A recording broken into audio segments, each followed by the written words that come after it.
There you go.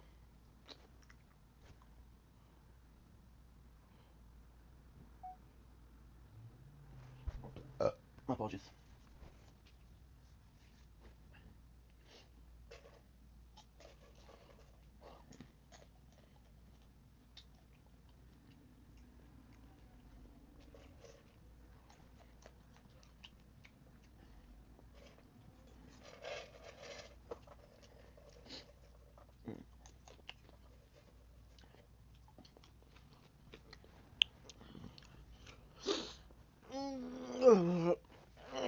Get into work. Come on. Come on. Stop getting up.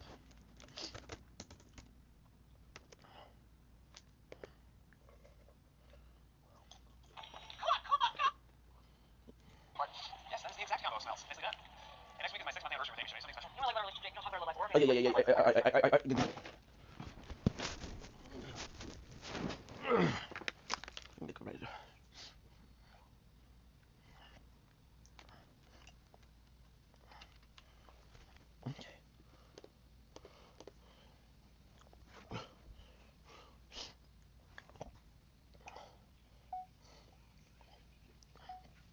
Don't blink, it's your blank. Just woke up on the 16th September 25.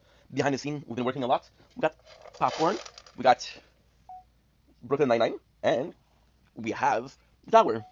This is how we work, and I'm excited.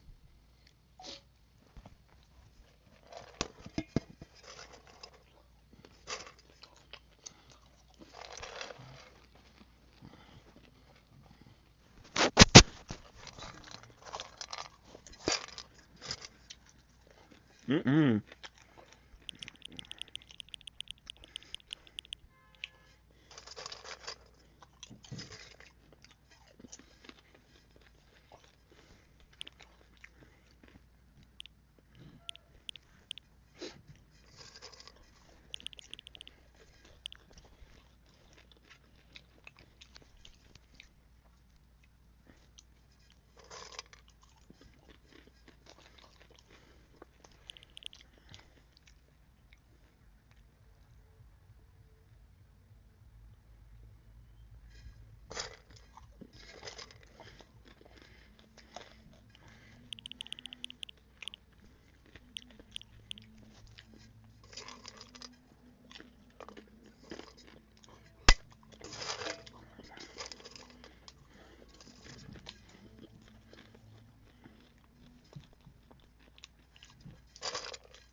I got a million.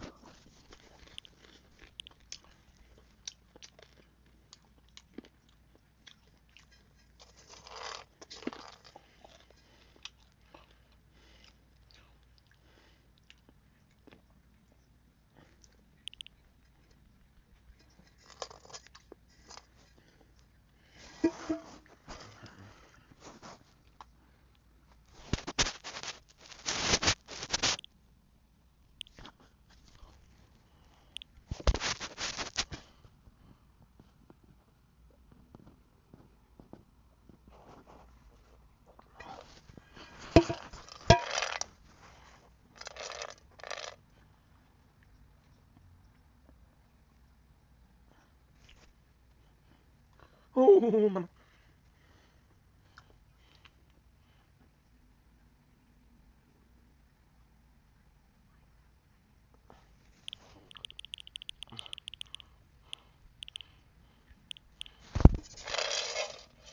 Oh no.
No. Oh, for fuck's sake. No.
What the heck?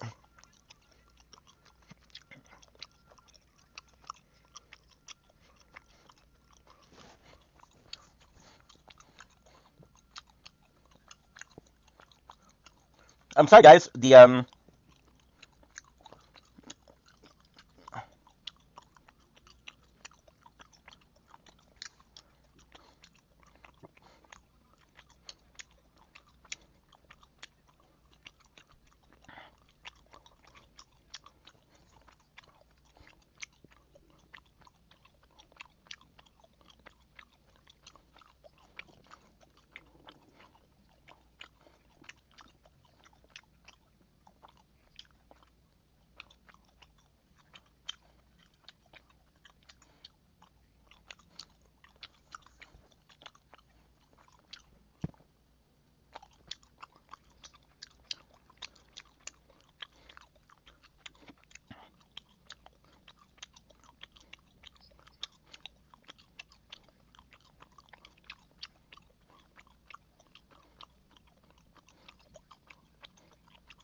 I messed up.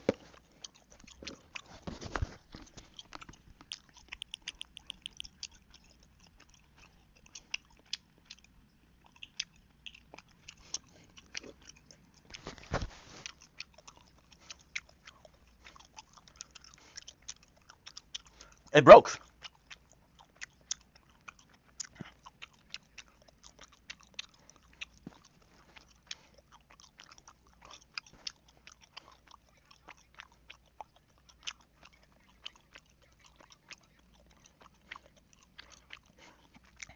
It messed up.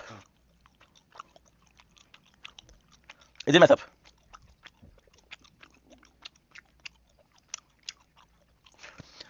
I fucked up, guys. The recording stopped. And again, what the fuck?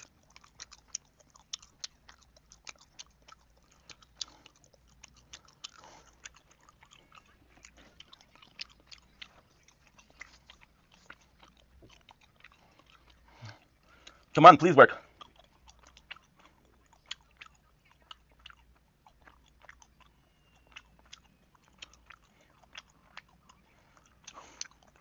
And it broke again.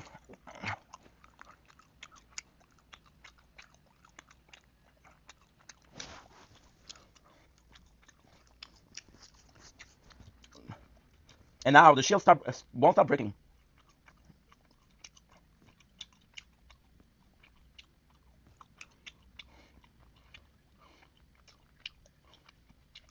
It broke again.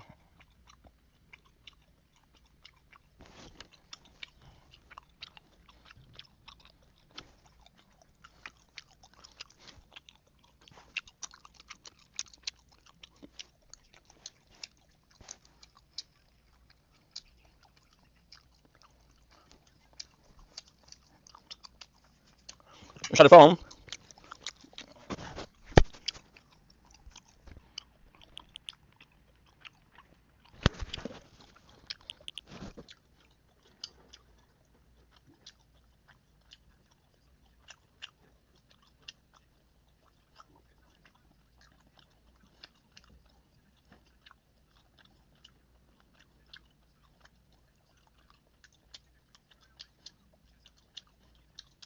Okay, we're trying again.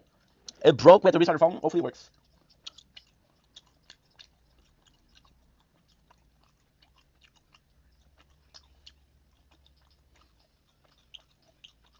Now it works. Okay.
I'm getting destroyed.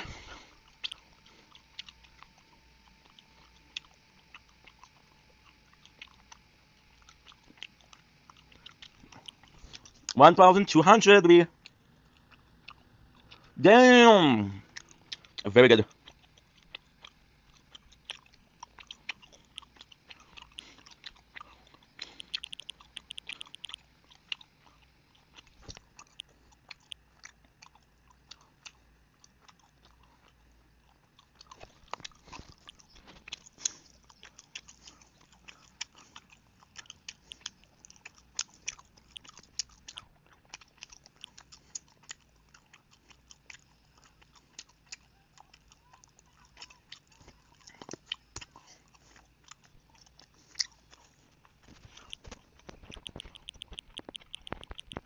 Mm-mm.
Mm.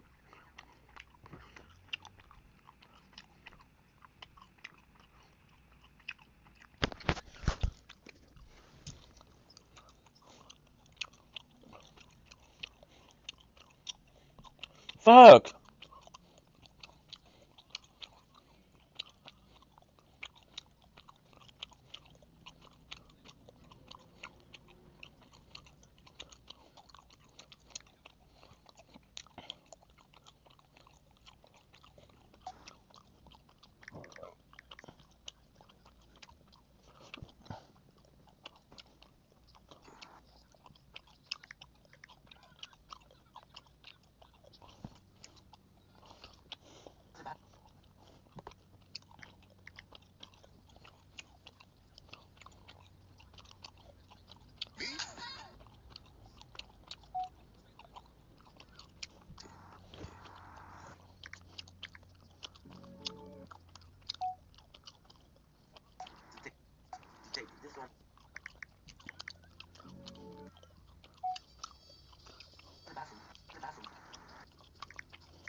Pum, pum, pum, pum.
Kirkland marble cheddar. Oh,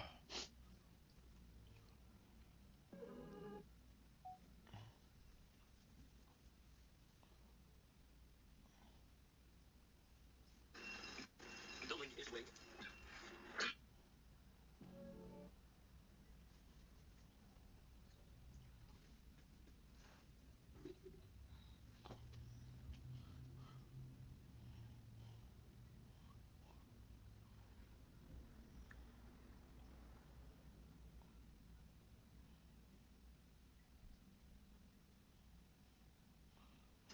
Cash bonus says cash per wave.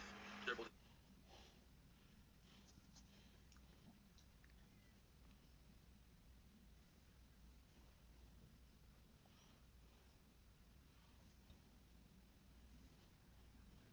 building.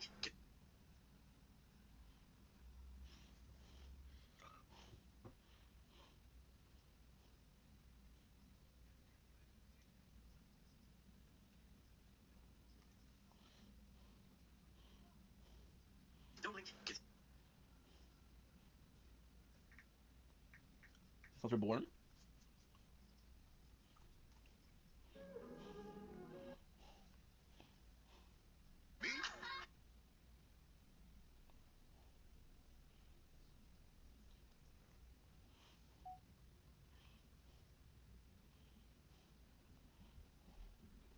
Building.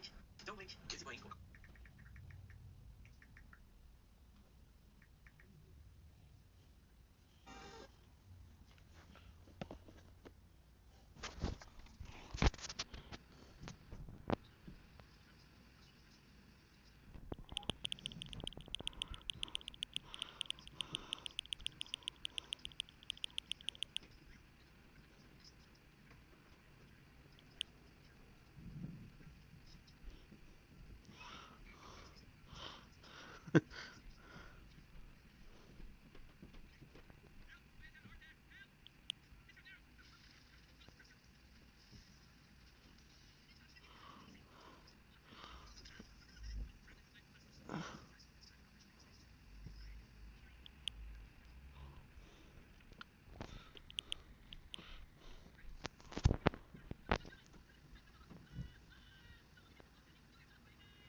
Well,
When in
Joe wasn't moving on, was still in a bad position, and I was healing, and because I was healing,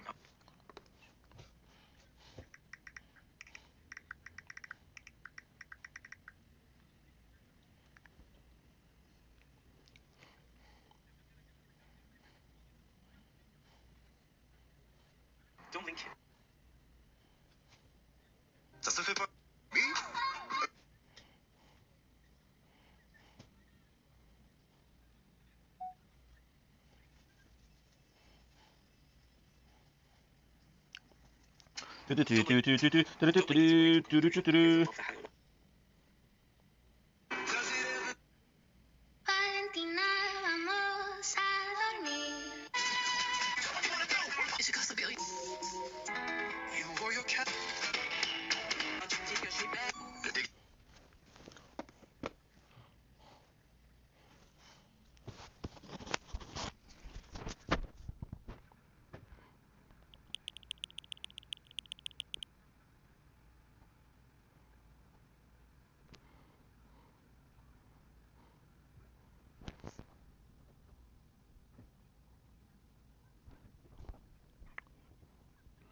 What the hell?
A certain way about it, but I don't. The reality is, like this playthrough, the fourth playthrough, and again,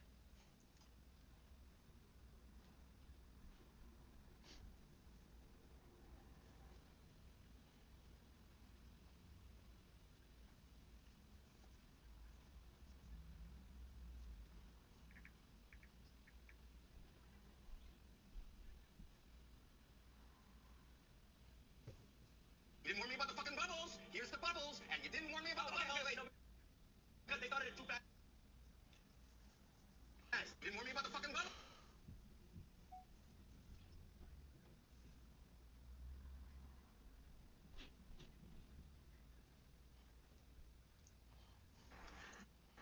Don't link is your bullying still.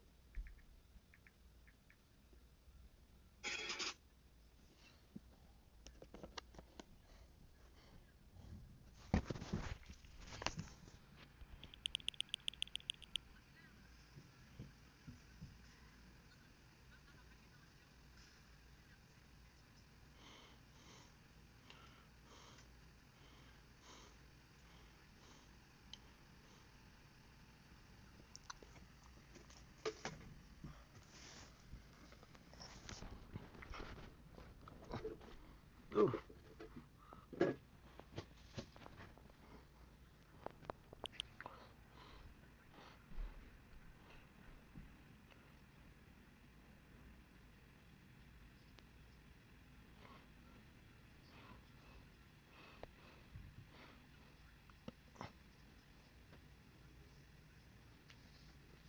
He's a goodbye.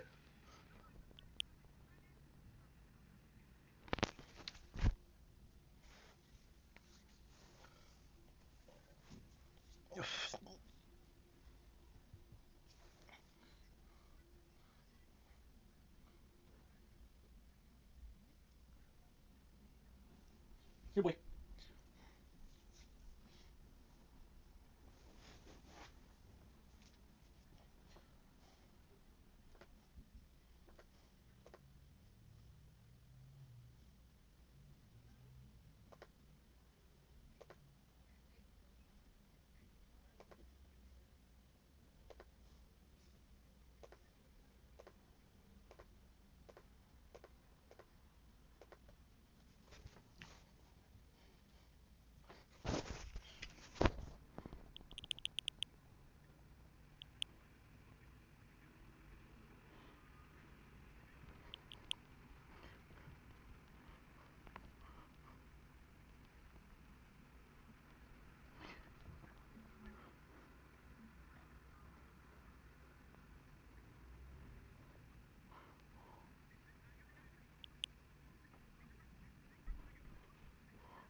Don't link it.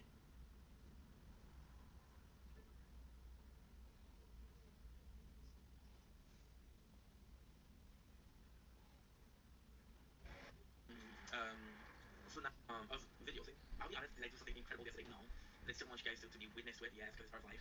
And I'm kind of sad about it. I'm kind of sad. So today, because I really wasn't feeling.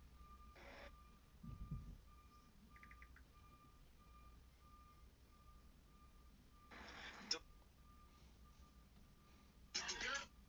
you didn't warn me about the fucking bubbles!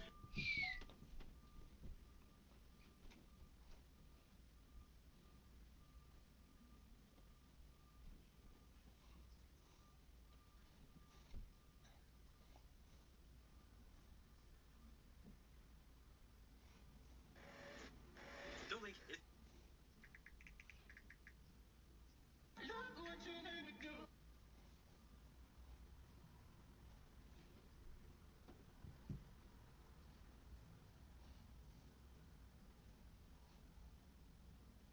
Oh, mama.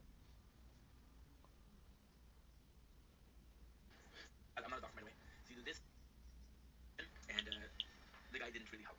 It didn't seem like he wanted to help.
that stuff's positive, and this other stuff is positive behind the scenes, but the fact that I might lose my fucking house over something that I have nothing whatsoever control over or doing,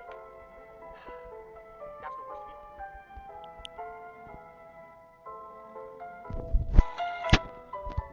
But when I say, by the way, people are saying, oh, how could you have a third generation viewer? You've only been doing this for 17 years. All right, if you're using it by the textbook definition, when you're saying that to me, it makes me feel like different generations of gamers. So like there was the Xbox 360, PS3 generation. That was the first generation that watched me, right? Then there was the PS4, Xbox One, Wii U generation. So that's like generation 2 that watched me. Then there was the PS5, Xbox Series S and X generation, and Switch generation. That's the third generation that watched me. And now the current generation, right? Where we got like, I'm a PC gamer now.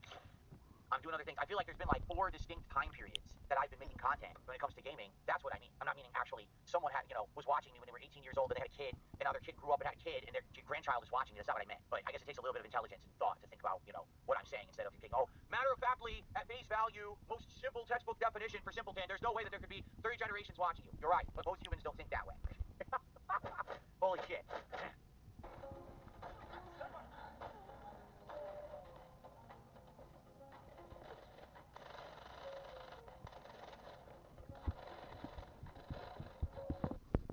So I can't help that you're stupid and you don't understand intelligent conversation and intelligent commentary on something, criticism. So sorry that you're stupid.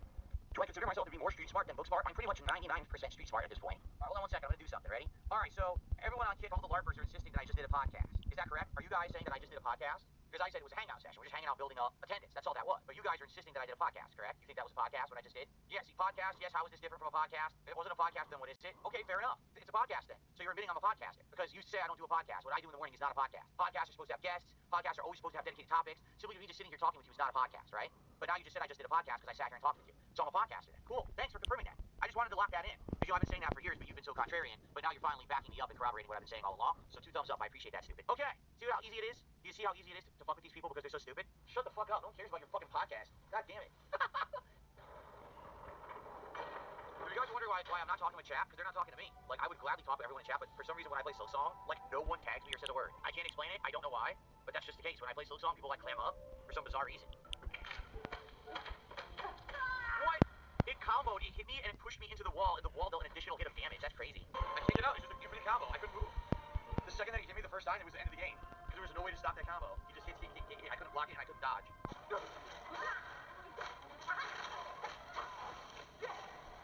She does insane damage.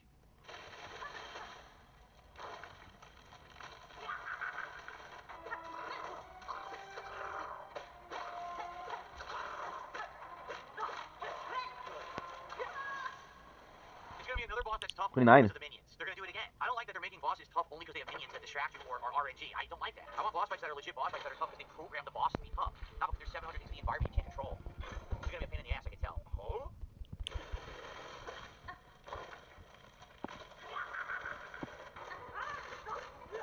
Oh, did I just get hit?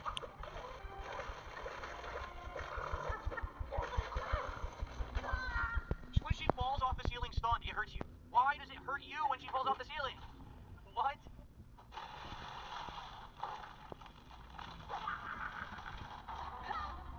What? I got hit by absolutely nothing. Literally nothing. Dude, it's nonsense. It's absolute nonsense that her movement just moves into you like that and you take a hit. What? Why? Why is this Mega Man? Seriously, why does it play like Mega Man? Like, that's so dumb. That's not an attack she's doing. It's just her fucking face. Oh. It's just her face. This game really does feel a lot like Mega Man or old school, Metroid. What is going on? There's nothing there. What is this hitbox? What is this hitbox that's hitting me?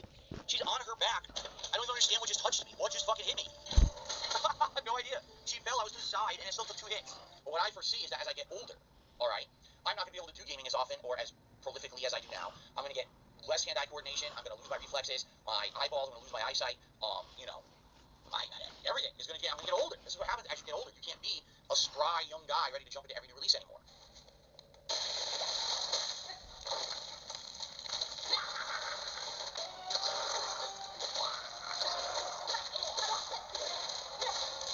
Come on. I want to heal, and the heal is so goddamn slow in this game, you can barely ever find a way to heal against a tough enemy.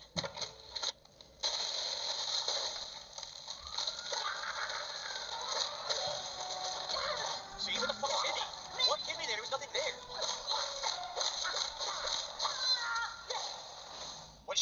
rules, they put a hitbox next to her where there's nothing. So you take a hit when she falls unless you're like way far away, but it makes no sense because there's no attack and there's nothing there. That's stupid as shit.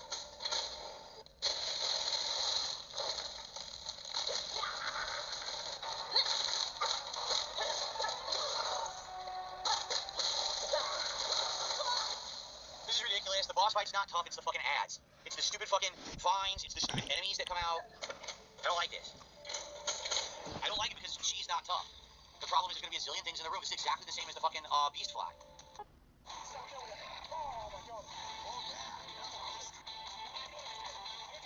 I love this game, man.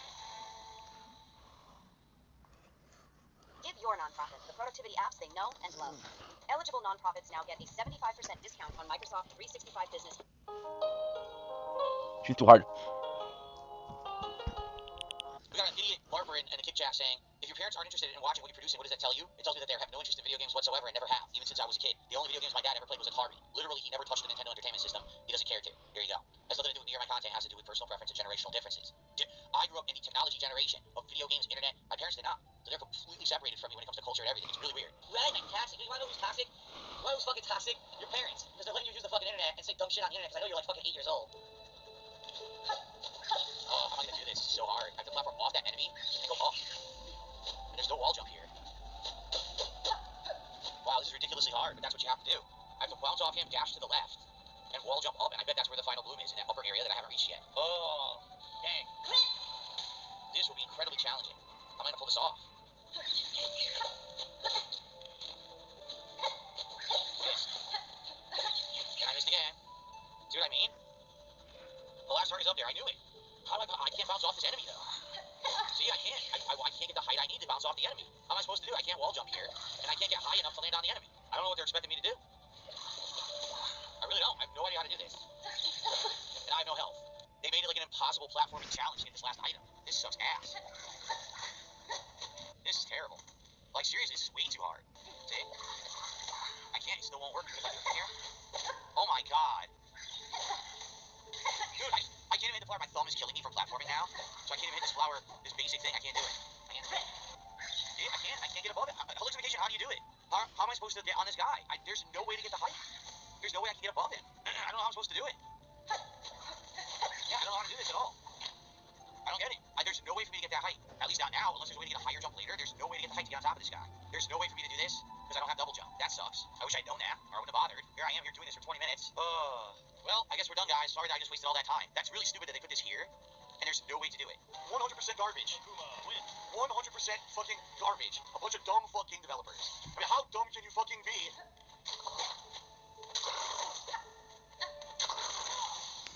I'm gonna give up. Still sounds good, dude. I'm gonna give up on this quest. I don't think there's a point to doing it. I cannot figure out where the final bloom is, and I'm pissed. I just want to do it, but it's not on my map anywhere. Yeah, it's not on my map anywhere. I can't figure it out. So I don't know where the missing bloom is. Yeah, it sucks that you don't know what blooms you've gotten. You have no clue what you've collected. The map system is awful, basically. Like, really, the map system in this game is bad. And I understand that, they want to make it cryptic or whatever to make it more challenging, but it definitely should say, if you find an item, mark it off on the map if you have a quest. Because now I have no idea what I've got and what I haven't. This is just frustrating. It's not challenging, it's just legit frustrating. I don't know. I really don't know. I think I give up. It sucks. Like, I put so much time into it, and to not be able to do it because the game doesn't have a quality of life feature is actually pretty annoying. Yeah, this is garbage. People use map markers. Map markers aren't going to tell me where the other flower is. Map markers only tell me the flowers I've gotten already, which doesn't help me right now. Yeah, chat's not pros and dap hands. No one talks when I play this game for some bizarre reason. I don't know why. The chat just completely slows to a crawl, and views dip dramatically. Like, we only have 147 viewers on YouTube. I'm not even kidding. Keep in mind, this is the hot game. The hot game that everyone is playing and talking about, saying it's like game of the year material. I get 147 viewers on YouTube and 49 viewers on Kick. I don't even get 200 viewers for the hot new game. I'm serious. Why? Is it good? Yes. Is the story interesting? Yes. Is the gameplay engaging? Yes. Is there rage to keep you occupied? Yes. It's Metroidvania. For some freaking reason, people will not watch me play Metroidvania. Now, I'm happy that you guys have supported this playthrough because I like it. I appreciate that you are supporting a game that doesn't bring in any attention or views. Seriously. I'm with you. Copium says 25% left, they can't even handle a bathroom break. That's pretty funny. Buggles says, I enjoy you, but it's a fucking boring game. Again, it's a Metroidvania. Like, I don't even know what else to say. You know, over the years people say, hey, Phil, will you play Symphony of the Night? And will you play this one, that one? And I always say, yeah, probably not. Symphony of the Night's one of the best games. You know, Metroidvanias, for some bizarre reason, don't work. People will not show up for them. And then you have people who are just, they won't stick around, or they're in the stream, they fall asleep. I don't know what to say. I legit don't know how to explain it. I like these games, but I can't make other people like them. Gorilla Pimp 2 says, what's up? I hate this boring ass game. I'd rather eat bird shit live on a stream than play this here. And here's when you're having a beautiful day. Thank you very much for that support, Gorilla X Pimp. I appreciate that. I will say this is another case where for me, this is like game of the year material. Like, I'm really liking it. It's my favorite game this year. And it's not resonating with my audience. So let's see. What are the games this year that I thought were the best games? Player Obscure. Yes. Oh, that game's boring. We hate it. Blueprints. Oh, that game's boring. We hate it. Silk Silksong. Oh, that game's boring. Like, these are the best games. You understand that? The other AAA games are ass now. The big games, the big names, they're all overhyped garbage. $5 zillion fucking investment to develop it. Development time out the ass. Comes out, game sucks. These are the best games. So if you guys don't like the best games, I may have to say something. Maybe you just don't like video games anymore. Did you ever think of that? Like, I like all these games that have been coming out this year. Clear Obscure, absolutely amazing. Graphics, music, story, gameplay elements, exploration, amount of content, everything good. I didn't change my fucking input time, you piece of shit. I haven't changed it. Oh my god. Dude, I give up. I tell you, it's not consistent. It's pissing me off. I haven't changed my fucking input timing at all. Yet I can't parry anything now. 40 minutes because the game won't fucking parry. Blueprints, best puzzle game I probably ever played. It's got elements of a roguelike. It's got all this thing keeps going on and on. This game, right? Amazing. Metroidvania style challenge. Interesting, stuff that keeps adding it so it gets better and better. You're boring. Maybe you don't like games. I'm sorry, I have to say, if you're real honest with this, maybe you don't like games. What about that? I don't know what else to say. Maybe you like me and my personality, and when I'm playing a game like this, it doesn't come through or something. Maybe that's what it is. And if that's the case, that's fine. I want you to understand I'm not insulting you or anything. If you're here just to hang out with me and this doesn't feel like a hangout session because I'm playing a difficult game, okay, I get it. But at the same time, understand, these are the best games of the year. Why are you on a gaming stream? Don't wait. Got her, nice.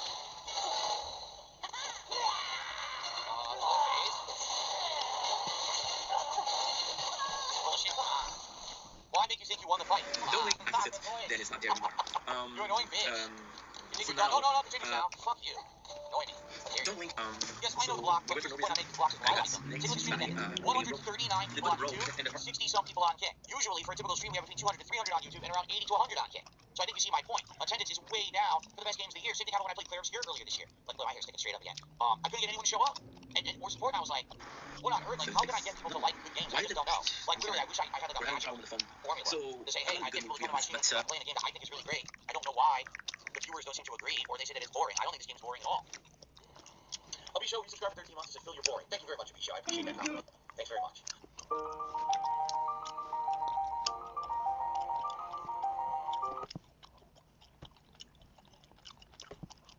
Check out our Blackfield Lolcow in Phil the Future next. Don't wait. If you play in tomorrow in Life with Terror. Don't wait. If you Tonight, roughly 2 hours of gameplay. Let's see now that I'm getting a good solid chunk into the game. Does it work? Is it entertaining? Are you guys engaging? Are you supporting? Are we having a great time? At the end of tonight, if the answer to all of those questions is yes, then I'm willing to do this as a daytime stream later this week. If tonight, it's kind of like, it's not great, but it's not terrible, then I'll probably give it a shot as a nighttime stream later in the week again. We'll see, like, where does it fit in better, okay? like how I just waste so much The way time. I see it, this game is long, right? So, probably works better as daytime streams, so I would be willing to do that. But we have to have people actually come and support this playthrough. Alright? Last week, on the fly, out of nowhere, in the middle of the Validate Failure stream, I announced, hey, let's just try it, and I played it for an hour, and people showed up and started supporting. I was like, whoa, I'm shocked, okay? So, let's see how it goes. Alright? That's simple. That's the thick of things. That's how it goes tonight. I'll be honest, right now the chat's barely moving, so I don't know what's going on. It's like a snail. And for the amount of people who yelled at me to play this game and said they wanted it, the fact that we have 140 people on YouTube only, how many are on Kick right now? 40. 140 on YouTube and 40 on Kick. It's not looking very good. Now, I'm not starting yet. We're going to start in about 15, 20 minutes, so we'll have a little bit of build-up. Hopefully more people show up. We'll find out. Okay? With our first contribution of the night for Silk Song, a $5 super chat. So, yes, if you're here for Silk Song, if you want to see me play Silk Song as a real playthrough on this channel, support tonight's stream and get me to my goal. Earlier today, sadly, as I figured was going to happen, no, I did not hit a support goal for Suikoden 2. I didn't expect I was going to. It's very rare if I do. I think in the entire playthrough so far, I've only hit it twice out of like the 5-6 streams we've done. So tonight, we need to hit a goal. We need to hit that goal so we can be in position, hitting goals, and do DSP tries by the end of this week. So support Silk Song. Let's get some super chats. Let's get some tips. Let's get some subs. Let's get some memberships for the first ever Silk Song stream. Show me that when you were yelling at me and said, how dare you, you insane fool, you can't skip Silk Song. It's one of the biggest games of the year. Show me that you were being serious and you weren't just trolling me and trying to be a contrarian because I was doing other things. Actually get the stream supported tonight. Let's go. Well, so far I'm not seeing it. So far we got one super chat for Silk Song, and then we got a bunch of jokers over there doing moral support on Kick. So, I don't know. I didn't play Hollow Knight. I did not play Hollow Knight. People had suggested it to me after the fact, and I played it during a marathon. After people said, hey, play it. And during the marathon, when I started playing the game, everyone said, oh, this is boring. And I was like, then why did you ask me for like a year to play it if you thought that the game was boring? Like, do you not know what a Metroidvania is? Like, you have to explore. A lot of times you're going in circles, you're a little lost, you're trying to find what area did I miss, what did I do, right? What do I do here or there? Where is there a secret wall you go through to get stuff, right? That's a Metroidvania. That's the best way to describe it. A lot of exploration, some challenging combat, some interesting elements, right? No, we're waiting for more people. I'm going to start, like I said, around 7:30ish. We are getting more people too, so I'm glad that I'm waiting because we only had like 140 and now we're up to over 200 and climbing. We're at 70, almost 80 on Kick, so this is good. We're building up an audience. Okay. All right, are we ready to start? All right, let's get going. Let's get everything off here. Let's get everything set up, and hopefully you guys are entertained and we have a good Silk Song stream and it does good with attendance, engagement, and support. And then I will actually put this into the rotation officially. All right, like I said, if it does really well tonight, I'll probably make it today's stream, but it has to do well.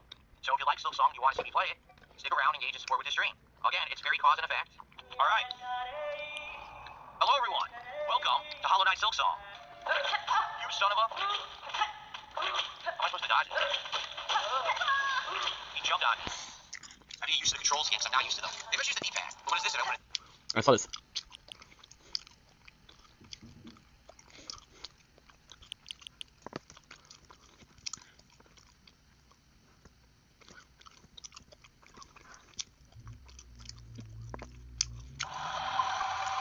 Build better habits, so you can outperform yesterday. Do you think I'm a good sister? No.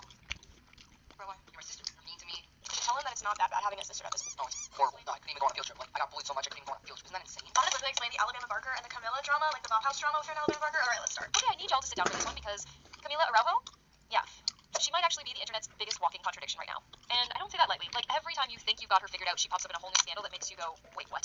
How did we get here again? I mean, let's just list this out real quick. Mr. Beast's Squid Game, where she went from literally being a random college kid to having hundreds of thousands of followers overnight. Then she's on OnlyFans, branding herself as the different one in the industry. Then comes the Bop House, which if you know, you know. And if you don't, consider yourself lucky, because that place is the definition of messy. And don't even get me started on her dragging her own little brother into her content. Like, girl, really? And now, of course, because the internet can't resist chaos, she's beefing with Alabama Barker of all people. Yes, Travis Barker's daughter. Yes, the Nepo baby queen herself. And the way that whole fight spiraled into legal threats and exposed close friends posts, it's almost impressive how fast Camilla can find herself in drama. But here's the thing. This isn't just another influencer being messy. No, Camilla's different. She's mastered this really strange balancing act where she pretends to be the voice of reason. Like, she'll hop online and call other creators out for being reckless or crossing boundaries, while at the exact same time doing the exact same she just condemned.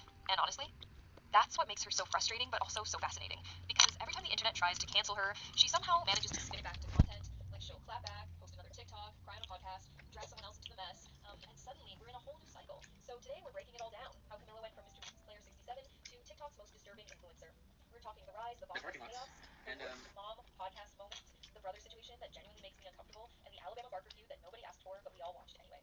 You what? Yeah, I blew up on the Mr. Beast video. Now. This was in 2021. Okay, so I went to.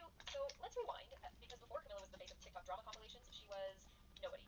Like, literally, just a regular girl in North Carolina doing the usual college student things, posting cute outfits on Instagram, trying to get her little influencer era started, nothing groundbreaking, and then fate and a little bit of networking threw her straight into the Mr. Beast machine. Now, if you somehow missed this, Mr. Beast dropped his Squid Game in real life video back in November 2021.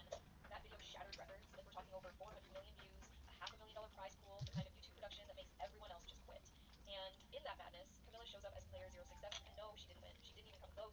But honestly, she didn't need to, because the internet saw her face, thought she was pretty, and suddenly she was that girl from Squid Game. People were pausing the video, screenshotting her, rushing to Reddit like FBI agents trying to find her socials. Overnight, she went from 7,000 followers to 445,000 in one day. And here's where I need y'all to pause and really think about this. Imagine being a totally normal college student one night, like doing homework, eating ramen, stressing about finals, and then waking up the next morning and suddenly hundreds of thousands of strangers know your face. Your DMs are flooded, your TikToks are blowing up, and people are obsessed with finding out who you are. That does something to a person. That changes your brain chemistry. And honestly, this is where the whole Camilla story really starts. Because that taste of clout, that sudden spotlight, it's like the gateway drug of the influencer world. Once you get it, you'll do anything to keep it going. And Camilla, bless her heart, did not play it safe. She didn't fade into the background like some one-hit wonder cameo. No, she doubled down. And to be fair, she was honest about it later. On a podcast, she admitted she only got into the Squid Game shoot because Mr. Beast's crew was scrambling last minute when contestants didn't show. One of his videographers knew her, asked if she wanted in, and she literally showed up with some friends to fill spots. Like, the girl didn't even plan to stay for love. But instead of letting that be a fun, oh, I was in a Mr. Beast video once story, she treated it like her launching pad. And here's the thing. At first, people loved her because she wasn't just some background extra. She had personality. She joked. She did podcasts. She seemed normal. For a hot second, Camilla had everyone fooled into thinking she was this different kind of influencer. And, like, finally, someone with a moral compass. But before we C'est get à into the voir. chaos, the Et en scandal, plus, and the c'est que hypocrisy, tu regardes la playthrough gotta talk about de, next de Shield qui a fait le time out, because once ça va dire ça. Camilla had to 200 figure ans out de how to souvenir, turn puis all après these la chaîne followers into money, and let's just say the route she chose is one we've seen a lot of influencers take when the brand deals don't roll in fast enough. You can't be talking. You're selling pictures of whatever. You can't be saying all that studying was for what? For what? So here's the thing about internet fame. It burns out fast. Like one minute you're that girl from Mr. Beast's Squid Game, and the next, people have already moved on to the next viral fix. And Camilla wasn't about to fade into the background. Nope. She took that Mr. Beast moment and thought, okay, how do I cash this in? And y'all, her answer, OnlyFans. Now listen, I'm not here to shame anybody's hustle. If grown adults want to do OGs, that's their business. But let's be real. The way Camilla jumped into it was so on brand for her. Like, instead of easing into modeling or content collabs, she made this big dramatic post about how she lost $456,000 in the Squid Game challenge, and she's been trying to make the money back ever since. Girl, you didn't lose money. You just didn't win. There's a difference. But that's the Camilla formula right there. Turn every L into a marketing pitch. And honestly, She leaned into it hard, branded herself as this savvy, edgy creator, and started playing into the whole hot, mysterious, morally superior influencer archetype. You know the vibe, the type that posts thirst traps one day and then lectures people about boundaries the next. And here's the part that really gets me. At first, people actually respected her for it. Like, she wasn't just doing the usual bikini pics and collabs. She positioned herself as different, smarter.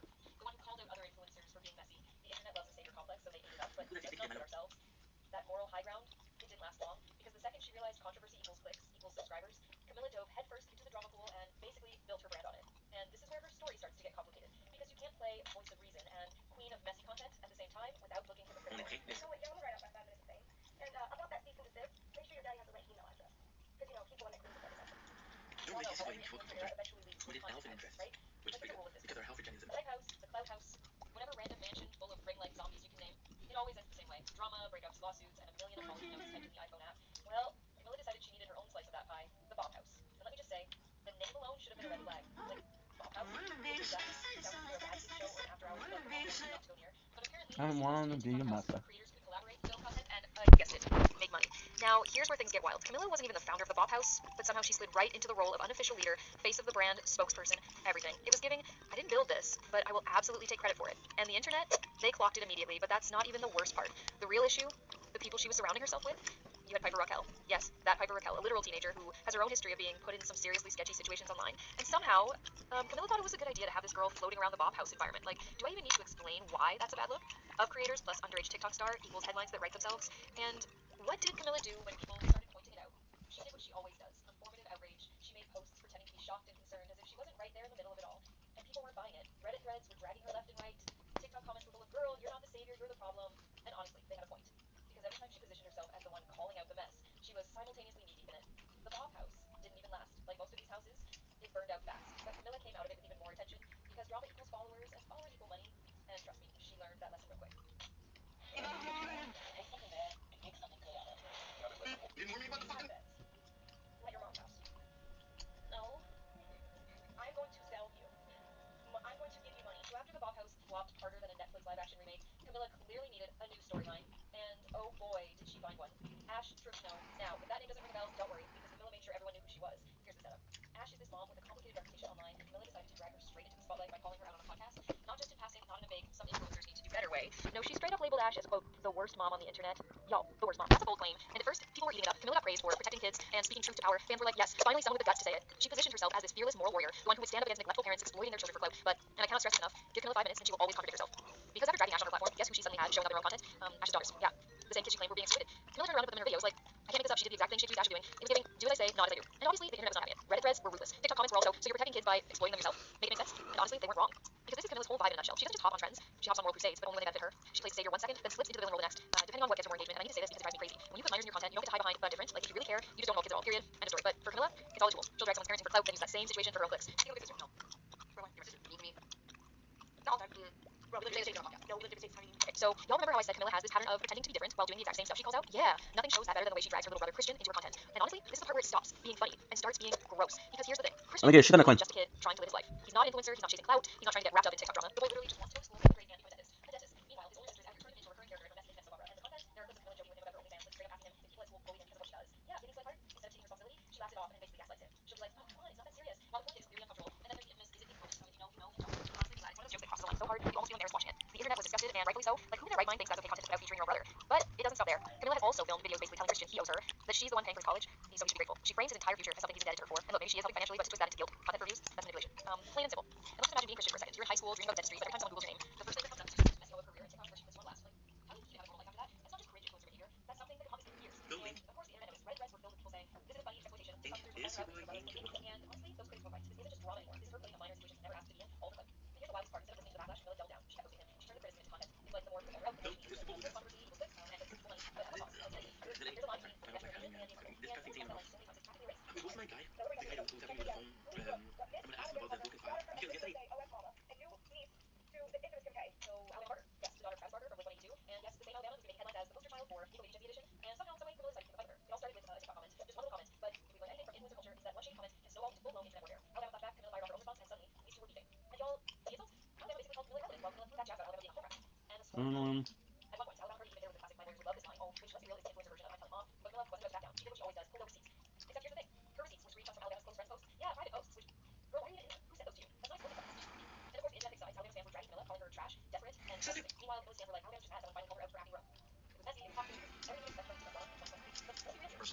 house.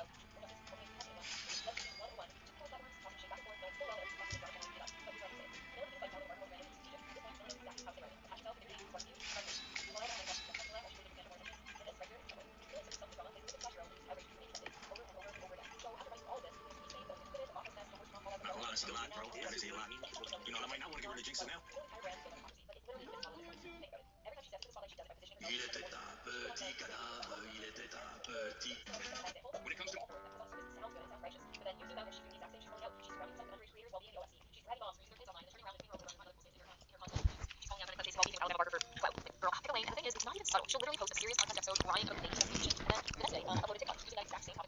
No, of course my phone isn't charging.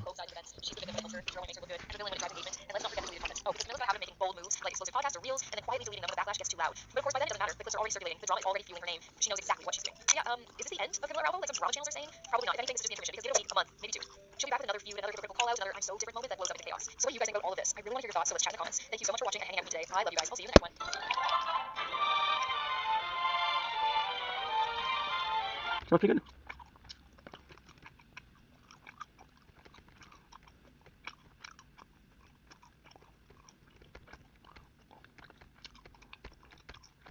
Hmm?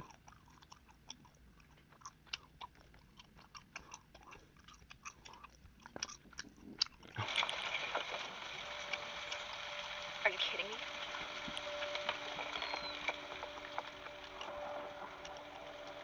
Okay, Google. Alright guys, so recently we got some information from a viewer that there were some videos that we hadn't seen that actually took place before a lot of our videos in the Moses series, that we want to include them so that it's in chronological order. So this video that we're about to watch together here was actually a month prior to the video that we had in our first episode in the Trisha and Moses series. The video we have was him on her channel, but this was actually the first video, or one of the first videos, where she actually talked about Moses. And you'll see in a minute why this one is so important. But this one was done in March 2020, and hold on. This one was in March 2020, and the one we had as our first episode was actually from April 2020, so this came a month prior to that. And this video is about Moses. So she met Moses 2 days prior, or she posted this 2 days after she met him. So this is, I believe, the first time that they slept together. Now listen to what she says. Okay, this is so gross, man. It's kind of low, so let's see what we hear. Well, you know, how broke I was saying.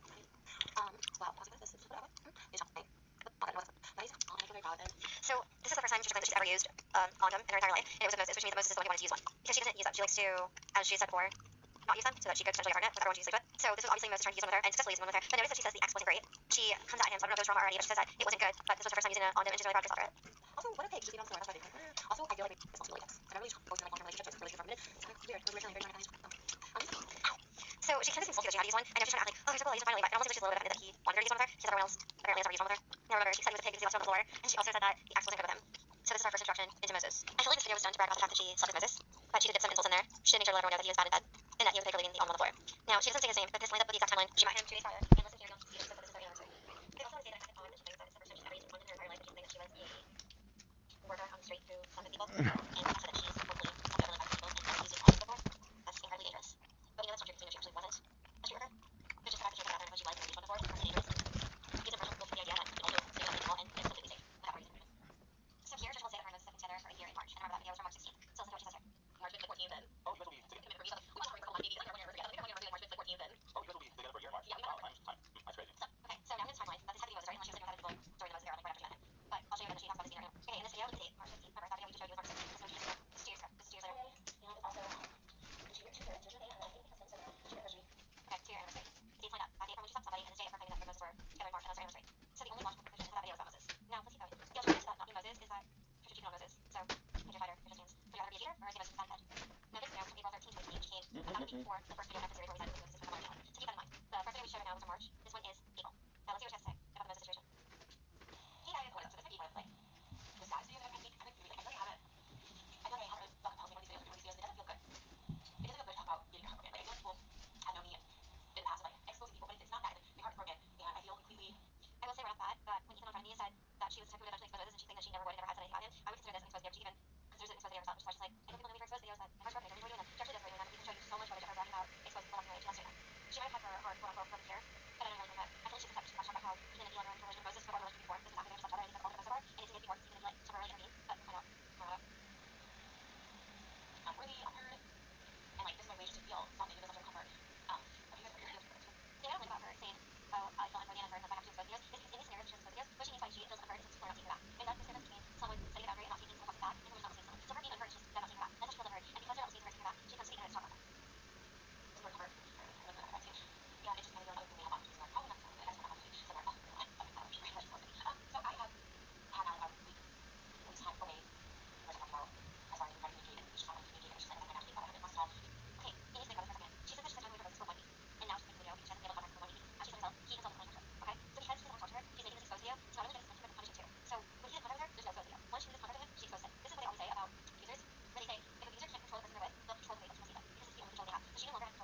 It works.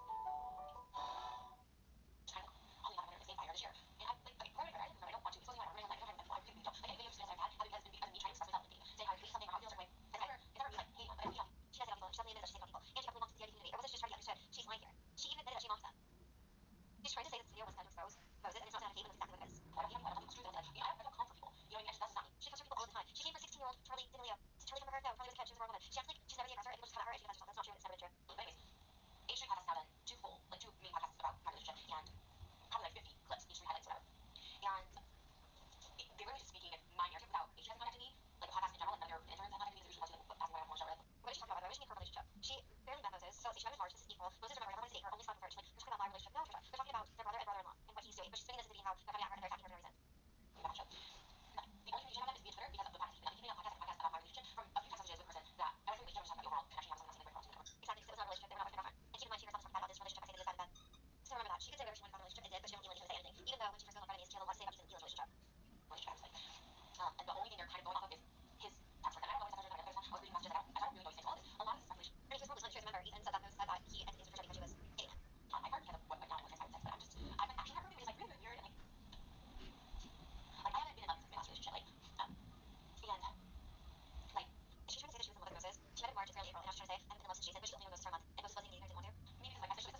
1,500, baby. That's the aim. And 2 hours 57. Shit.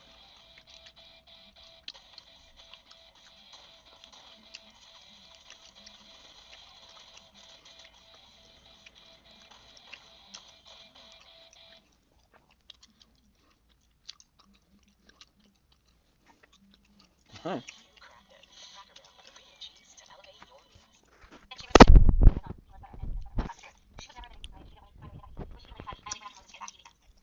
Also, please do not mistake her taking Annex to because you're nervous and insecure. I've seen the same thing from young bugs because I never see her like for time. She's on bugs, she's not responsible for anything, she's on bugs time. No, I can't. They never remember anything. But like, she's on her duties in the house, she's on bugs, you guys just let her she's on bugs. No, she is responsible for her actions. She wasn't just on uncontrollable bugs. She just being focused on making those videos and making people pay for all the doing her and letting us. Right. But I was still so stressed with it. It felt so right. And I felt like this is something we make sure something that's actually about it. Should probably get to it. Maybe it's time we go over this again. I felt like it's really like why didn't you slow down? But I was still so stressed with it. It felt so right. And I felt like this is something we would and probably get to it.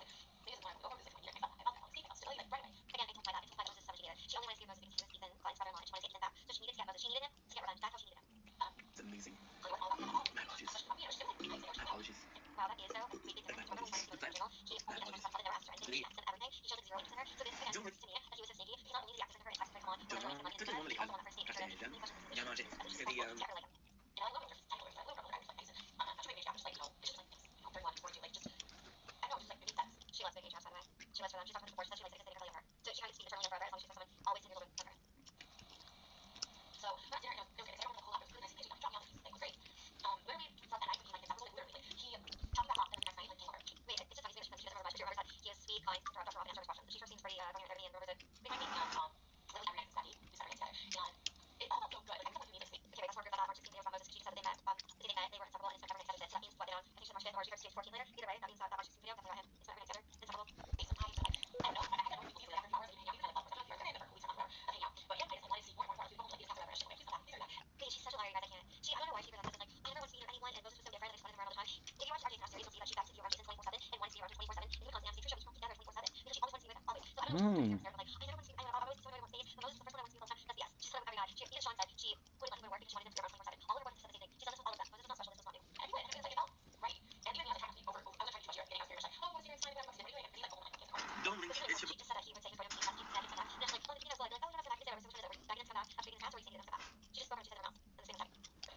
And then I'd be like, oh, like, missing you, like, like, not forcing him more, or you choose to come back. It's like, where did it? Oh, it was like, it was like so great. Like, it really, like, you know, like, especially when it was somebody like Alex, you like, all of that's to me. So like, isolation is a dream come true. And then I someone that, like, again, she's comfortable herself. She just said she likes space, just like, for all time. And I was saying, you guys know me, I'm in love. I want to be around someone. We're talking all the time. Yeah, that is Charlotte. I don't know why she's trying to make it seem like Moses is so different. He wasn't. He just is her. And we're saying, it was so perfect. He was from the all the time. So it was perfect because she all these times that she wanted. And you guys, she's not with Moses on Monday meeting him. When this guy's not wanting to be with her, everybody told her she was his type. She was with him, and he didn't want to stay her. Like, isolation was that like, me, and like, one thing about me that I felt such a good connection with it. Like, it was like a dream come true. I was like, oh, isolation. Like, the first time, there's really no other option. Because he like buys a lot for work, he can buy more than, you know, whatever. It's like, this is like a dream, you know. I was, that is a dream for her. She wants to isolate her partners. She said that sometimes that she wants to be on her son's web, so quarantine probably a dream come true for her to get Moses all to herself. Like, it's like me. I wouldn't even think about these after isolation was over. I should just enjoy this moment because this is a rare time where we just be together all the time and not be weird and we don't like because there's nothing else to do. And it was amazing. And like, you know, it's on and it just felt so good. Everything felt so good. It felt so happy. And it was so flirty. There were so many things that like he would get. And he was Ethan Klein's brother-in-law and Ethan Klein's brother, and I finally got to have their revenge. About it. I was all about it. That's what she means. Like, this is the first time that like she didn't help me grow. She helped me. Like, nothing was boring to me. Like, everything felt so fascinating. Like, she like pure Israel. So, like, I mean, she kind of boring. She's like, I'm boring. She's like, bruh, you gotta stop these water again. Because that means that it's like, over there, like in school, I'm like, I work, you know, we have a Sunday school over here. Always time rugby. We have a C'est... for church. And then, hour, I don't remember conversation. Hours about it. C'est le qui est ça. On va juste... C'est assez drôle parce que I littéralement don't un seul... she actually was interested in Christian stories and the Bible because she grew up Christian. I think her father's Christian. I believe it's her father. I don't know if it's her father. Then her father's Christian, and she's always been into Christianity and the Bible. She really loves to bring up to it that I did very much, which is why I can understand her not knowing some stories and Moses telling her. But she's kind of trying to like, oh, Moses introduced me to things I wasn't interested in before, but she was interested in them before. Why didn't you have a Jesus? But she's always trying to he just give me the opportunity to dive into it more. He didn't introduce me. He talks to me about and like so passionate and cuddled all day, like amazing. Oh god, literally like second day, like no separation. Amazing, but the first video she said it was bad when she was salty for whatever reason. Probably that he made her use a condom. Maybe he stopped making her use them, and that's why she started calling it amazing. Just speculation. We never remember what she said here too. But in a few videos from now that we're she's gonna say the exact opposite. She's gonna say how bad he was in bed. She said she did nothing to himself in this video itself. First time. Adoration. And it was like it was so good. It was so like I remember thinking like this is such a if ever is the next thing like today, because maybe we should commit those a day, 1 hour and a half each session. It was quite a lot. I find it really hard to leave with Moses, especially considering Moses says he wasn't attracted to her. He must have been putting in overtime to get some hold of him, I guess. I don't know how much to leave this considering Moses wasn't attracted to her and he's had to before say that or he's said that he's forced him to be intimate with her. But I don't know, I mean it was quarantine, maybe that happened. Yeah, so I was like, that's hard to listen. I was exhausted. I was exhausted. It's my very close to it. They went well. It's physical. I mean, her instinct was right here that it didn't make sense, but I think she's trying to say it didn't make sense in like kind of a romantic way. But the truth is that it didn't make sense because he was using her. That's why like this guy who had all these different interests, all these different values, all these different everything went after someone like her because it was calculated and planned. So yeah, it didn't make sense for her. And it made sense in this kind of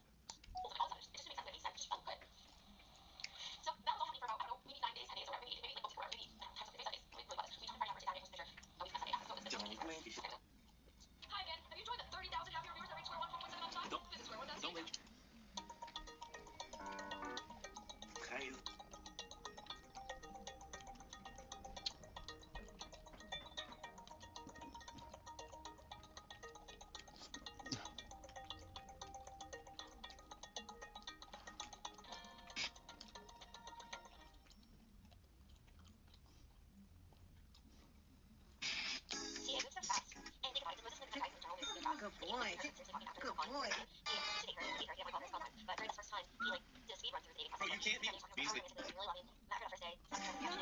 Anime just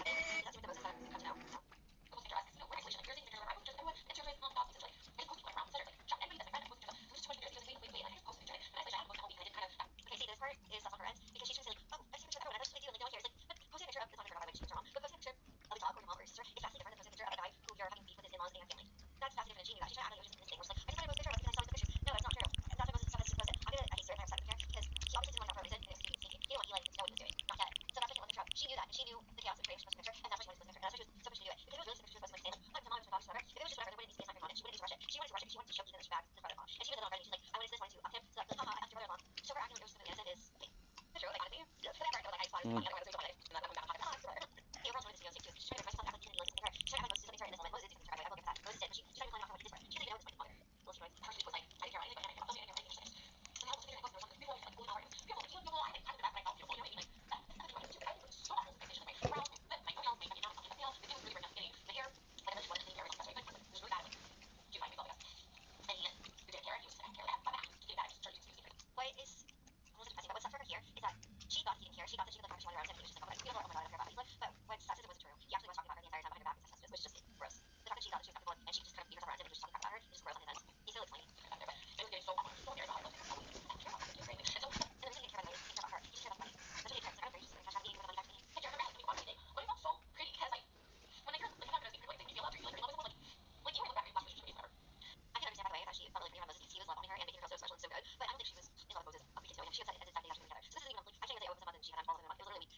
Dominic, Izzy Blank, welcome to the show. This is a behind the scene. Can I do a behind the scene because outside they're working?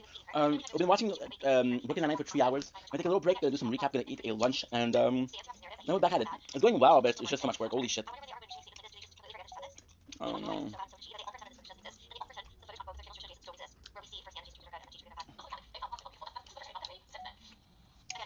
Dominic, Izzy Blank, welcome to the show. Is you all having a wonderful day on the 16th September 25. We've watched Brooklyn Nine-Nine for 2 hours. We're gonna do a behind the scenes. Behind the scenes. We're gonna go eat. We're gonna take a little break, and that is pretty much it. So a lot of work, but we're good.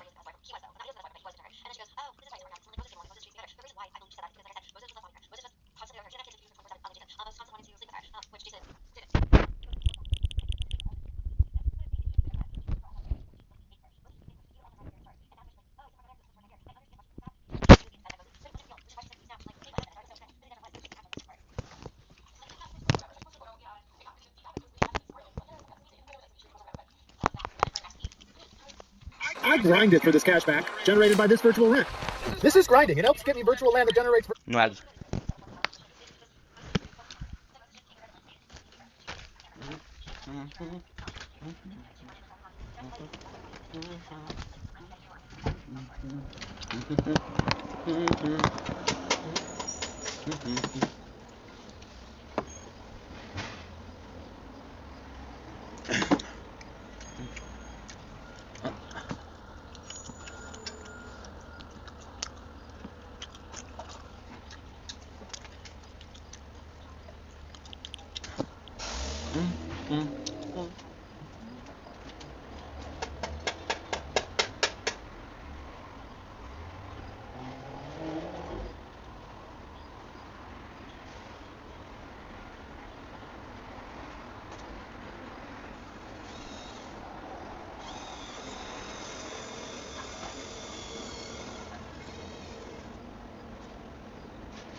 Oh hell yeah. 1,025,000.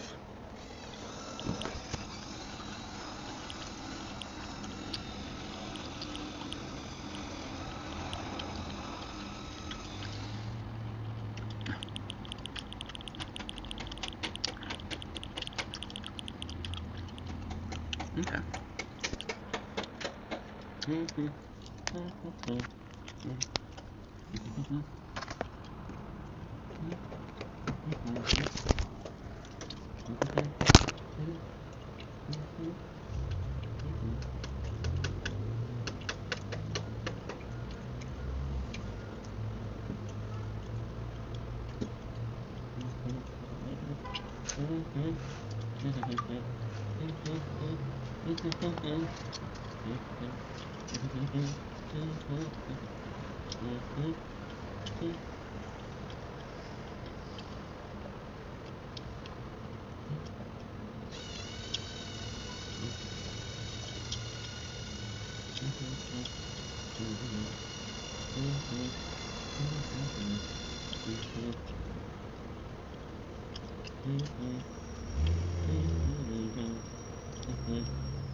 Oh.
Uy.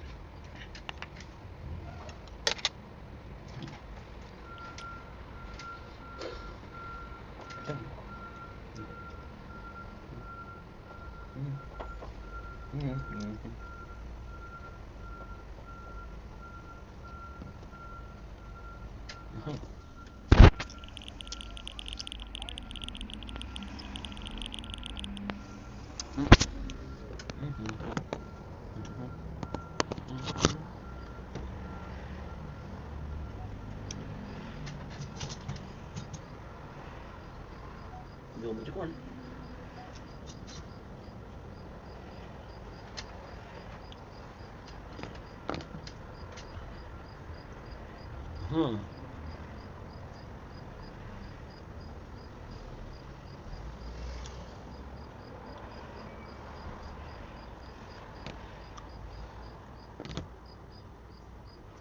Don't blink if you're buying. Welcome to the show. Because if you want, because I'm having a wonderful day on this glorious 16th of September 2025. We're taking a little break of a break. You can see we're eating cheese with leftover nuts, salt. So when you have salty nuts, there always is ending of salt. We'll be choosing some cheese with. Gonna be good. So we're taking a little break from Brooklyn Nine-Nine because it's been a while. Well,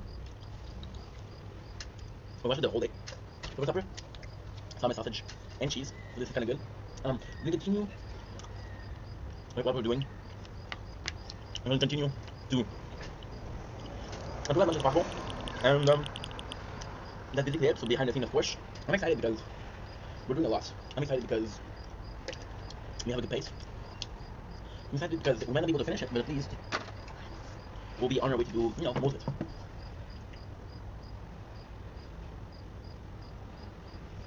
I said, I was cocky. I was a dumbass. And now we're getting consequences. We get the consequences stop us, or we continue. And we decided to continue. So, another one.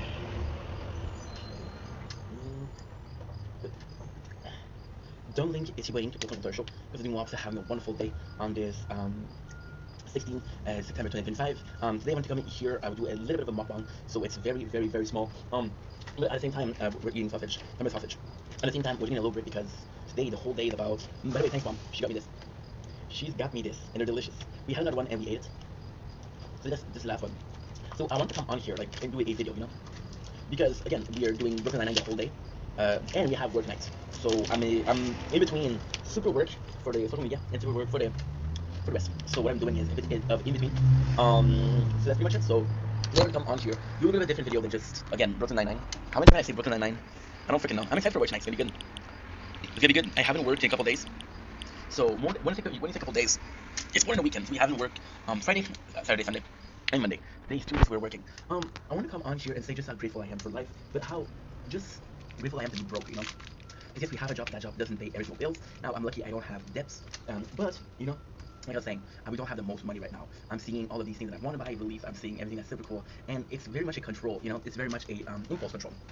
It's so easy to be impulsive and buy whatever you want, whatever you need, right? And I think it's not good because we become shopaholics, not because we're weak-willed, but it's easy to buy a lot of stuff, right? And we're trying to fix our situation, going better and better and better. Actually, I work till 2, and tomorrow I have a meeting with a governmental representative for courses.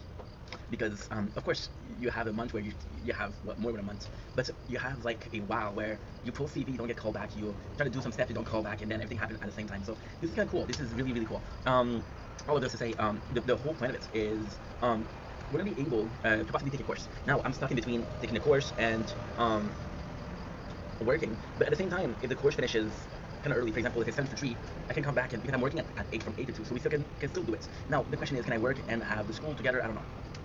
But why is being broke? You're just so grateful for life. Like for example, today, I knew Brooklyn Nine-Nine was leaving. Brooklyn Nine-Nine was leaving Netflix, and it's kind of crazy because I'm gonna say something that is super super bad. But my mom, she got me some popcorn as a kind of celebration because she knows I like popcorn, right?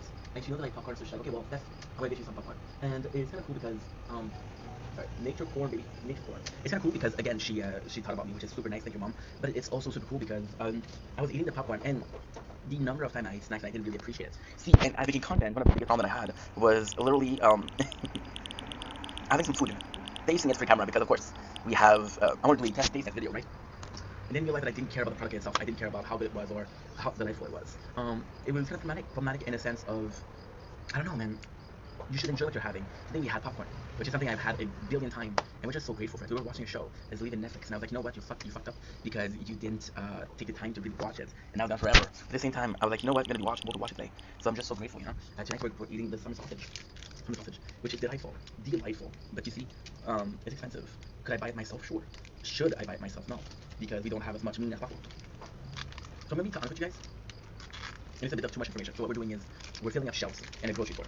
It is 3 nights a week, and it is 6 hours per shift. So we're doing 16 hours at base salary, or some people would call this minimum salaries. And minimum salary is 16 and 10. So we're doing 16 at 16, right? So 16 at 16. No, that's not true. We're doing 18 at 16. 18 at 16 is how much? So 160 and 22. 160 and 22 is 192. So yeah, we're doing $192 per week. And we're doing it 4 times a month. So 192 times 4 is about 368. Yeah. Sometimes I'm good at math, sometimes I'm bad at math. It depends on what we're doing. So yeah, so kind of a problem, but at the same time, you know, it pays a lot of my bills. It pays a lot of my bills, and it's not perfect, but it does the job. And because it does the job, we're grateful for it. It could be a long way before we reach financial freedom, but again, the plan is to have this job and be thankful because we've been on the market for looking for a job for a while. So this is a step in, and we're gonna have a step in the company, and hopefully we're gonna get another job, which is another department that possibly have more hours, not during the night, because there is a STM, which is our city buses. The city buses are not working, so it is a little bit of a problem when it comes to transport. But at the same time, if I'm working during the day, it's a bit easier. You know, at night is a lot less boss, which is normal. But still, so that's the plan. That's the plan. So grateful for what we have. I feel like when you're broke, you're grateful for everything that you have because it's so hard to come upon. I don't know. Maybe that's the case. Maybe that's the reason why we're so grateful. It gives you time. It gives you to think. It gives you to appreciate, right? And it's a great thing, you know. See, it's very different. I was broke in my life before. When I came to the apartment, I was broke. But it was a choice, right? I was like, dude, I prefer this. I didn't have any purpose. I have a purpose, which is making content. That we know that this is a goal that's gonna take some time. So I'm like, okay, well, you gotta feed yourself out. You're taking time to build it up. No. With every passing year, we believe it. We believe in it a little less. You know, we believe in it a little less, and I don't know. It's just the way it is. So with that being said, I love guys. Take it easy. Peace. Two,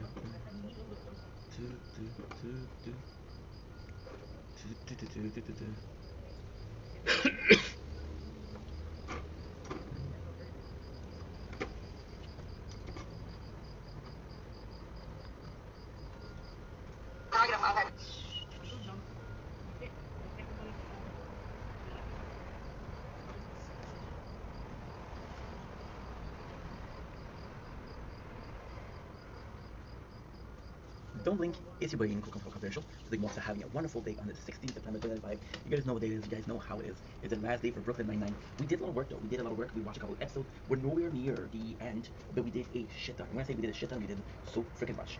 We are at 3:19. The season 3 episode 19 is 4:35, which means that we have about 11 hours left of Brooklyn Nine-Nine. I don't know how I'm gonna go. I kept on thinking like, hey, we're gonna be reaching this, we're gonna be reaching this, we're gonna be reaching this. I just don't know. What I do know is we'll do what's possible, and what is possible is possible, and what isn't possible is not possible. So without further ado, of course, Netflix is gonna lag. Oh, we're not connected to the internet. See, computer is just a simple task of understanding how it works. There you go. Netflix, and Netflix. We have season 3 till 19, but we're not there yet. If I'm remembering correctly, we're at season 3 episode. We are at season 3 episode. Yes, we're having people work behind us. I don't mind, so you should mind. We got the Swede. So we did from holy schnitzel. We watched episode 9 inclusively to 19 exclusively. Watched episode 9 inclusively, and we stopped at season at episode 19 exclusively. So that doesn't count. So you got the Sweden, the Swedish, I think. Is that how you call it, the Swedish? I don't know. It's kind of cool. Kind of cool. Come on, there you go. That's my boy. That's my boy. So the guys they have, and this is a really cool cold opening because this is the very first cold opening which has two signs, right? So the first one is the snack machine being replaced, and this is the new snack machine coming in. So Jake says, okay, well, we have a new member of the 99, and we have to welcome it the way we have to. So what he does is he basically takes a bottle of champagne and he lights it up, and Hitchcock is like, oh, this should have been me, this should have been me, it should have been me. So this is kind of nice. We started the episode with a Jake and Rosa episode, which is kind of cool because we haven't had one since the Pontiac Bondage, by the way. So it's been a long ass time. It's cool because they're talking and Jake is like, yeah, it's been 6 months with Amy. Brooklyn Nine-Nine suffer from, oh, by the way, you see me eat, it's supper time. More sausage. Oh my god. Summer sausage. So good. So good. You know what? Looking at the ingredients, I thought it was fully perfumed, but no, it's only the smoked. Wow. Oh, mama. Oh my god, this is so good. We did taste that before. So Jake asked, Brooklyn Nine-Nine has a problem where we don't really have a timeline. The timeline that we have is so broken that you're like, okay, well, how long was this, right? So one of the only time for timeline, and I understand where they're coming from because it's out of respect, right? Like season 1 and season 2, we know is 21 months because at the end of season 2, when Ult is being replaced, he said, I had a wonderful time with you in the last 21 months with you. So this is a very cool, this is a very cool timing, right? So he asked Rose, I wish I get Amy, it's been 6 months, which means that in between Amy going out with him and the beginning of the season, she started dating him in last season, right? However, the first episode is directly after the first episode. I want to do, I'm sorry, but I have to. I want to do a sponsor because this is so good. Noah Martin's summer sausage. It is so good. So she moves in and Rosa is like, yo, don't talk about that shit. They discovered that a famous Swedish criminal has been hiding diamond from Sweden there, so they're gonna have people from Sweden come, which I think is in the show is the first team of. There's been some other cops, but it hasn't been like a team working with another team. So Rosa and Jake and Nolan and I don't remember their name to be honest. Okay, so Gina is taking courses. So we knew she was taking courses how because and this is detective work. We've been watching Brooklyn Nine-Nine for a while, so we know how exactly how it goes. So basically, because she gave excuses to Terry, it said she was in college, but she didn't say which course she take. However, Gina is like, guess what? I have a super huge respect for people and medium. one of the coolest lines from Gina Minetti. I'm sorry, guys. This sausage is so good. One of the famous lines from Gina Minetti is Gina's mom at her wedding says, "My medium said that," and Gina says, "Your medium is a crook, is a scam. You gotta meet my medium." And to me, it was just so fucking funny because they're both believing in media, but it doesn't make any sense. So this is kind of cool. So right now she's studying astrology. I feel like it has something to do with medium. She wants possibly to become a medium. How many times did I say medium before you guys get mad at me? 4 or 5 times? Because I just said it's 7 and you didn't realize. So yeah, so which is super cool. Amy and Terry are helping her out, which is Nerd Nation 1 and Nerd Nation 2, which I love. Now, I'm sorry, Terry, that I said that, because you're gonna beat me up, but for Amy, nice, cool, no doubt, no doubt. She'll organize this as a sign of friendship with Jake, and she'll forgive me. So you have 2 guys that are from Sweden, right? Now, it's good that it's not spicy, they're spices. This is super cool because they're really they're really, really close. So why is that cool? Well, because Rosa and Jake's are super close, and it's a problem because it establishes, but this is kind of breaking the fourth wall. It establishes that some of those characters, apart from being a cop, we don't know much about them. Now, this is the charm of Rosa, but for how long can you keep it that way, right? It's kind of sucky because that's all she thinks about. That's used to be all what Jake think about, but now he has Amy, right? So they're super close, and they wish they were closer. Oh my God, this episode, we watched that episode today.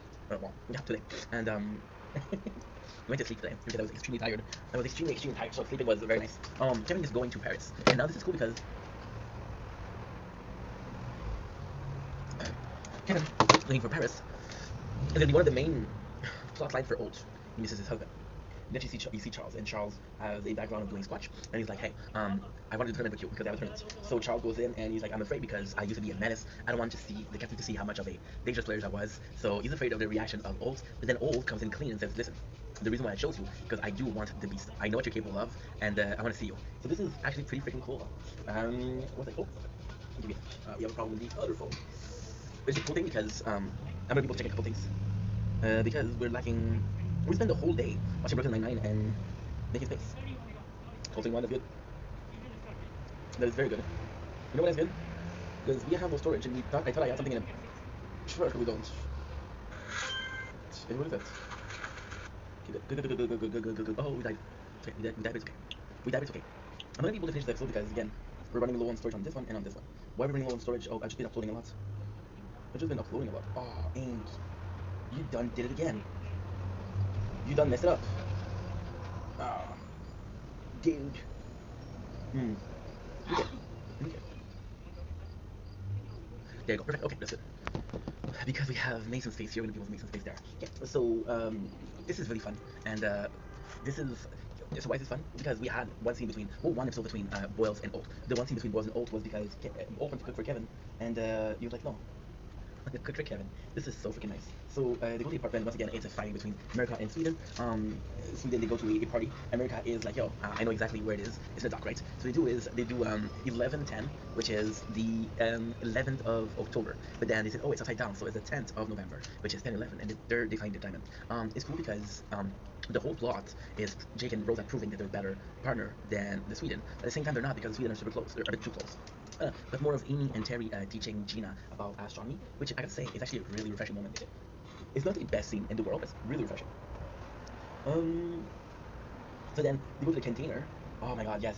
Yeah, Charles and Old playing, and they're getting beat up. And Old is looking at Charles to see if he's gonna get mad. Charles has a couple of close calls where he gets mad, but he doesn't. He maintained the beast inside, which is a detriment to Old because Old wanted the beast. Now, why is this super cool? Is because you see that Charles still has it in him, right? Terry really cared about Gina. Amy really cared about Gina, so this is also super good. And yeah, that's pretty much it. So with that being said, we have the one and only Neil. I don't know his name. I know it's Neil deGrasse Tyson, I think. Neil deGrasse Tyson. See, I was close. Very, very legendary. And super good because he is one of the scientists that is the most popular because he goes on Rogan a lot and he talks about, okay, well, this is how I see things, this is how we see things, right? And he's very good at and in non-scientific language. He is the Kevin of the old nation. You know what I mean? So this is pretty good. This is pretty good. Then Charles gets mad and he unleashes the beast. It's kind of funny because we're seeing, oh yeah, so we got Jake and Rosa. They're going to the container where the diamond are, and they're happy because they find the diamond, and they're super proud because they're like, yo, we actually made it. We actually made something of ourselves, you know, actually proven that hey, we got this. America got this, right? Which is, how can I say that? It's a bit they found like the competition. I don't think the Sweden found the competition. So they get into a fight in a container where they get stuck, which is kind of funny. You got Charles who's unleashing the beast, and this is super cool because Charles is 5'4". I'm 5'4", by the way, so it's not a short people joke. It's a normal people joke. Because I'm normal, right? So Charlie is basically bullying them, which is super freaking nice. Gina felt bad because Amy and Terry were putting so much effort into explaining to her that she opened the book and she nailed the exam, but she still let them dance, which I think is a super limiting moment, and I think it's cool. That's pretty much it, right? What next? We're doing it actually pretty good.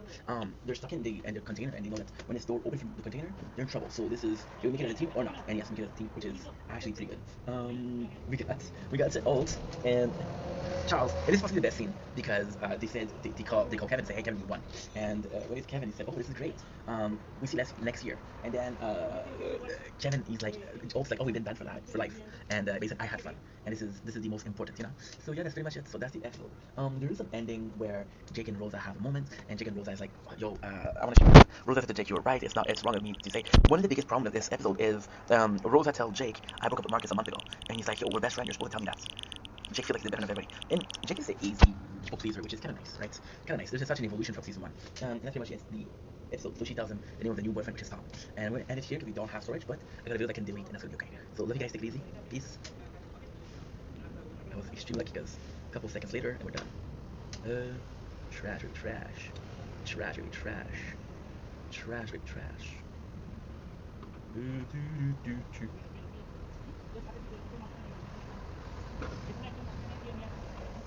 Dominic, it's your Blaine. Woke up from the commercial because I was doing well to having a wonderful day on this 16th September 2025. I am so happy and so glad to present to you some more Brooklyn Nine-Nine. Usually I like to do an intro, but we're in a rush. We have a whole day focus on Brooklyn Nine-Nine, so we're gonna do it. We're gonna be reviewing season 3, episode 10. Yes, there's people behind me. We got the episode 9, which is Yippee Kayak, which I didn't know what it was, but it's Christmas, and it's a Christmas special, which we don't have. So we have a third one, which is good because those are kind of classic. Every single show you're gonna put in Thanksgiving, American show, Halloween, and Christmas because they're most popular. So we got once again Amy, who says no to the gift, and this is super crazy. Because Amy gives a gift to Ult, and you know that Ult doesn't want gifts, but she's like, if he doesn't know it's me, I'm gonna be in trouble. So what she does is she writes a present very badly, and she writes it with the wrong end, so that the cassette thinks there's a bomb inside. So this is a funny cool thing. Yippee Kayak apparently is it's apparently a saying, and I heard it on the movie. John McClane, I'm sorry, dude. So Jake asked Gina for help, and Gina's like, nope. Lenny on business, on our business. So Jake is like, okay, well, what can I offer you to what can I offer you to get your help? To help me? Some sausage. This is so good. I think it's so good. So we got the which is super cool because Gina helps him, and they offer in exchange he has a picture of Terry. Now she realized that I was wrong. Charles gave a gift to Jake, but Jake didn't get a gift for Charles. So he asked Gina for help, and she's like, okay, well, let's go to the store. We have everything, right? And Charles goes with them. This is pretty bad. So we have an oat Rosa bonding over some cold water. Why am I not surprised? This is so good. No margins. They want to help with sausage.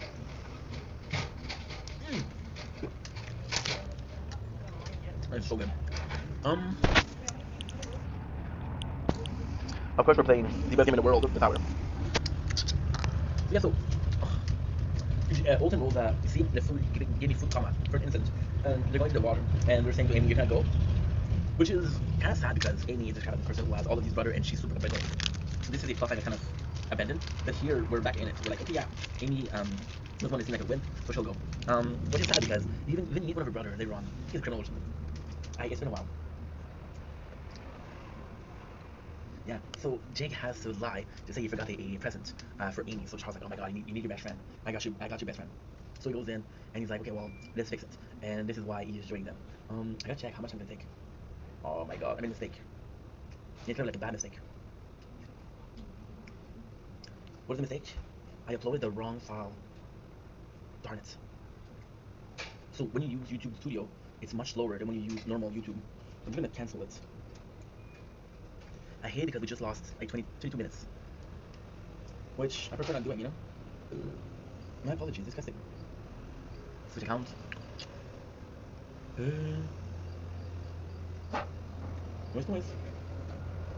Noise. You see how quicker it is, how much quicker. This is 14 gigs. 14 gigs will not take me a long time. Now, why is that important? Oh, because if my should do it properly, it's gonna take me a couple hours. This phone is almost full. This phone is almost full. But we've been making a lot of space on this phone. I low-key uploaded like, I think it's 40 videos, but I'm not sure. even preparing is gonna take some time. And we're supposed to make videos earlier, but there was people on the rooftop, and I didn't want to intrude on their work. I didn't want to film them, you know. But I thought it was gonna be pretty rude. But then, alas, I had to do the work. Because I had to do the work was done. Can you blame a guy? Can you blame a guy? Huh? Can you blame a guy? You can't. Because if you were, that would be pretty rude. Ma patience est morte, je me fous le feu. Ouvre-moi ta porte, pour l'amour de Dieu. There you go. Charles is part of the mission because it's to protect Amy. And so Jake buys a perfume for Charles to get it. Now, surprise, mofos! The store they're at gets stolen. They get people stolen. So it's a real John McClane thing. Especially in Die Hard they did, which is sad because it's a Christmas. It's Christmas and it's a shopping mall that's what should we call it? That's being like they're just hostage. And for some reason, it just made me think about Paul Blart. So my Cup's movie reference are Paul Blart. But you know what I gotta say? Paul Blart. Not a bad movie. Not a bad movie. So Terry, hell yeah, Terry is awesome. Terry says I'm gone for 2 days. Look at how comfortable we are. We're comfy as fuck. Terry is saying, guess what? I'm going on vacation. Where you're not supposed to call me. Because Cody called him 49 times last year. With his butt, of course. This is super sweet. Hi. Cut your hair, you look good. Thank you. That's so nice. You should keep it short. You like it? That's awesome. Thank you so much. How are you? I'm good. How are you? I'm doing great. Thanks for asking. What's new? I'm doing great. Thanks for asking. Hey, I'm doing great. Thanks for asking. What's new? good. Awesome. Weather's getting colder. You know what's coming, then I'm not going to be happy. You're not a winter gal? Hey, You're not a winter gal? no. I know. I know. You look good with short hair. Thank you. My mom said the same. Keep it short. Thank you. I will. For you, not for my mom. For you. Hey, I'll keep it short for you. okay. Not my mom. For you. You sit like these glasses, wait till your hair off. It's because, I feel like I'm not gonna talk. well, because when I go to work, I have music. So I use the hair to hide the music. You know? So it's not for the looks, it's for the You utility. look more handsome, too. Well, thank you so much. And I'm going to let you go to your thing. I'm cooking. What are you cooking tonight? I'm cooking hot dogs, but not hot dogs for me. Wow. Is it the season? Of course. Well, enjoy the meal. Enjoy the evening. Thanks for the compliment. I appreciate it. Oh, God bless you more. Amen. Amen. Super nice. And you see, she said, I'm gonna let you do your thing. This is really kind. This is really, really kind. This touched my heart. This, wow. Wow. It was really kind. I'm sorry. I had emotional moments. Let's put it for chemicals. You know what's another sweet moment? That was really nice. We don't talk a lot, so. She's super sweet. She's super sweet. Every kind person. Kinda sucks because we used to talk a lot, but then we had a cold, and now it's back to normal. I guess, I hope. But she's really nice. So Terry goes in, and he has a call, and his brother, Zeke, is making fun of him, because always, right? And Terry's like, you know what? I'm tired of you not working. Get a job. Get out of here, man. And you know what I'm saying? Terry, you stuff for yourself, my boy. This is good. This is really, really, really good. I actually love this. Gina, Jake, and Charles are seeing this, which is a John McClane movie, which is super, super nice because this is Jake's moment, right? And Gina's like, let's take some hair products, my apologies, and a lighter, and make a flamethrower, right? Which is possibly also, just possibly also. I'm sorry. Which is possibly also, which is possibly also one of Jake's dreams. So in the movie, he had a tank top, and Jake said, I need a tank top. So Gina gives him a very flowery dress. And he's like, not for me. And he says, hang on, I'm gonna wear it. So Charles throws his clothes to Gina. She can just catch it. She looks like a badass. Gina let the clothes fall. That was super cool. That was super, super cool. Jake goes in, and it's a big emergency. So Terry goes in, and this is really, really a really important episode for Terry because he goes in and he's like, listen, who's in charge here? And it's a vulture, of course, our nemesis. Which kind of sucks because then you realize that there's kind of two bad people in the show. Now, I'm gonna be honest here, we have a little bit of problem. We see vulture a lot, but we don't see Wanch a lot, so what's going on here? Oh, phone is too hot. I said, You know what's insane? I was going to YouTube studio, which would have taken me 3 hours, and now we're gonna have a reveal of how much I'm gonna take. By the way, if you were gonna upload on YouTube, it's just faster. Ooh, also a news for YouTube. Make a video about it. But I said I can't believe it. I can't believe it. 25 minutes. So we made a mistake. I uploaded on YouTube Studio instead of YouTube. I should have done YouTube because now it's it would have been done by now. I can start this one, which is 4 hours and a half. These it's So Terry's like, yo, told my guys are in here. They got a very good vantage point. And this just reminded me of Paul Blart, which possibly means that Paul Blart was inspired by Die Hard, and this episode is inspired by Die Hard. You know, that's shitty, but hey. Gina gets caught, which gets Jake in trouble, but now he has to. And this is super funny because they get the name of they get the name of the guy, which is super, super, super nice because they go in and take care of the street guys. But then you realize that they're Canadian, and this is kind of ruined the moment because Canadians are supposed to be super nice. However, guess what happened? Guess what happened? They get the talkie-walkie, and the guy calls them, and you pretend like he's a Canadian, and it works. Terry's like, yo, I'm gonna save my guy, fuck you, I'm not gonna go. And it's really cool because Terry would be afraid of the vulture, but in this one, it's like, no, my guy's in trouble, I'm gonna save them, which is a very heroic moment. I gotta say, this is possibly more heroic than what Jake did. We got Amy that received a text from Jake saying, hey, there's an emergency, we're stuck, and the biggest problem possible. And then when she says, Amy is like, holy shit, this is my boyfriend, hello. So she goes in the water. So the whole time, Bolt and Rose are in the water, having the clothes of water. Amy is a wimp, so she can't go in the water, but she's had to go in the water for Jake, which is also a sacrifice, which is pretty cool, pretty cool. Charles is the one that saved the day, and guess what? Charles has a tank top. So the John McCain here wasn't Jake, but it was Charles Boyles, which is super freaking nice. We got a cute moment between Jake and Amy. She was worried about him, which is kind of cute. Oat is the one taking care of. Jake is the one that takes care of. Charles is the one that takes care of Jake, and he's like, dude, I'm a shitty friend. I'm a shitty friend. I forgot your gift, and I'm sorry, I'm selfish. And Charles like, no, you didn't forget my gift. You went in here and you saved us. You were a hero today. And this is Charles. This is Charles. He's a good dude. He's a good dude. I'm gonna protect Charles till I die. You hear that? You hear that? I'm gonna protect Charles till I die. Episode ends. Next one is. Oh yeah, this is one of the criminal that gets away. One of the criminal that gets away. Oh, this is probably one of the best cold open. Then the criminal gets away, and Gina takes she does when she was doing the fire spray, the flamethrower, and it works. So this is cool. We have a guy that is doing a dance move, and the police, which is Jake, Terry, and Oat, goes to stop him, and they're like, yo, you need to move. I ain't moving shit. So Oat does a really cool moment where Oat is supposed to be one of the best freaking dancer, and because he's one of the best dancer, he dances off with the guy, and he actually wins. Of course, we don't see him win, and of course, Jake isn't able to film. So yeah, this will be lost in the lost media, which is super funny. We got Hostage, which is pretty much one of the best episodes. We have the comeback of the criminal girlfriend of Charles. Even though she was acquitted, non-criminal, she's dating my boy, and she'll be treated as dirt until I can vouch for her at her wedding, which didn't happen. Hello, spoiler. So, they're saying that they want to have kids, right? However, their sperm is under Elise name, and this has got to be one of the coolest things Brooklyn Nine-Nine did. Why? There's a couple of reasons why. We know how shitty ex-wife was, but we didn't know who she was. We know that Charles still living in a basement because she's dating Hercules, and we know that Hercules and him are close as fuck. So this is super cool, super cool. We get the incident where Charles is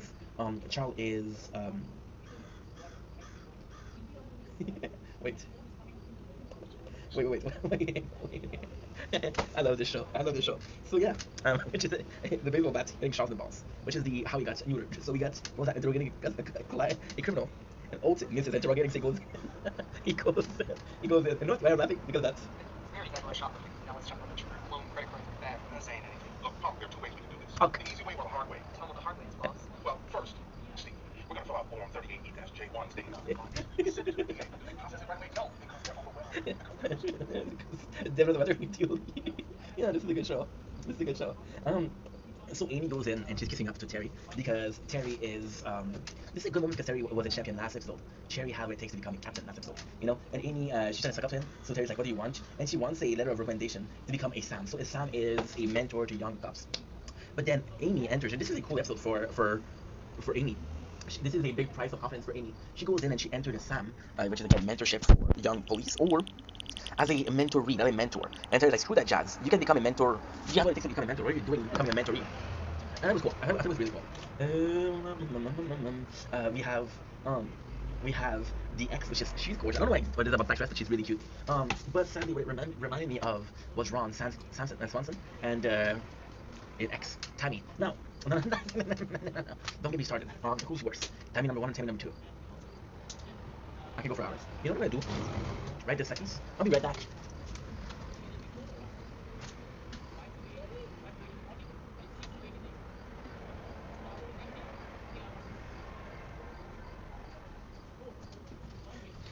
Your boy's been working mad hard. And he's a little break, so. There you go. Nazdrovia.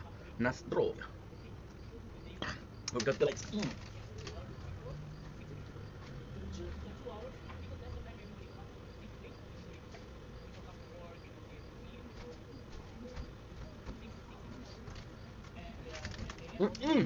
Cheese.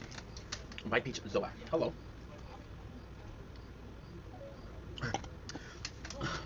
Phone is too hot.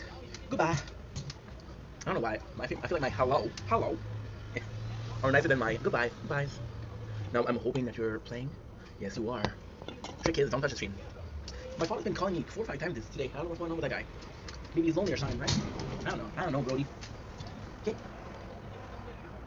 Ah, Charles signed away the right to his sperm bank because Charles somehow knew this was gonna happen. So he goes in and he's like, "Yo, I give her a lot of sperm." What is nice, which is really nice in the show, is how dumb it is. They put in so much effort to have the evidence board.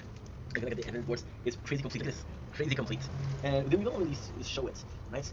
So Charles is trying to find a loophole and find what he has. And what he has is Charles' hairdresser is actually hella talented. Because she's actually hella talented, ex-wife could be interested in having her back. However, is my boy Charles gonna give it up that easy? Hell no, he ain't.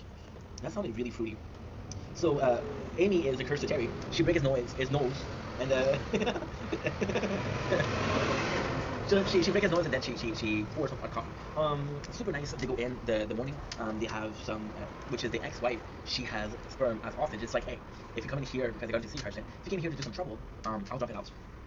So Steven says, I only want to be talking to Gina. The reason why he was talking to Gina is because they know each other. He thought that Gina liked him, and because she liked him, there was a chance that they could get together. Jake is willing to negotiate with the ex of Charles, but at the same time wants to show that the sperm is real. However, she doesn't mess around. She's taking out the sperm and she doesn't, which is super good. What does she want? She wants Charles. She wants Charles to take care of a ticket that she had, where she punched no, it wasn't parked. It was sitting on a bench. A priest that was sitting on a bench. So pretty horrible crime, Mrs. Boyles. Now, of course, do I think that her name is Mrs. Boyles? No. I think Charles was a little biatch. That's a good name. But you know what? If you want to take the name of your wife, more power to you. You're not necessarily a biatch.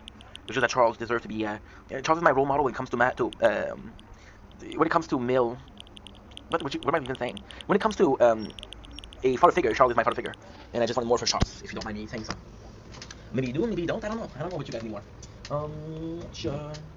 So, Jake says, "Yo, Charles, do the right thing here, bro. You know that this guy is sadly, he's a victim and all that. So you're putting away the victim and you're taking care of the criminals. You're crooked. Don't be like that, right? So Charles betrayed Jake, which is the hardest thing that he could have done, but he doesn't pull through with it. He feels bad, right? Which is super fucking cool. Not the truth. Jake gets Scully to help him versus the daughter, and Jake tastes Charles. Amy gets rejected from the offer, so she thinks that Terry made her rejected, but Terry shows her the note, and he's like, "Yo, well, I didn't write that," and it hurt my feeling that you think he would do so. So then Steven, which is Terry, I don't know why I call him Steven, but Terry did something wrong. That is the wrong thing, right? So Charles is like, "Yo, it's not. This is bad. You have to do the right thing." However, Charles doesn't do the right thing, but Jake is able to tell him, like, "Listen, you don't need to be the dad to be the dad. You can be a wonderful dad to somebody else's kid, right?" Which is gonna be happening. Charles will adopt. But the coolest thing here is I don't remember this ending for the scene for Gina. Oh yeah, Rosa had the one. Okay, so Gina basically treats the criminal like shit for the longest time, and then the criminal talks to Rosa because she treats Rosa like shit too. So because she treats Rosa like shit, they found something to bond over, bond over, and they become besties. They become besties in the Westies. I was lost, now I'm found. I'm sustained by the sound of the angels singing me to sleep. With myself on the ground, am I dead or am I kicking instead?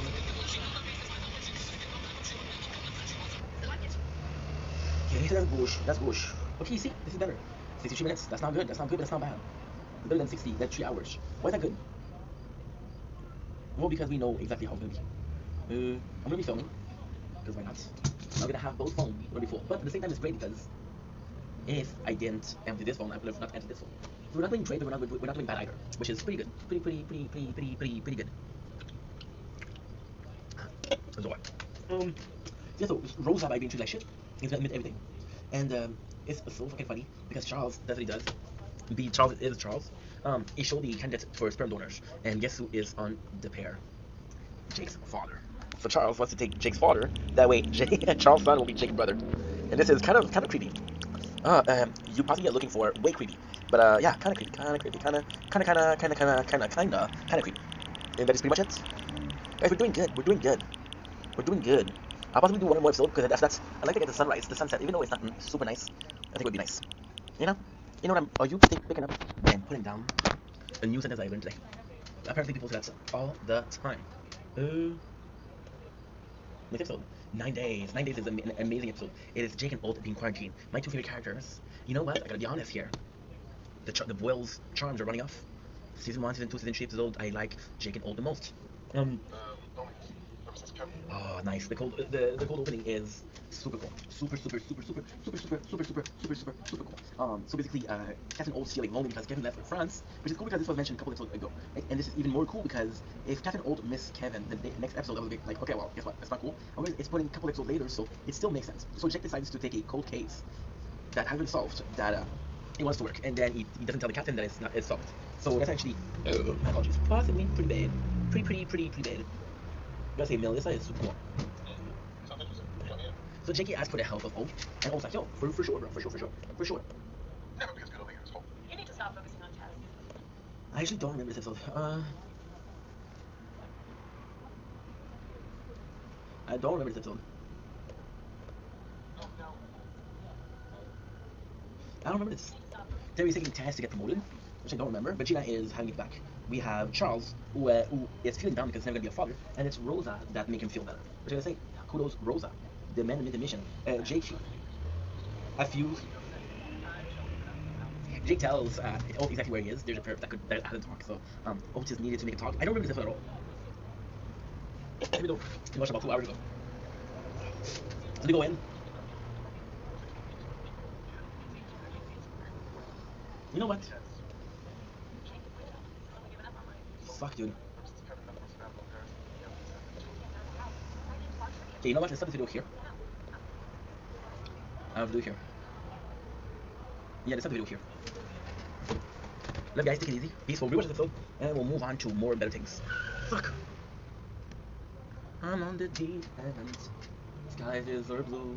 I don't know what I'm even saying true. So tomorrow fall.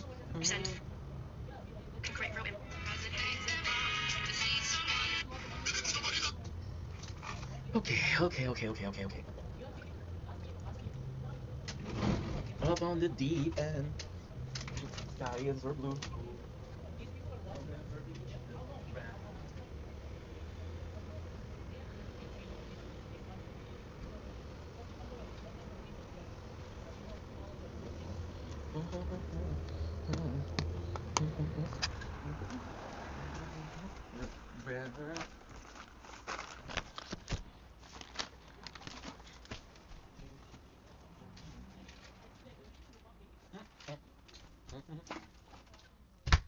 Mm. Oh, yeah.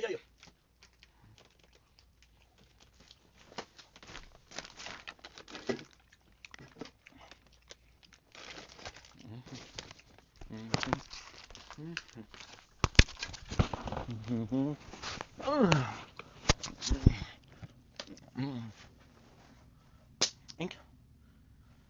You goddamn the food. Mm.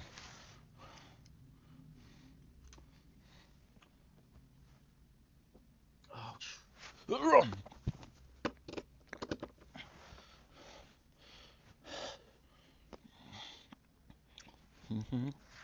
I'm on the deep end.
My apologies.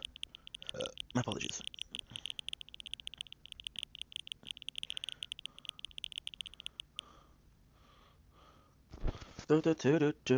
I'll never reach the ground. Don't care.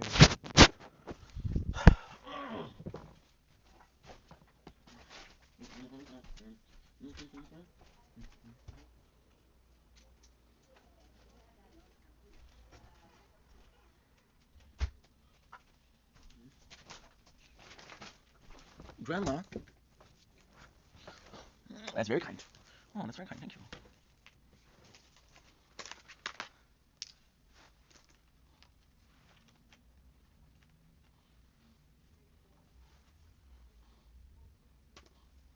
Good.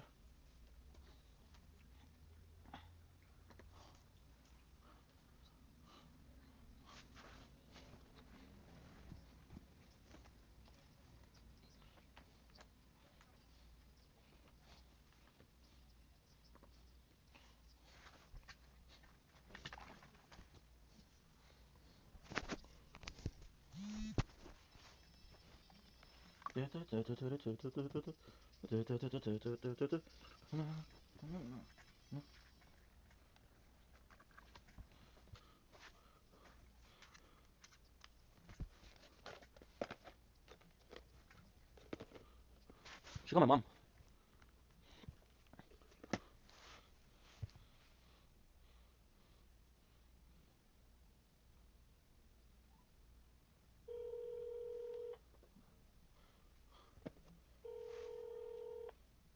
Oh, je m'excuse pas, j'ai approché. On se voit demain, on se voit jeudi. Bye bye. Should I call my dad?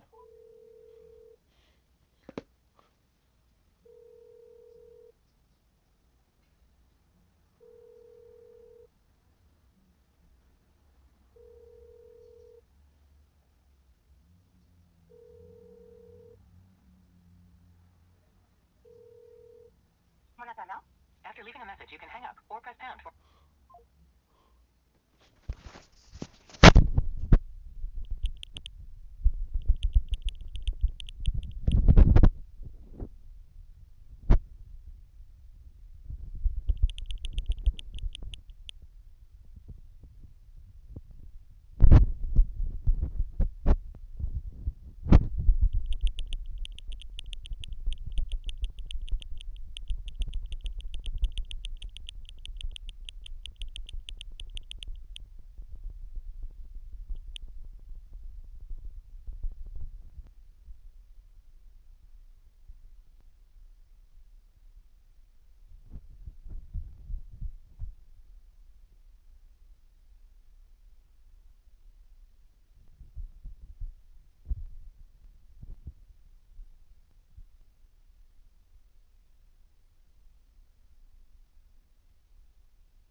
J'ai voulu appeler maman.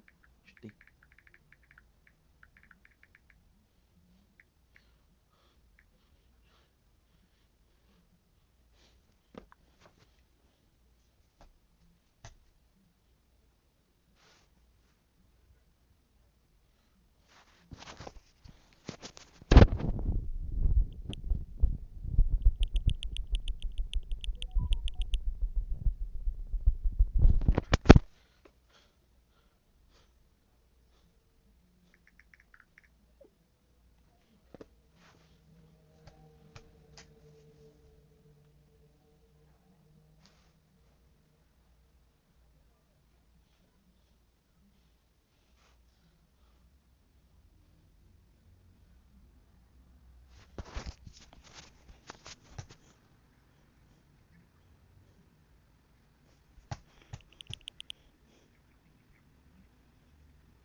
Hi, Mom.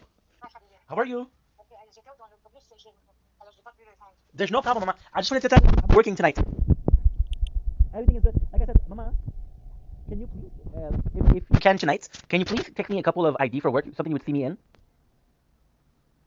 Because tomorrow I'm going to meet the lady, La Nadiela. So I'm going to meet her, and I would like to have a general ID of what could be good. Because maybe you know what? Yesterday you made me realize something. Maybe I'm not seeing the bigger picture.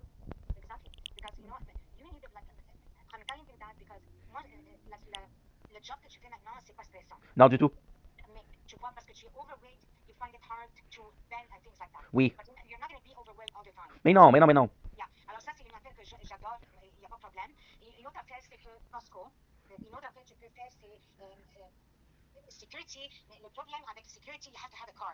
Ah, shit.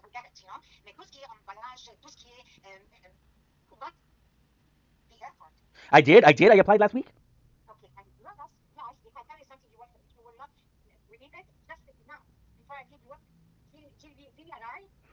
Villeray? No. Wow. Okay, that's perfect because that's a great job. Yeah, I know. The train is apparently very good.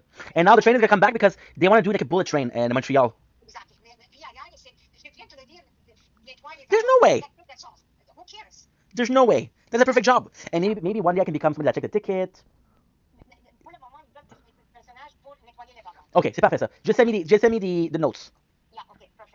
So yeah, so I'm gonna work tonight. So that if you call me, that's why I won't answer. And everything is okay. You see how nice it was today? Beautiful, huh? But you see the tree, maman, hein? Ça commence. Ça- la couleur, ça change.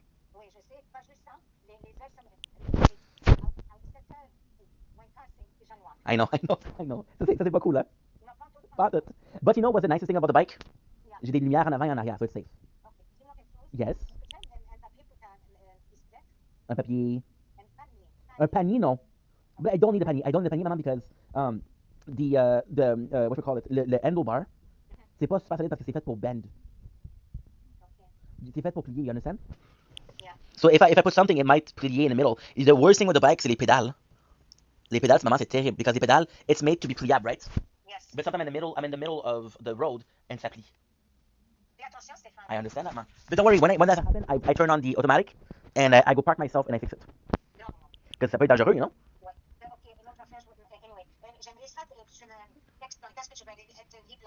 Okay. Okay, but I'm gonna tell you right away. Well, I'll be honest with you, I don't know. Okay, perfect. Because I don't remember if I have an appointment la semaine prochaine avec CGE. Because Nadia, I didn't meet her yet. Maybe it takes a couple of times to see her before she puts me. I don't think she will sign me up right away. Yep, I promise. I promise. I kind of found something, man. Because I'm working night shift, maybe I can do both. But oui, because it's only 3 days a week. Now, I don't know if it's legal. Mais je sais pas, parce que s'il paye pour le cours, s'il paye pour le cours, s'il paye pour le cours. Okay, okay. Oui, promis. But I'm not gonna take them tonight. I'm gonna take them Friday. What I could do is I can bring one box for Friday and I can bring the other box for next Friday. C'est une bonne idée, ça? Awesome. Maman, merci pour tout, maman. And next week, it would be super nice if I see you and we went to a place where they fix computers stuff like that. Because I told you my phone. You remember when I called you 2 days ago? And I told you, oh shit, it doesn't record. Well, one of my phone, it's restarting. So I want to see. And when I record something, it gives me a wrong file. So I want to see if I can fix it. Merci, maman. Parce que c'est quand même important, là, you know. You know, I miss making videos, but the work is super nice.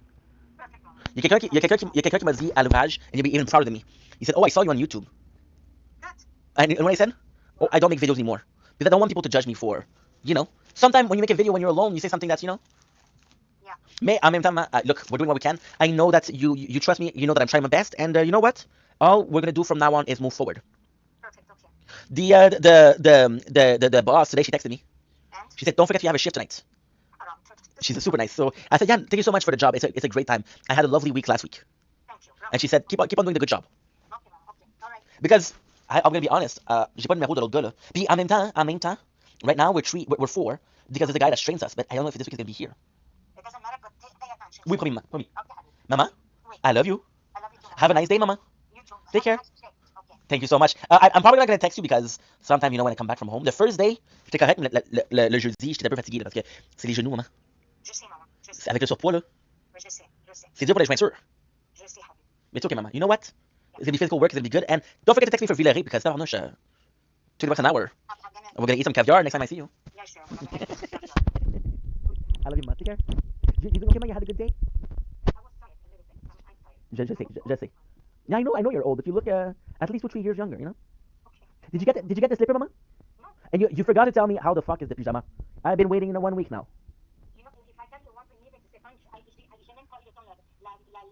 Oh, yeah, but you have to try it, mama, because I don't know if the size is good. J'ai pris medium. C'est bon. Fait que, bosse une belle soirée, maman. I love you. Bye. Merci beaucoup. C'est gentil. Bye.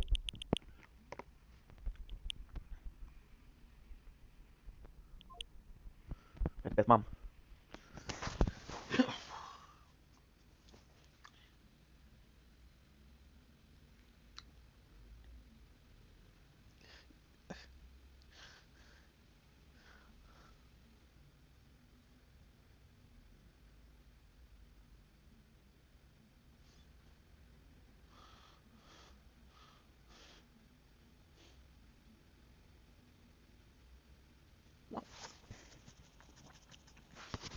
Okay.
La la la.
Ah,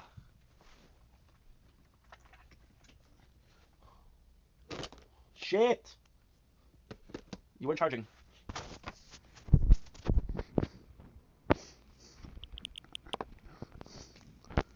My apologies.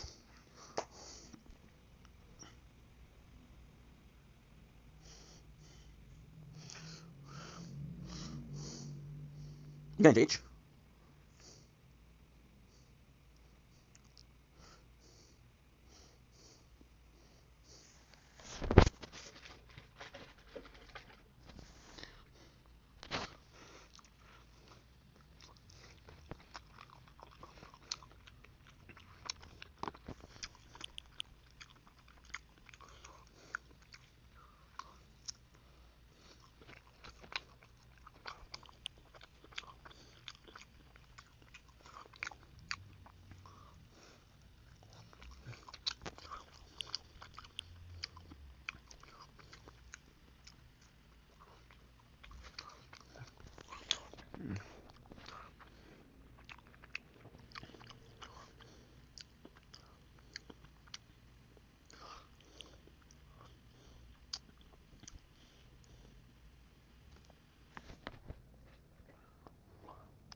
Amen.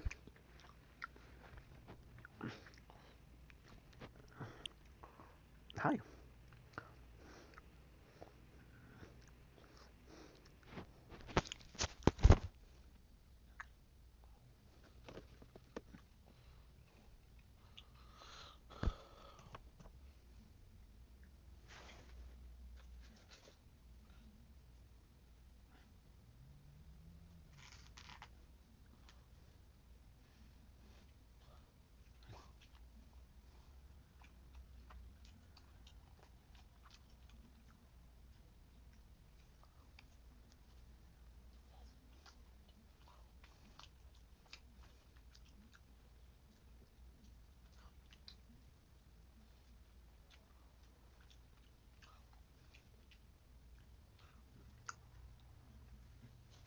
Mm. Delicious dessert.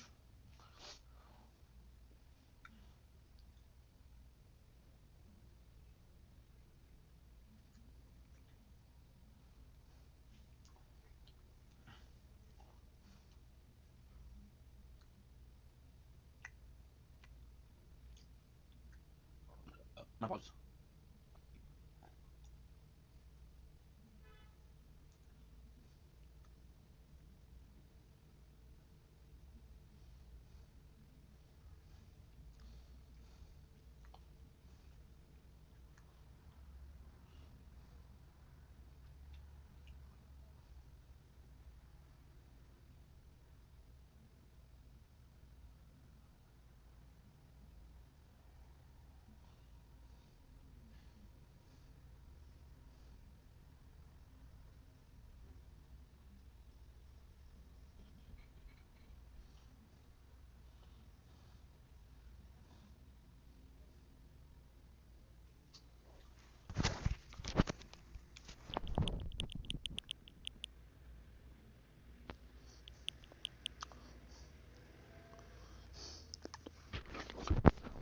Forgot to.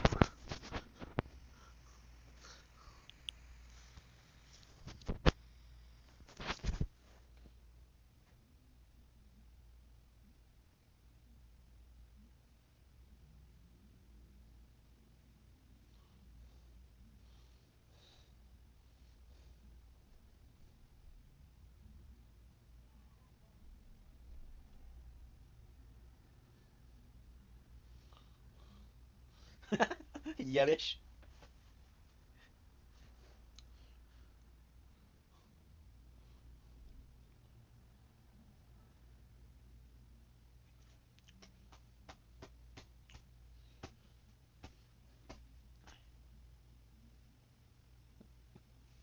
One thing will do.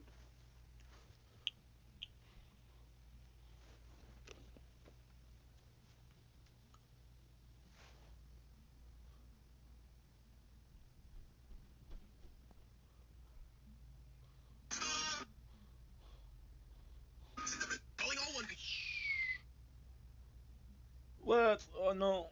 No, no. I'm not gonna have enough space. Oh, inch. Fuck me, baby. Oh, god darn it.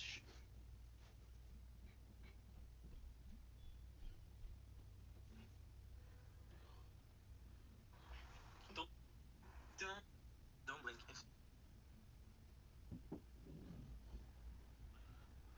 Expands the.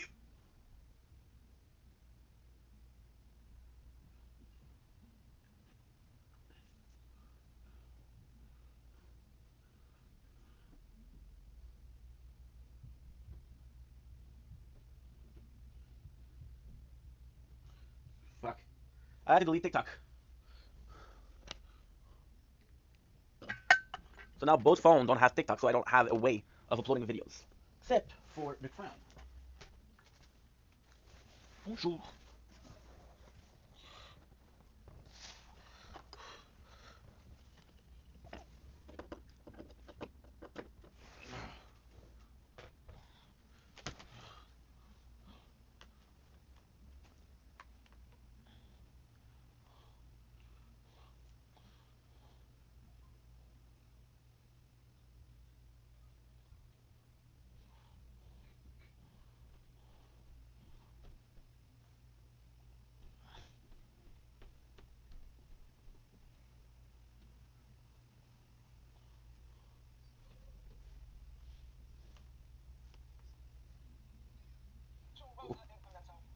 Oh, mama. Oh, mama.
Going to rotate.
God, he's ugly.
Power Stone, maybe.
Yeah, yeah, yeah, yeah, yeah, yeah, yeah.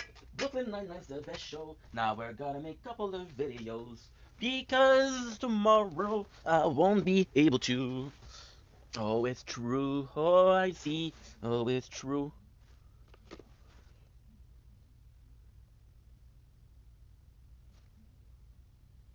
Okay, so we lost 6 minutes of the Twitch.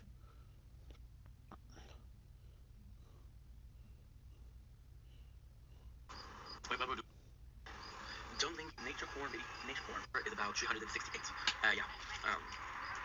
So I'm not good at math, but I'm bad at math. Try to do some stats you don't call back, and then everything happened at the same. Because at the end of season 2, when old is being replaced.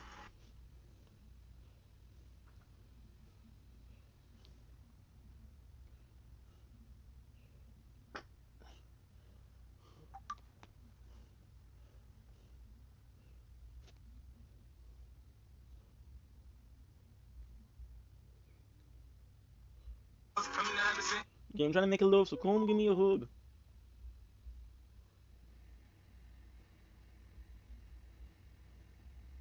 I might just wait here for a moment.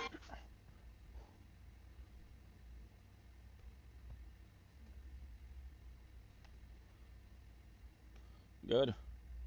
You were so beautiful, girl.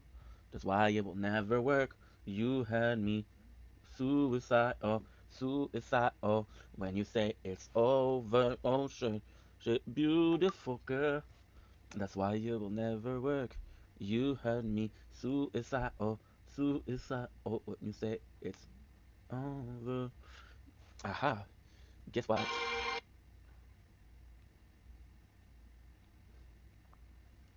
Do do do do do do. I was held down in 500 degrees. You know, I don't like the new you. I like the old you. When you just sit around and wait for things to happen. HM is honorable mention. Holy shit. Do do do. I have one regret. I wish I was a better father.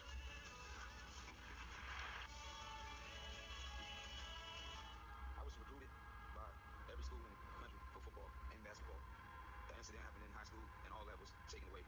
No other schools were recruiting me anymore. I want to thank Coach Thompson for saving my life. My mom went to Georgetown and begged him to give me a chance, and he did. When I would cry and say I can't, he made me go home. Oh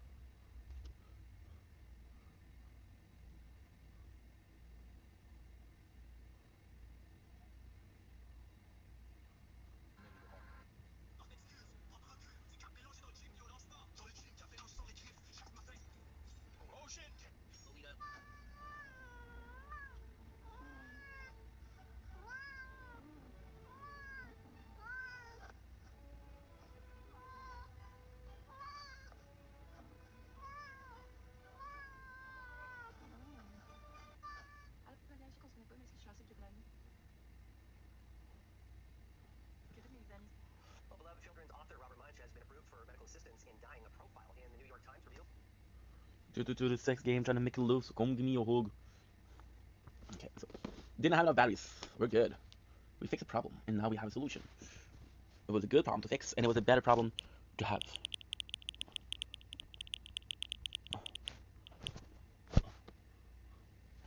Okay. You're not sick.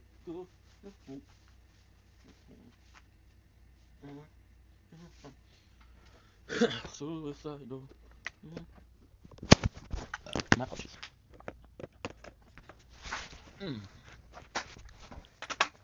Trying to make a move. I'm in the club. Bottle full of hood. Mama got what you need to know to say to her. Just trying to have a sex game. Trying to make it look. So come give me a hug. Okay, good. Good. 1990.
It's till it's over.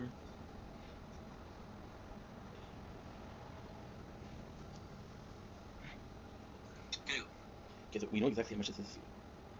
Shut the hell up.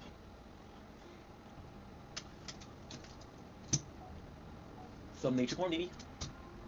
My heart and on my knees.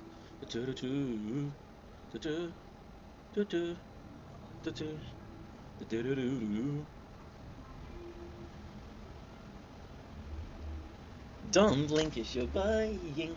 Oh, you missed it. I was trying to be fast, but I wasn't fast enough. You missed somebody listening to the amazing song from Adele, which is To the Fire, to the Rain. See, we took a small break. Don't blink, it's your buying. We'll come commercial. Okay, so doing well. They're having a wonderful day on this. Wonderful. 16th September 25. Super nervous because this is definitely not good. We're gonna be able to finish Brooklyn Nine-Nine. Again, this is a Brooklyn Nine-Nine video, of course. I think you could have guessed it, and if you didn't, well, more power to you, brother. Okay, so what I'm gonna do, just need a couple seconds to calm down.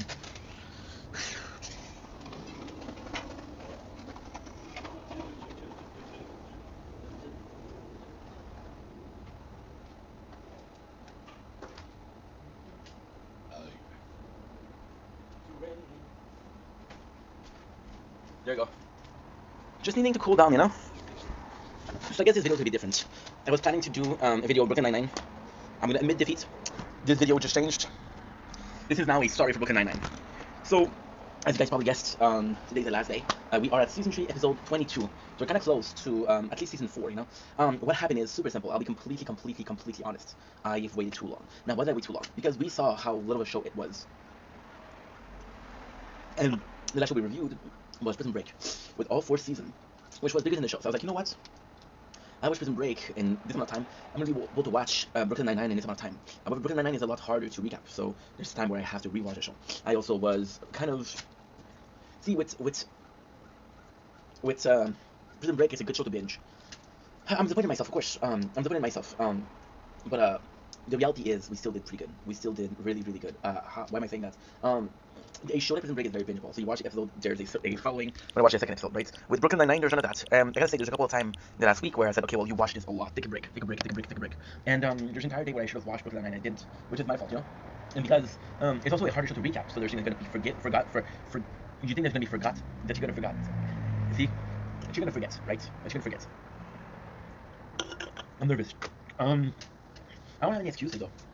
I knew exactly the dates. I knew it in advance. I knew it from the get-go. I knew it from beginning of September. Then I had to watch the show and I didn't. I said, you know what, let's take a couple of days off. Let's take a couple of that turned into a week, And yeah, this is a real shame. And when I say real shame, I mean real shame. I'm a bit embarrassed, to be completely honest, because you see, I think I did some talk about that too because with Lost, which is the only other show that I didn't finish watching. I was like, you know what? You didn't watch the show. You didn't watch the show before, so you're. I really was mad at myself. Brooklyn Nine-Nine, we watched it before. I think, oh, you watched it already, right? And it's stupid because I watched it before, I do have some memories of it, and it should have been better. It should have been easier, at least, to do a recap. But I waited, and now we're done. Now, this is the worst part because the show we'll be watching is The Good Place. The Good Place is 13 times 4. It's 52 episodes of 50 minutes. 52 divided by 4, because it's 50 minutes an episode, is about 52 divided by 4 is about something like 13. Yeah, it's 13. It's 13 exactly. Yeah, 13. So I have to watch 13 hours for the full show, which is not a lot, It's a couple seasons of Brooklyn Nine-Nine. And I'm just embarrassed by it. I'm just embarrassed, truly embarrassed. Because I could have done better, and I should have done better. And then after that, I'm going to be switching on to mangas because Jujutsu Kaisen is finished. So I would love to read Jujutsu Kaisen because we didn't read it. And yeah, but at the same time, and it sucks. Hopefully they sometimes bring back shows that I don't know. So I don't know why they're taking it out, Look at the name was super popular. Bless me. Thank you. That's pretty much it. Anyway, I love you guys. Take it easy. Peace. I'm disappointed. Cause there's a side of you I would never do, and the same to do I will always been, and the side of you I will always been. Cause I set fire to the rain. Don't blink as you're buying. Come home, show because we want to having a wonderful day on the 16th September 25. Make sure that we're still uploading because this is also extremely important and we are still uploading, which is great news. So today is the last day to do Brooklyn Nine-Nine. I just did a video saying sorry I'm not able to finish it. However, I'm not good enough because we still are able to do a shit ton, and a shit ton we shall do. I ended at the worst place possible, but then there's just stuff that I want to watch. Yeah. Am I sad? Yes, I'm sad because I wasn't able to finish it, and that's my fault. But kind of about it won't solve it. So we're gonna go with season 3 where we stopped actually. Season 3, and I don't remember where we stopped. 9 days. 9 days. We stopped at 9 days. I remember now. You know what's insane? My apologies. Sorry. Oh, this is disgusting. But it's better out than in. So we have. I'm so reminiscent. It's not about finishing the show, not even about losing the show. And that sucks. So we do season 2 episode. Season 3, episode 12, which is 9 days. We can do 11 episodes, however, what I'm going to do is I'm going to allow the battery to die, and then we'll continue. Because at the same time, it's all about storage, make sure that we have the storage necessary, which is a big problem, but hey, it's a good problem to have. Yeah, so we have Alt being in a fun because his husband Kevin left for France. Like I said in the previous part, it's a good thing because we know Kevin left. We know exactly that he left. We know he left for France, and this is nothing new. So I thought it was actually pretty cool that they mentioned that because it's not about, how can I say this? It's about what we do know, but what we don't know at the same time, We know that Kevin has left. We don't know how Holt is being affected. It's been a while, so Holt is missing his husband, which is normal. Now, even better than that, we learned that Holt and Kevin have marital problem. So this is kind of insane. Jake's like, dude, the guy loves the work. So I'm gonna take a old file, a old cold case that I had that never was solved, and we're gonna take care of it. We're gonna be together in it. We're gonna be solving the problem, which is a good idea because Holt does love work. So then we go in. We have Holt who's super down for that. We have Charles who's super sad. Which is damn. See, it's kind of crazy because I just watched it and I forget stuff already. Terry is worried about being a captain because he wants to be captain because Ulf is a great captain and I'm nothing compared to him. Gina is the one that really helps him out. Gina is the one that really reestablished his soul, which I thought was cool. I thought it was really cool. Charles is sad because Jason died. Now, what is cool is that Jason was introduced a couple of episodes ago, so we know that he's a character. And he was a humper, so kind of funny. But Rosa is kind of sad for him, and he's like, yo, I got you. She didn't get it at the beginning, but she ended up getting it by being. I'm not good with words tonight. I'm exhausted. I'm sad, right? So Charles loses his dog. Rosa is not comprehensive, and then she becomes comprehensive because she knows that how much the dog meant to Charles, right? We have Jake and Holt on the case, and they're finding a new item thanks to Holt. So it's a cold case that was solved, but there's more crime to be had. And even then, you have to appreciate how much effort Jake's putting in for Holt. He could have been just like, yo, you know what? Fuck that, bro. Fuck that. But no, he's in a good mood, and he's like, hey, you know what? I sympathize with you. I understand what you're going through, and I'm gonna help you out. So it's kind of cool because Jason loses his no, Charles loses Jason, and Bolt loses Kevin, right? So they're both kind of mourning, and Jake and Rose are the one that helps out. It turns out that the problem with the trainer at the gym was a MERP, which is a sickness that is contagious, and Jake and Old contracted. Now, shout out to Oscar from The Office. But I remember him more as a character in the hit series show Shameless, where he played a lawyer. I'm sad right now because I'm finding this pointless. Why are we recapping our show? That's gonna lead tonight. I'm not gonna be finishing. Just so we're further in, and but we're still not finished, right? At the same time, you know what? Fuck that. At the same time, fuck that. The importance is the way we give it to it. So we find it important that we treat the show as something that I'm gonna miss, and it's why I'm sad. Um, cool thing is Amy is able to be in the same route as them because she has all her shots, she has all her vaccine, and this just plays the characters of Amy so well. But also cool thing because Jake is like, yo, this is kind of perfect. We have, yes, we're sick, but we can be in it together. Now, in the show, there's a lot of stakeout. This is what a stakeout between Jake and Bolt. So this is kind of nice because they're my two favorite characters. Charles Boyle's charm is not as strong as it can be. Gina is appreciative of Terry mentorship. So Terry goes in and said, you know what, I want to prove that I'm a good leader. And what he's going to do is he wants to lead people into doing more. So his way of showing that a good leader is getting to the squad to be more productive, so it looks good on him. However, most of the time when he wants the squad to be more productive, he has to help them. So he has to do a good job for them. We have Jake and Ulf going in, and it's kind of crazy because again the prosthetic are amazing. We're trying to solve a case which is already solved, and this is insane because Amy's like, yo, you shouldn't be doing this. This is very dangerous for him. He's losing his mind. He's in pain. Like the guy can see for 5-6 days. Your problem is solved, but it doesn't work, right? there's a memorial video for Jason, and Jason just humping everything, which is kind of disgusting. But hey, this is super cool because they have these pathetic, and Jake's name is Vampire here. Jake's name him Simon, and Old calls him Balthazar because Balthazar is the name of a demon, which I thought was really cool. I thought it was really cool because we love those characters, right? And I don't know, it's just I'm gonna miss this show, bro. I'm gonna miss this show. Now I'm gonna die. Boom, we died. So there you go, which is not a big deal. First thing I'm gonna do is I'm gonna upgrade my bonus. That I should have done that way before, but I didn't. But I'm on the deep end. Skies are blue. I will never leave the ground. I'm on the deep end.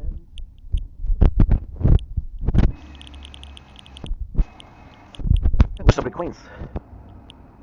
Ooh, I forgot. Oh shit. Guys, I have to stop the video here. I have to stop the video here.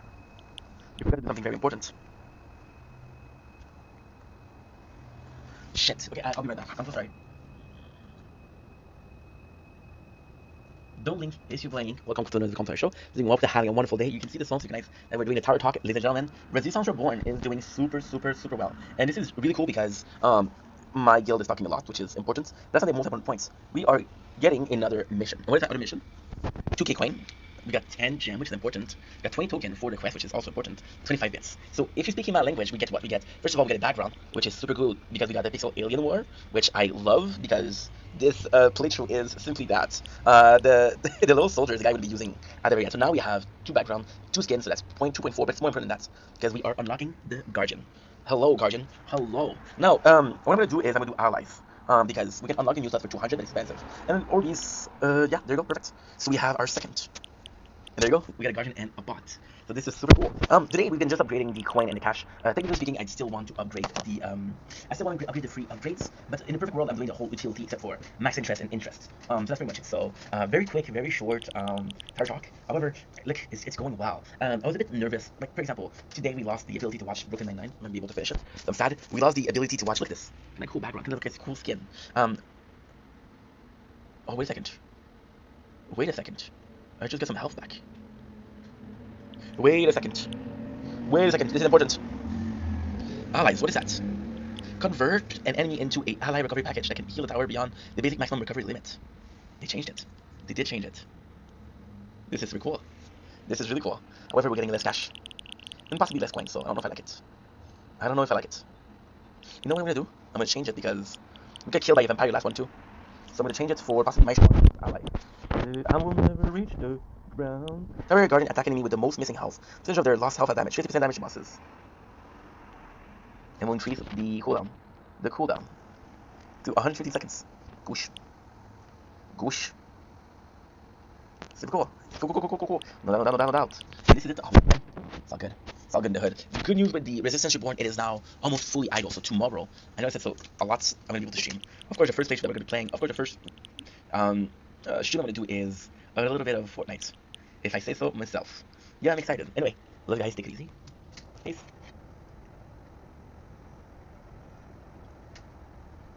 I'm on the deep end, skies are blue, I'll never reach the ground.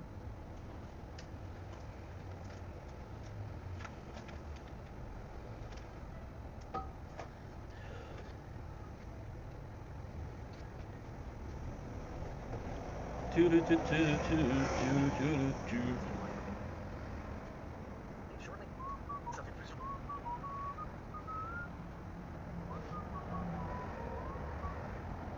Oh. something for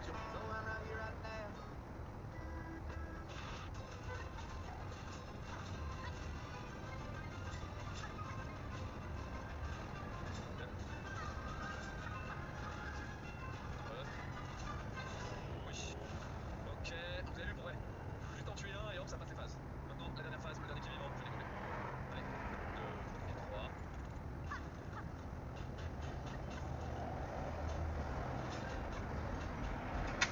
Okay, keep the focus, bro. Come on. I'm on the deep end, skies are blue.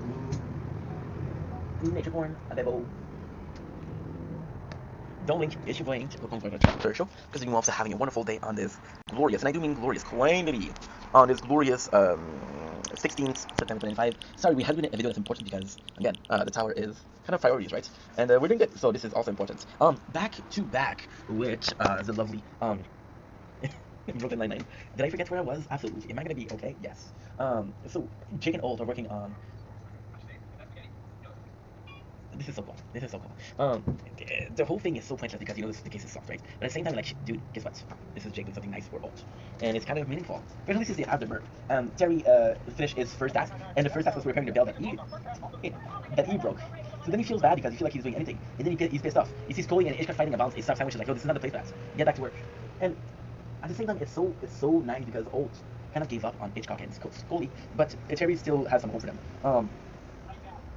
We have they discover something, discover a paper.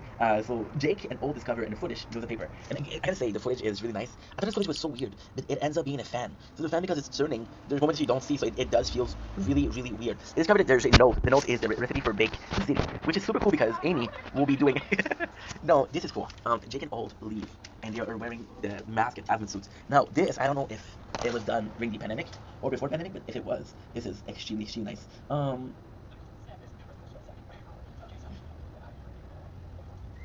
Yeah, Amy wants to talk to Jake, is saying like, yo, this went far enough. But Jake's like, no, you see him, he's entertained, and then he's entertained, he's not bored. He hasn't talked about Kevin in a while. And you know what's the thing?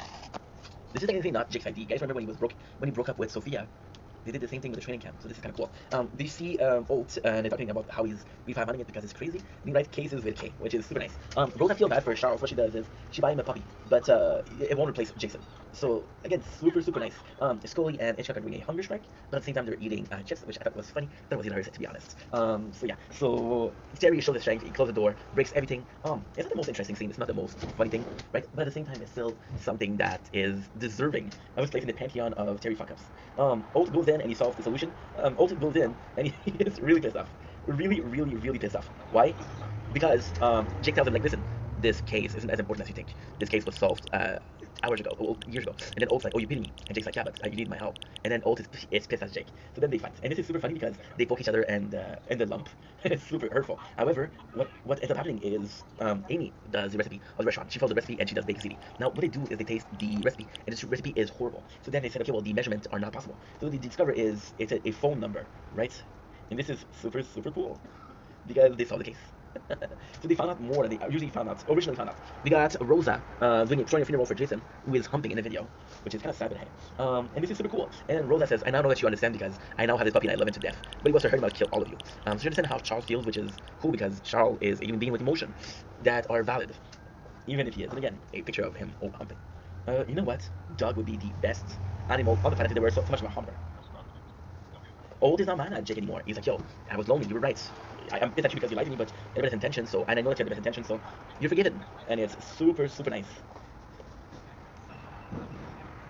So Jake and Amy are going on a cruise, and this is super cool because it's a Judge Judy episode, of course. And Charles like, no, please don't go. This is cool because Charles is a good friend, and it's endearing. It's endearing that he's gonna miss his homie. Am I wrong? Am I right? I don't know if I'm wrong or right anymore. I just hope for the best and make the best happen. The best happen. There you go. Love the Guardian. Love the Guardian. Amy has a different plan than Jake. Jake wants to play it cool. Amy wants to play it super busy. Now, this is cool because this is back to the matchup story where Amy has a plan and Jake is not willing to follow them, even though the plans are possibly something good, possibly a good thing. So, they go on a cruise ship, right? And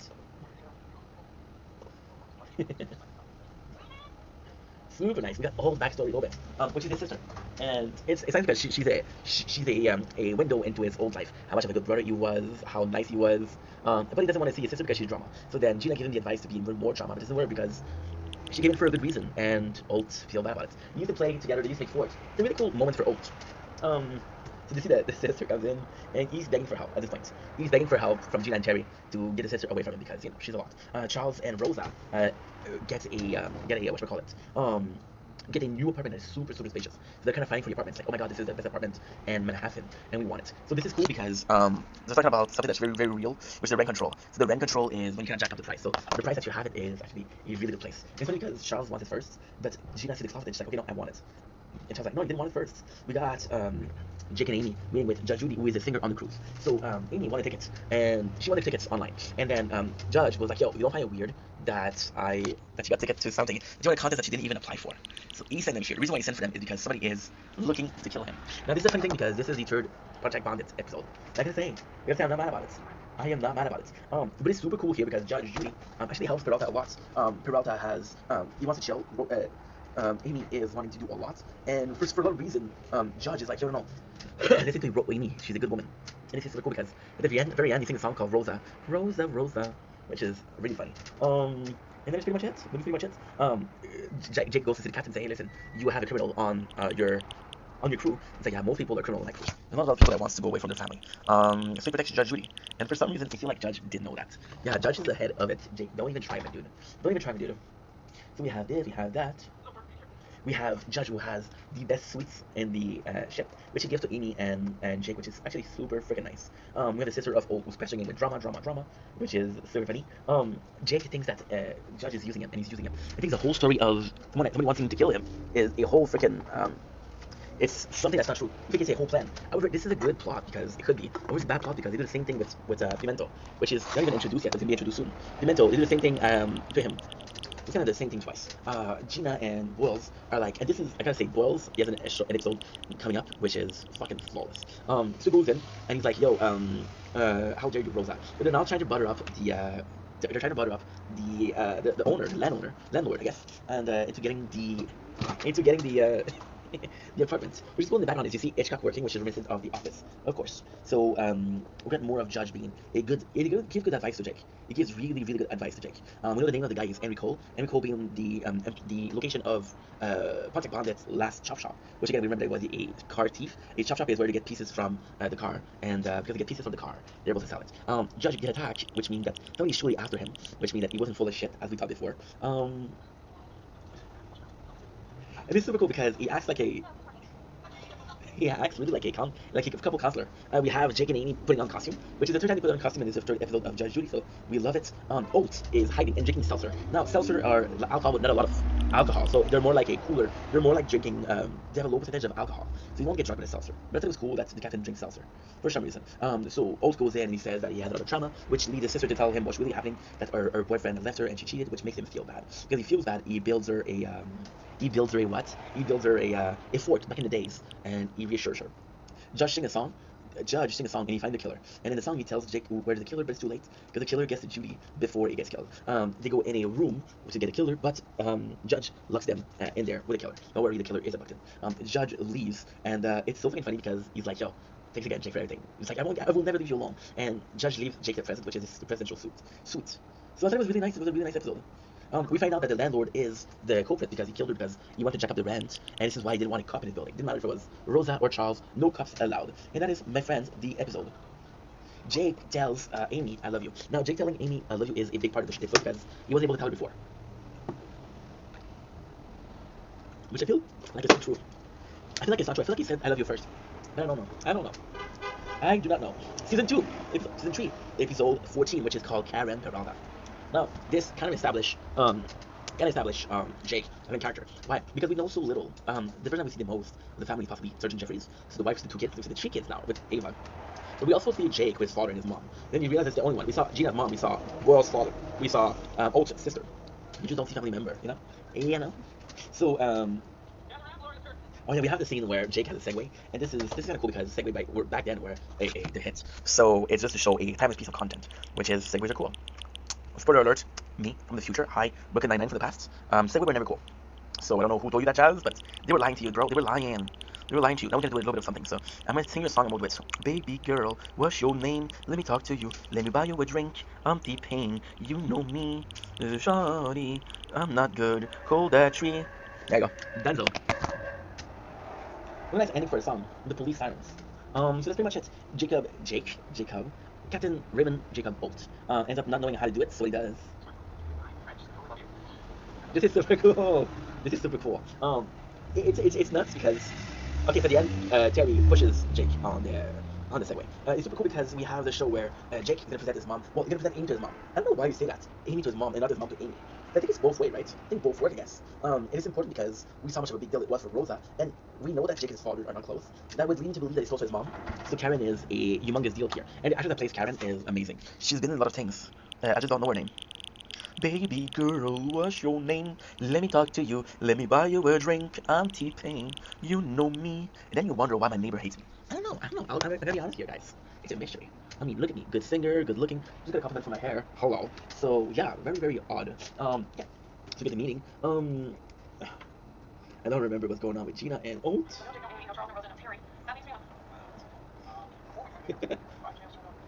Oh yeah. So this one, there's a couple of scenes, but I just feel like Jake and Amy scene is the best. So basically, Jake and Amy scene are the best because Amy goes in and she's super nervous. There's a joke about her when she was a kid when she was good with the adults because she was singing "Itsy Bitsy Spider, Run the Runner Up." Something like that. I'm not English. I don't know this song. Which I do know the song from Gollum and Lord of the Ring, but that's another story. She meets a mom and look at her. I say she's gorgeous. She's gorgeous. The older lady, of course, but she's gorgeous. Now here comes the big problem. The father of Jake is back. Now the whole episode, Jake will blackmail his father into saying like, I know who you cheated on. But guess what? His mom knew. The whole thing is about Jake not having a problem with his father. He wanted to protect his mom, but his mom is like, and this is actually really cool. Jake is basically saying like, yo, this guy's no good for you, ma. And his mom is like, I know he's no good, but I like him. I'd rather be with someone that's no good that I like than someone I don't like, but he's good to me. And I gotta say, you know what? I think she's right. I think she hit the hammer on the nail. No, I wanted to do something fucked up. I wanted to say she hit the nail on the hammer, but I fucked it up and I said it correctly. Yeah. So we got the father. And the father, I gotta say, he's just a cool actor at being a piece of shit.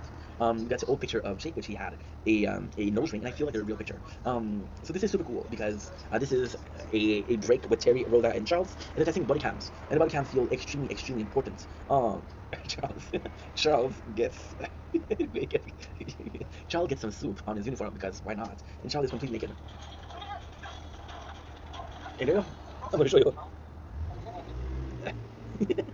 Yep. So the body cam checks it out.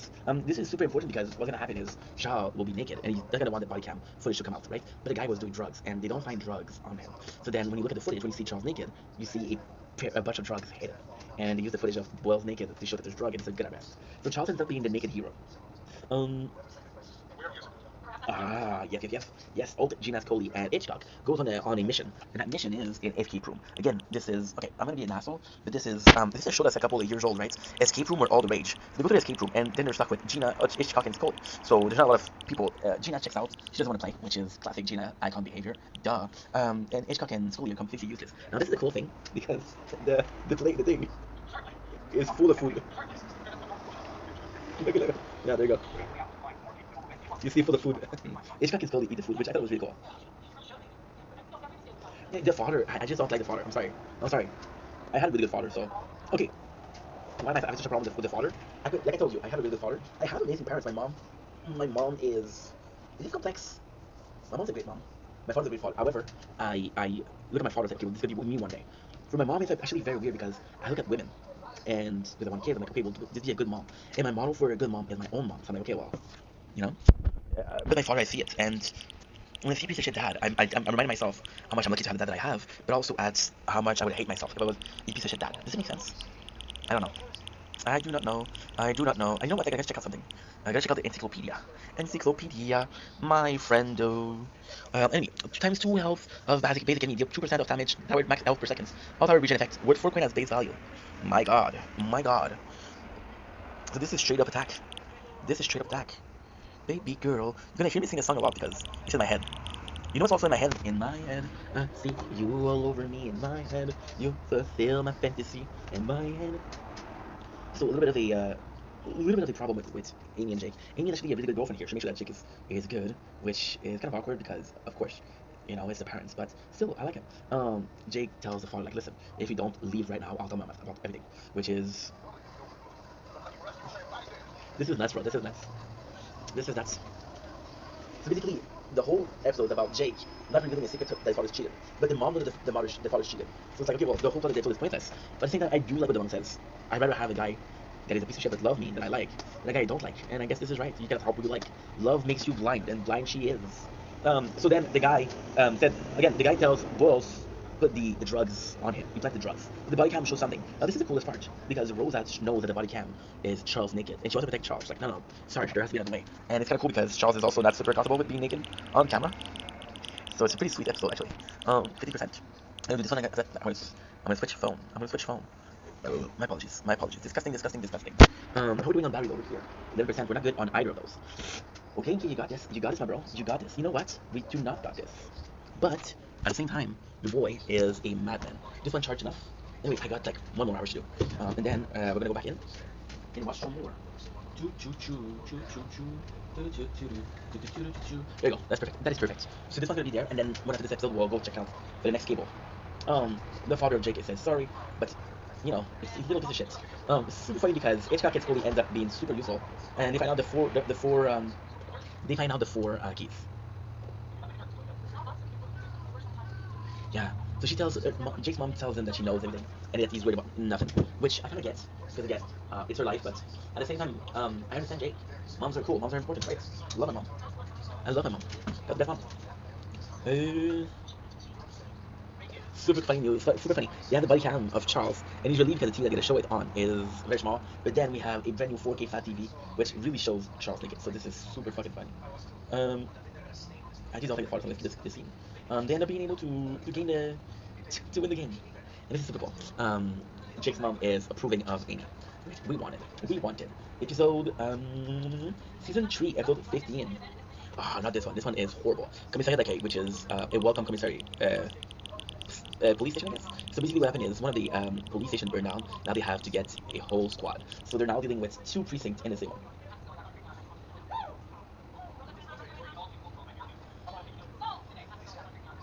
So Gina is in the cold opening. It's super cool because she's taking so they're having lost and found, right, in the precinct. And if nobody claims them after a while, it becomes the propriety of the police. So she has this case. And she's like, okay, well, I'm willing to sell it off for the person to open it. And she's in charge of Jake's wardrobes and air for like a whole week. And this is a good deal. So then we see Jake in the elevator. And this is what he looks like. Feels super cool. Super freaking cool. Super cool. So they're telling that there's another precinct that is there. Jake finds his old friend, and his old friend is there. And Charles is like, yo, what about me? I'm your friend. So then Jake said, this is a very weird, homoerotic episode. So Jake is like, yo, I prefer you, Charles, but this is my old crewman. And this is super cool because he used to have a nickname. When Jake started as a police, he was paired up with that guy. And it's super funny because then you see Charles, you see Charles, other partner. And we see Charlie as the old fucking man. That was funny. There you go, there you go. So you got everybody, and everybody's complaining. So Rosa gets a chit chatter, Charles gets Paul, which she thinks their friend, Jake we don't really know, and we got Terry Milkovich to get a place on Fast and Alt. And it's kind of insane because you realize just how popular those actors are when you start seeing them in shows and shows and shows and shows and shows and shows. You know, he switches the chair of Alt, and this is a big deal. Amy is complaining, but because her guy has a support dog, and this is not allowed. Terry goes in. Oh, she's allergic to dog too. Terry goes in, and he's like, there's a guy to ask him for his mouse because Terry lets him his mouse. He seems weak, so then the guy takes the computer. Everybody has a problem with her desk buddy, which is super cool. Let's see here, the puppy and the title is phenomenal. So then Charles goes in and he doesn't trust the ex-partner of Jake, but they have great chemistry. They're in a car, they're even rapping, but they forget Charles, which is kind of sad for Charles. Gina power plays her desk buddy, and her desk buddy is sitting on the ground, and he doesn't even have eye contact. Privileged. Yeah, so this is kind of funny, in my opinion. They go in, it's just a precinct. Just a precinct of people complaining. Now, they find something, and it's just really cool. They find a place where it's a haven. There's no, it's so peaceful, so quiet. It's like the old precinct. However, you gotta rise up. You gotta have a business with these guys. It's, you know, it's one for all and one for all. All for one and all for one. No, all for one and one for all. Yeah, tired. So Charlie is not trusting of the guy once again, which he is kind of right. So you find the drug and the dishwasher. However, Charles check out the dishwasher and the drug wasn't there. Alt goes in. You find the guy's like, you yourself a piece of shit. You have to be with your friends. We are all in this together. It's not pleasant for them either. Be understanding. Be more welcoming to our guests. And he's right in there, but still. Then there's like then there's this. It's kind of funny. It's kind of funny because Charles is right here. So Jake goes in and he's like, Charles, right, dude. What she did was not cool. And his excuse is like, yo, this guy's a criminal. We have to stop him. So I'm gonna check out. Nah. This is dumb, but I don't really have a choice. We'll finish this episode at least. At the very least, fuck, I always have a problem with the batteries. But we've been filming for 56 minutes, which is nothing. Which is absolutely nothing. So then they fight. Jake and his ex-partner fights. And at the end, there's a outbreak. There's kind of like a riot. Everybody's fighting with everybody. The 99 is fighting the other precinct. It's a what should we call it? One for all. A free for all. But Alt he knocks over a pipes, which makes the whole office inevitable because it's too hot. And you realize that Alt went the way of what should we call it? You went the way of bureaucracy to win, which we love. We love. And it's funny because Alt gives them shit because they're fighting, right? But at the same time, Alt is the one that saves the situation, right? Which is super cool. Super, super, super cool.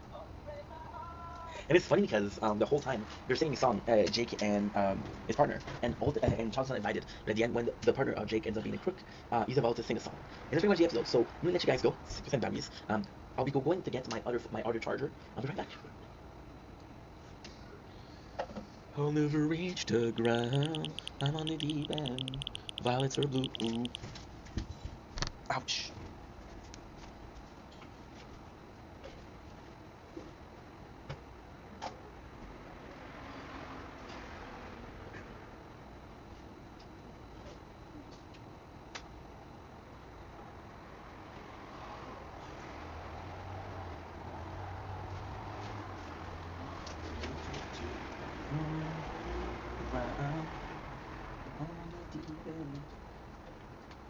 Okay, good.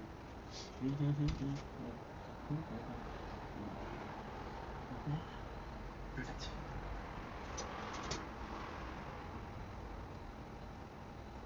Are we good? Oh dear, what time is this? What the heck is going on?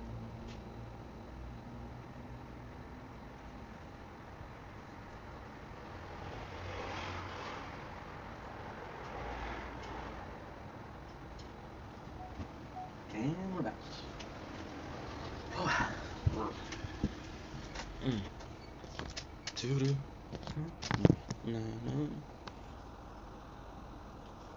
My apologies. Look how much we're doing. This is insane. 8 hours. Damn, something. This is not good. Whoever got 42. And guess what? 1 and 1. 2, 2, 2. 2, 2, 2, 2, 2. 2, 2, 2. Can I believe what?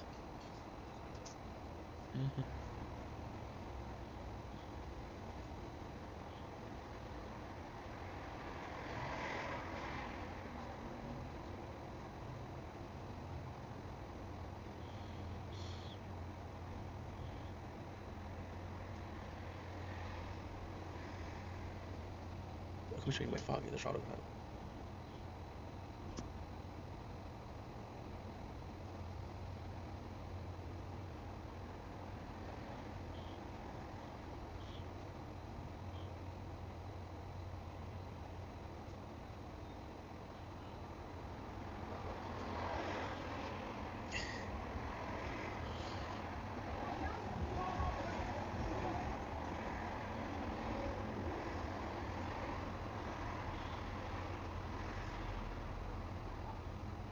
Once or twice.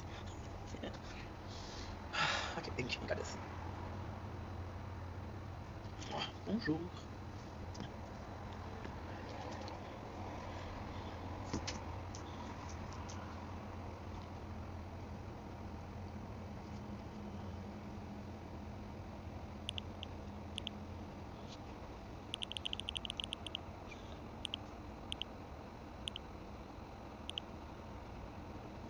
Good.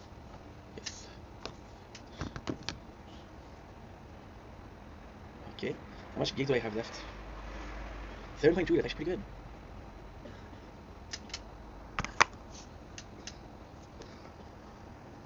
Don't leave. morning. It's your boy Ying. Welcome to the show. Guys, been up to having a wonderful day on this glorious, and I do mean glorious, 16th September 25. I literally had to check. We are back with some smelling weed, some Brooklyn Nine-Nine.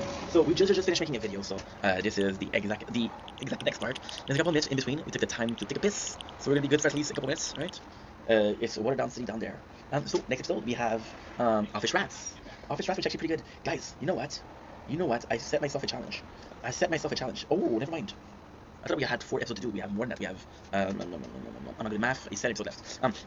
We got the we got the cold open. So the 99 received a mystery package from France with all bunch of goodies, and we're diving in. But in the middle of it, there's a letter that says, "Oh, it's from Kevin to Kevin Holt." So they ate the treats of Kevin Holt. Now Jake, as a leader de facto, says we gotta replace the shit that's inside. So he replaced it with the one and only rubber band. And to my surprise, Old is touched by such a gesture. And, we love the couple. Ouch. Nasty. So we got the episode. The episode is not so great. Not so great, but not so bad. So Old says that he received a call. This is a celebrity, which is a very important celebrity to work on a case. Jake, being the cop that he is, he said, "Oh, I want to work with a celebrity," right? However, he got given a drug bust before. Now he does find the drug bust boring, and he switched it to Scully and Hitchcock, meaning that he should be able to get the celebrity. However, the drug bust becomes a really big deal, and Scully, Hitchcock, and Terry gets all of them. They get kidnapped, which is kind of funny. The celebrity ends up being a celebrity for Old, but nobody else know who it is. So this is kind of funny.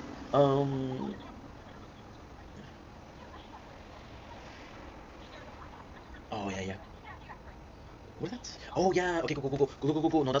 We have a whole female squad. So over here we have Amy, Rosa, and Gina, who wants to face fear because Rosa will not take a vaccine because she said that she doesn't like needles. Which Amy said, "Oh, I'm not afraid, and you're afraid. This is a great day for me." But then Rosa gets pissed. So Amy's like, "Yo, let's all figure out one of the fear we have." Amy is claustrophobic, so she ends up in the trunk of the car. Gina gets her blood drawn, and I don't know. I know Rosa gets her blood drawn. I don't know about Gina. Oh, Gina ends up with businessmen. Yeah, that's true. I remember. So yeah. Jake manipulates people into thinking, he manipulates Hitchcock and Scully into thinking that Terry doesn't trust them. Because Terry doesn't trust them, the boys, which is Hitchcock and Scully, feels the need to prove who is the best freaking police guy in the freaking place. So that's pretty much what we have. Kevin tells Charles who is the celebrity, but he doesn't know who he is. Charles doesn't know who he is, which is, in my opinion, a bit funny. Okay? A bit funny. Terry is pissed at Jake. He said, "I'm really disappointed in you. You give it to Hitchcock and Scully." There's a guy for the hot dog who says he sees Scully and Hitchcock twice a day, and 3 times since they added a chocolate-covered hot dog. And the worst thing is, I think it looks pretty freaking delightful.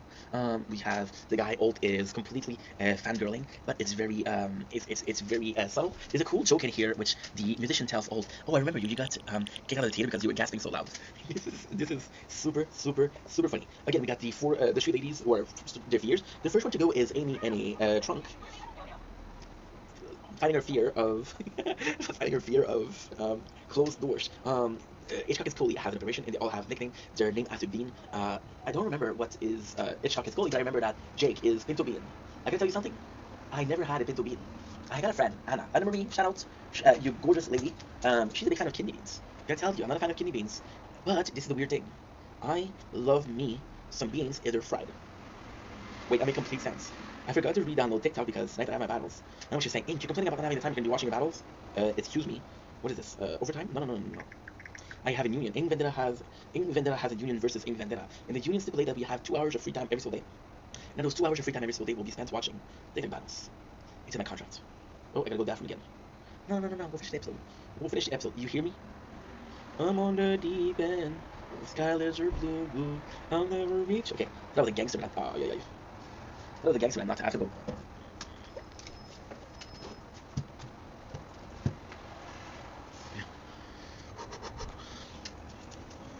For work. Okay. Then eat them.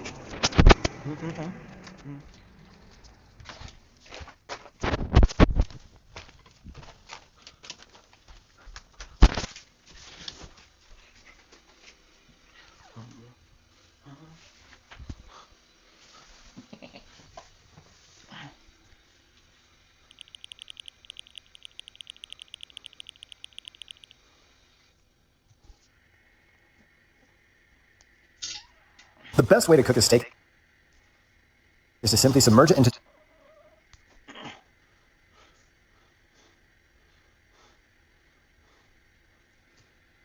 best way to cook a steak. Okay, down. Oh, no. Come on. Sit. Ready? Rock, paper, scissors, shoot. Excuse me. Rock, paper, scissors, shoot. Get in place. Come on. Yeah. Rock, paper, scissors, shoot. Excuse me. Rock, paper, scissors, shoot. Actually, no, because you're a cheater. Rock, paper, scissors, shoot. Get in place. If you can drop this and have it land standing up, I'll give you $35. I'm going to give you 5 tries. After 5. Teddy, I'm here for the sleepover. I've got a surprise for you. Oh, hey, Teddy. We're not having a sleepover in here where you can do something to me. We're having it outside. Ta-da! We're sleeping in a tent. Life hack smart people use. How many do you know? 1. What to do if your finger gets pricked. Drop a little oil on it. Rub it a few times. Place a needle tube and pull the handle. This helps remove wood splinters. 2. What to do if a spoon breaks. Wrap it with plastic wrap. Dip it in hot water. This fixes the spoon. 3. Insert a Hello? I'm a boyfriend. Put toothpaste on your feet. I am not speaking to you. I'm speaking to you. Why are you looking at me? I didn't break any laws. Tabarnak. Regarde, moi, j'ai rien contre Max Boy, là. Mais là, je viens de voir. Genre, ça se peut pas prendre le monde pour des caves de même. Encore une fois, là, je sais que Max Boy t'aimera pas ce que je vais dire. Mais le monde ne savent. Quand j'ai envie de dire de quoi, je le dis. Mais là, tabarnak. Allez voir la dernière, je sais pas si c'est la dernière vidéo, mais je tombe sur une vidéo de Max Boy, là, il dit qu'il y a son big battle contre Chaillé pour sa fête. Tu sais, Chaillé est son pire ennemi, là. Mais ils s'organisent un battle ensemble en privé. Je taille la face, mais on fait un battle. I never reached the ground.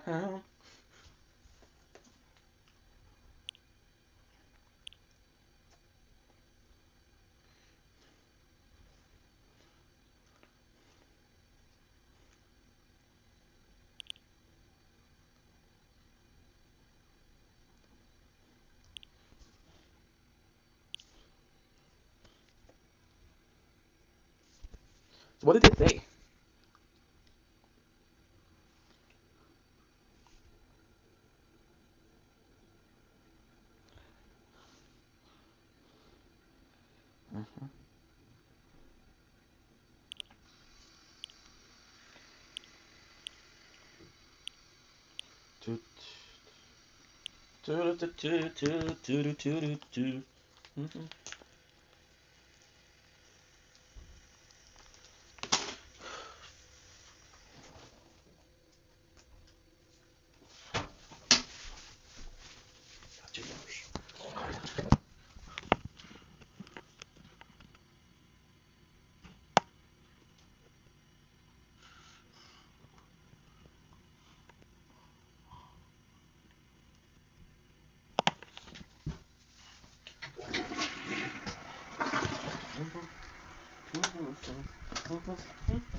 Good. Okay. Battery.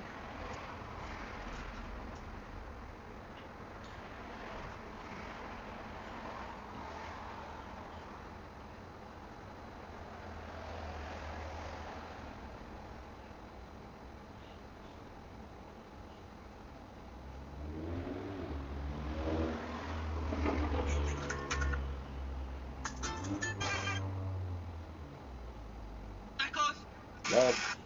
Yuck.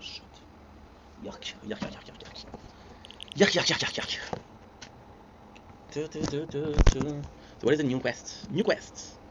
Critical hits, okay. And 150 bucks. Bosses. Pretty good. There you go.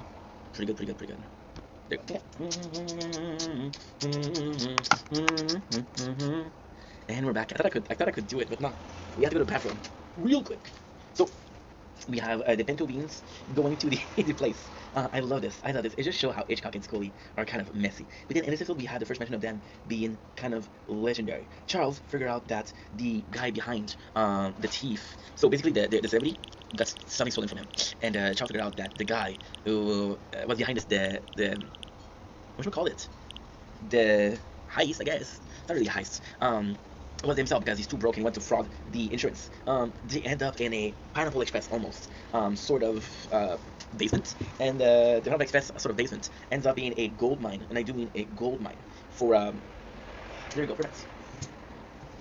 Violence or blue, I'll never reach the ground. Oh, that was nasty. I just used too much sausage I had today. But information noted, duly noted. we have Gina having a fear of businessmen, and she goes in into a business suit, and it works. So, not super interesting, but kind of cool. Now, that's nice. Scully goes in, and he's talking about how he is working for Mafia, but he's also working for the Buyers Dallas Club, which is a movie about AIDS, which is, to me, it's super fucking funny. However, the boys goes to help him, and they have a Western accent. Everybody is in trouble, but they work their way through. Hitchcock sweats like a madman. He sweated. I didn't know people could sweat as much as he does, but in the sweat championship, Hitchcock is my champion. Scully is a master at moving his seat, so he's able to get his seat up the stairs. Now, of course, they don't show it, which is kind of funny because why show it? But he does the job. Old feels bad, so he invites some of Charles' favorite musicians. They're also thief because they're also broke. Hitchcock sweats so much that he's able to free himself from gorilla tape, which is super funny. And we got Rosa, who has her blood drained. And that is pretty much it. Terry feels great for Hitchcock and Scully, and he gives them Terry gives them chairs because they did a good job and deserve it. Super cool. Episode season 3, episode 17, Adrian Pimento. Adrian Pimento is the first member to join the 99 in such a long time. And I like him. So he goes into the precinct and right away kidnaps Jake, but then Old says he was undercover for 14 years. They're still a bit lost. It is a direct attraction between him and Rosa, which is going to be one of his main tracks. Pimento's a good character, but he's not the best. He's funny because he's insane. So he talks about his story and how he talks about his funny a story about how he was a hitman for one of the most dangerous criminals in Brooklyn, which is kind of funny because he said that he's used blood to agit his eyes. Jake says, talks to Old and says, listen, I want him to be comfortable. Put him with me for a couple minutes. Put him with me for a couple of days. I was undercover with the mafia. So this is cool because this is, again, almost 2 seasons ago. So it's something that we know happened, but it's something that's been a while. So you're not always beating a dead horse. I think that's the expression, right? I think that's the expression. Charles figured out the best way to make Pimento feel welcome, so he cooked a stew from his own country, and he had the special pot imported. But then the pot exploded. Funny thing is, because he got a special pot imported, he is now on home security top list. So I thought this was funny. I thought this was really funny. Oh, my apologies. There's a big mess. We meet Marge, mean Marge, which is in charge. My apologies, of the cleaning around here. But this is narrated from The Office. So far we had Ellen Helms, we had Judge Judy, we had mean Marge, we had the other one, Oscar. We were missing a bunch of people, but not that much, not that many. We have a pretty good cast of The Office in there. So mean Marge is like, yo, you don't respect us. You think you're so much better than us. Why should we help you? Which is kind of cool. Jake goes in and he becomes friends with Pimento, which is super cool. I would the episode is about him taking a U-turn. Rosa is super attracted to Adrian. So it's funny. Jake takes that Pimento turn, which means that he's part of the mafia because he's acting super weird, right? Doing some Tai Chi in his underwear, which I don't think is that weird. Marge doesn't do the dishes, doesn't do the garbage. So you see right away that the precinct is a complete fucking mess, which I think is kind of funny.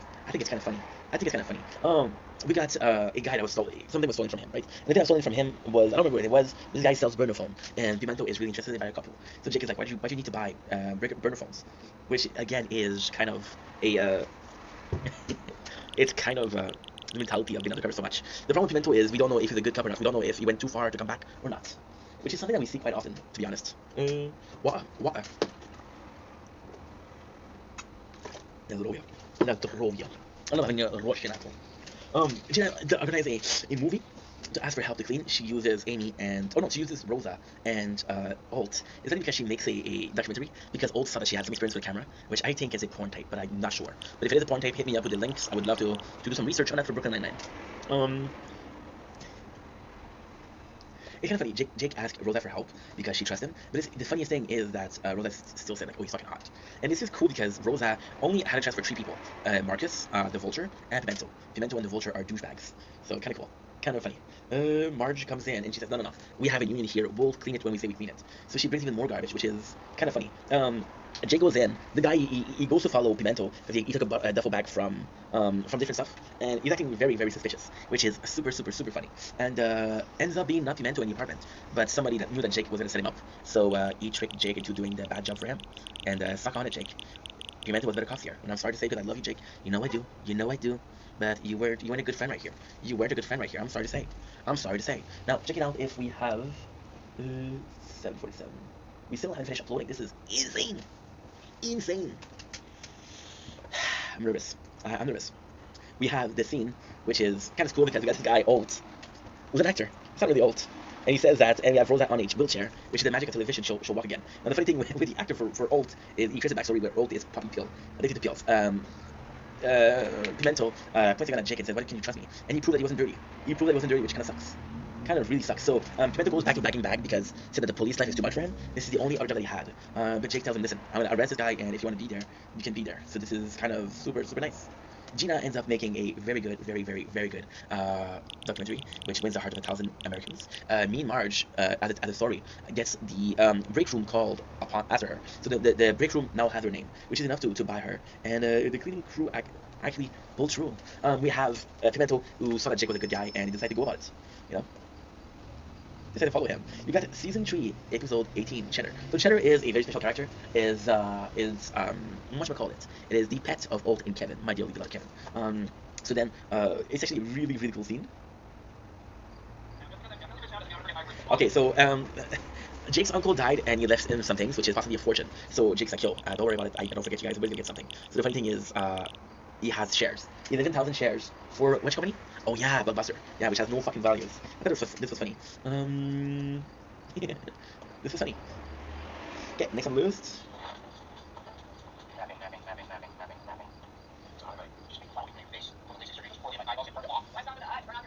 Oh yeah, Charles is losing. He doesn't want to wear glasses anymore, so he wants to do laser eye surgery. So he doesn't have to wear contacts and laser. I don't know if these works. If you know, hit me up. Do I have interest? No, I actually like wearing glasses. People like me with glasses, I guess. I heard one compliment 3 years ago. I guess it's still the case. There's a bit more gray, but it's the same person. Old goes in and said, you know what? Old is nervous about going to Paris to see Kevin because there's no dog sitter for Cheddar, right? Which means that Jake will have himself volunteer to be the caretaker for Cheddar. Now the reality is Cheddar is an excuse. The real reason Old doesn't want to go to Paris is because he feels that the relationship with Kevin is in deep trouble. Because the relationship with Kevin is in deep trouble, he's afraid that going there is a mistake. My phone got too hot. It's okay. It's okay. It's okay, man. I'm gonna activate the TikTok because TikTok needs to run to download the stuff that it needs to download. How are we doing for space, guys? How are we doing for space? We're doing good? I was supposed to transfer the file, but the phone is the computer is super full. Oh, thank you, Doris. I hold my breath forever to suffocate the pain I hold inside. I tear off my skin, I pretend within jaded eyes. Cause it's too late to save you from yourself. It's too late. Got it perfect. I hold my breath forever. It's gonna work. It's gonna be a tough spot, but it's gonna work. Don't worry, we'll make it work. Started out of my face, I've got it out of just fine. Santiago decides her, Charles, and Jake will go take over the property. Now this is cool because Amy is allergic to Cheddar, but Cheddar is going to be in a place where Amy isn't going to be, so this is super cool. Amy is not super down for it because she's nervous, but Jake presents her with a binder of rules to follow. Now here comes my favorite Amy Santiago lyrics. Oh, I was going to say, ooh, mama. Pimento is looking at Diaz with hungry eyes. They have this really weird sexual tension, which is extremely weird. Charles is preparing himself by wearing glasses to be accustomed to being blind, so he ends up super close to the heat signal. Chester is going out, so he's biting every single one of Kevin Poles. But guess what? Poles means, it's in French, it's Turolek. But this is just a sign that he misses Kevin, so this is a very endearing moment. That is pretty much it. We love it. Pimento is trying to flex by making hole and papers, and for some reason it works. More power to you, bro. More power to you, bro. Why am I repeating stuff? I don't know. I do not know. But don't I say that I don't know. You'll be surprised by how much I don't know. Or am I saying I don't know so much because I feel like you should know that I don't know. This is super cool. Jake asked the whole squad to help, which is basically Pimento, his new friend, Rosa, Terry. That's so nice. We see Cheddar going out, and he's such a good boy. He is one good-looking son of a gun.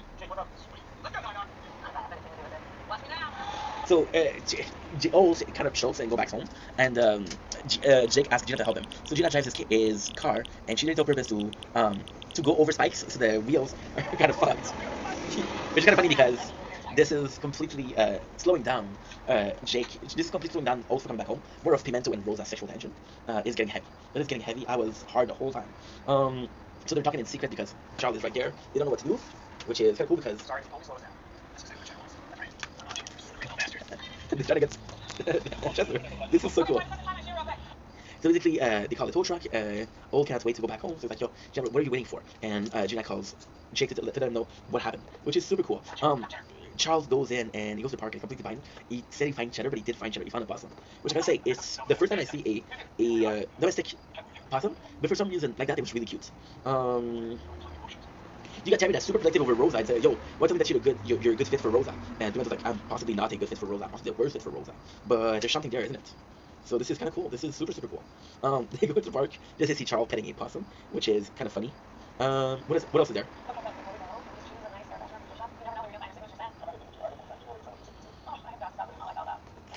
So the real reason Old went to come back is because Old got a call from the fire alarm company saying, hey, why was there a fire? And you realize that you know that Turok is ruining the house. So this is why he wasn't in a hurry, which is kind of cool.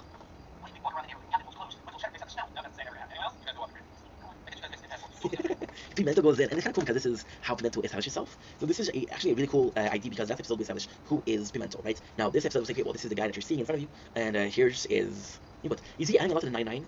I feel like he is adding a lot to the 99, but at the same time, I feel like the 99 didn't add, they need something to add to it, right?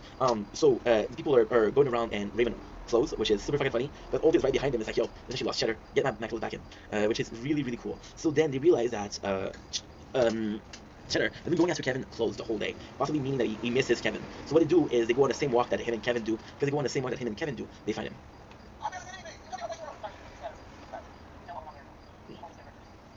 Pimento asked Rose to marry him. I forgot about that. And they do find Kevin. And they do find Cheddar. And then Old says, like, listen, my relationship with Kevin is in a bad place. Then you find Kevin. Cheddar said, yeah, you miss Kevin too, right? I met him too. And there you go for season 3, episode 18, ladies and gentlemen. Can we have another one? I got 24 minutes left. I got more than enough time to do it. Okay.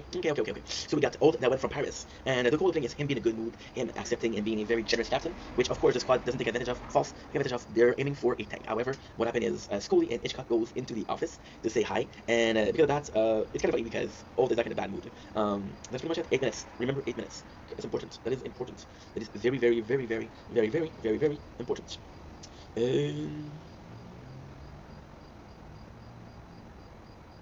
Actually pretty cool. Let's look at this. Fight token. Thank you. I got this. Pretty cool. Should possibly end the game, restart it, and change again for a free mission. But this is a pretty cool opening, but not so much. We got Terry, who is receiving kitten, and then we get a younger Terry, which is super funny because younger but still very, very beefy. He's receiving kitten, and he tells the story of why is he receiving kitten. Now the story behind it is actually kind of cool. The story behind it is he had a case and he was being treated like shit. Everybody's like, yo, you get special reward when you're. Oh shit. Yeah.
Good. Okay, hurry up.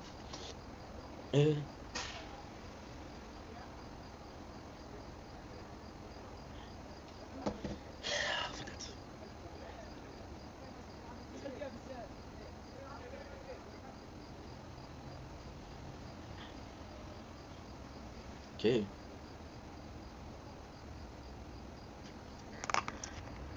Don't link, it's your link. Okay, doing well after having a wonderful day on this 16th September 2025. I am so sorry the video cut off because again we didn't have any storage, which is a real freaking shame. But hey, it's all good in the hood. I don't know where we were. So we're gonna restart. We did a couple minutes of episode 19, Terry's Kitten. I think we got the cold opening down. I'm gonna repeat it very slowly, very fast, which is gonna be cool. Sorry guys, I'm dealing with only one phone of good storage, so there's not much I can do here. There's not much I can do. Oh. Okay. We'll do this. Oh my god, imagine if I uploaded it to the wrong channel. I would have myself.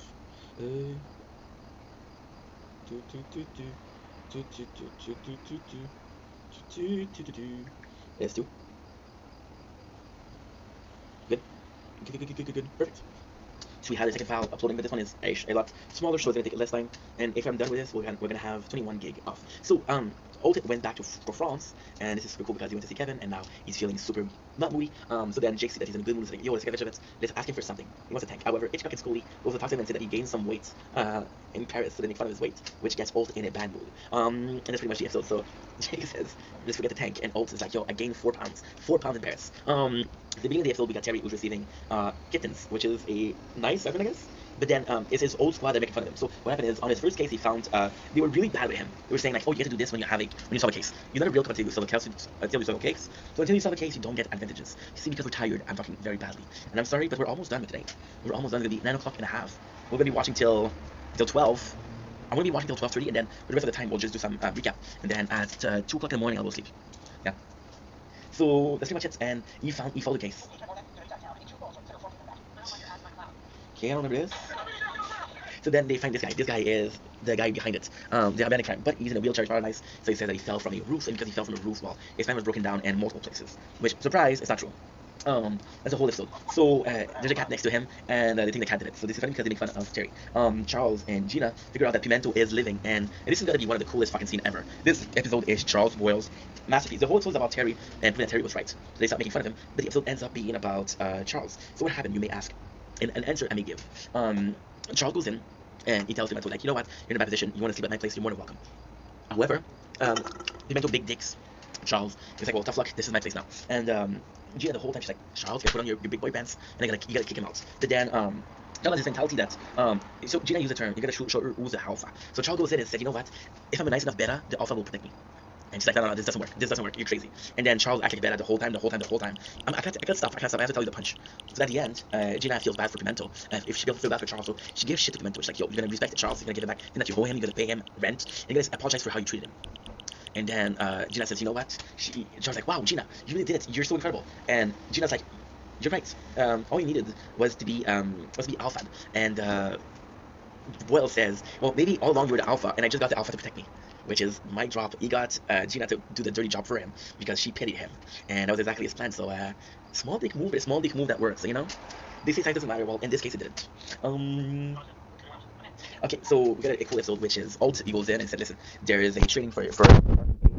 I want everybody in the precinct to participate. I'm here for the new space mining management everybody's down until. So there's 2 that are down. Well, I'm pretty fast. I can load a lot more cargo into one of those. How fast? I can load about 30 million tons an hour. Perfect. We've just discovered a new planet, and it's overflowing with minerals. Can you start today? So yeah, so this is kind of cool. Where do I Hitchcock and Scully goes in download Idle Planet Miner he figured today. out that there's free, and Old goes in because he wants to show lead by example. And the funny thing is, Old, Rosa, and Amy are super competitive. The whole time the competition is between Amy and Rosa, but little did they know, Old is also part of the race, and it's just so fucking nice. It is just so fucking nice. Critical hit, we're done.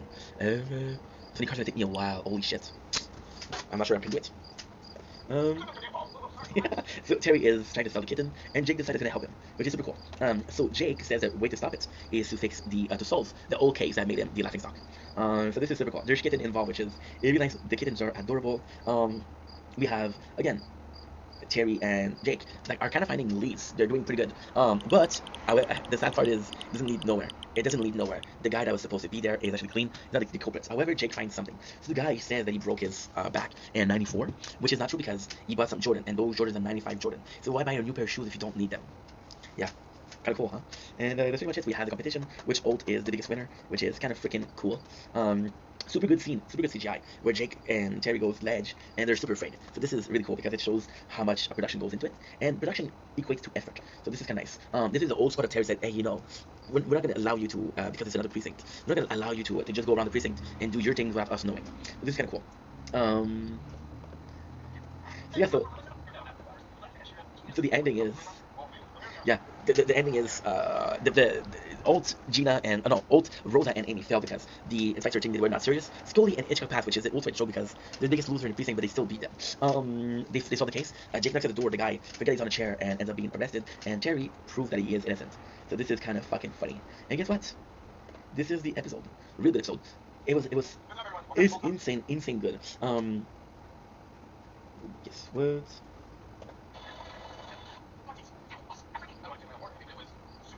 Oh yeah, so the cold opening is, and this is the way to do it. I don't like what a cold open has to do with the episode, because to me a cold open should be its own thing, right? However, and this one to do the perfect thing. What's the perfect thing, you may ask? It's super cool. Okay, so holy shit, this uploaded very nicely too. So we now have 12 gigs of space. Cha-ching, cha-ching. You know what's even better than 12 gigs of space? But that we're uploading 10 gigs. Ugh, that's not good. Okay, so give me a sec. Give me a reason to run and hide. Give me a reason to burn this house down. Give me a reason, I wish you would. I wish you would, wish you would. Give me a reason to disaster, and I'll be here ever after. Give me a reason to earn and run. I wish you would, wish you would.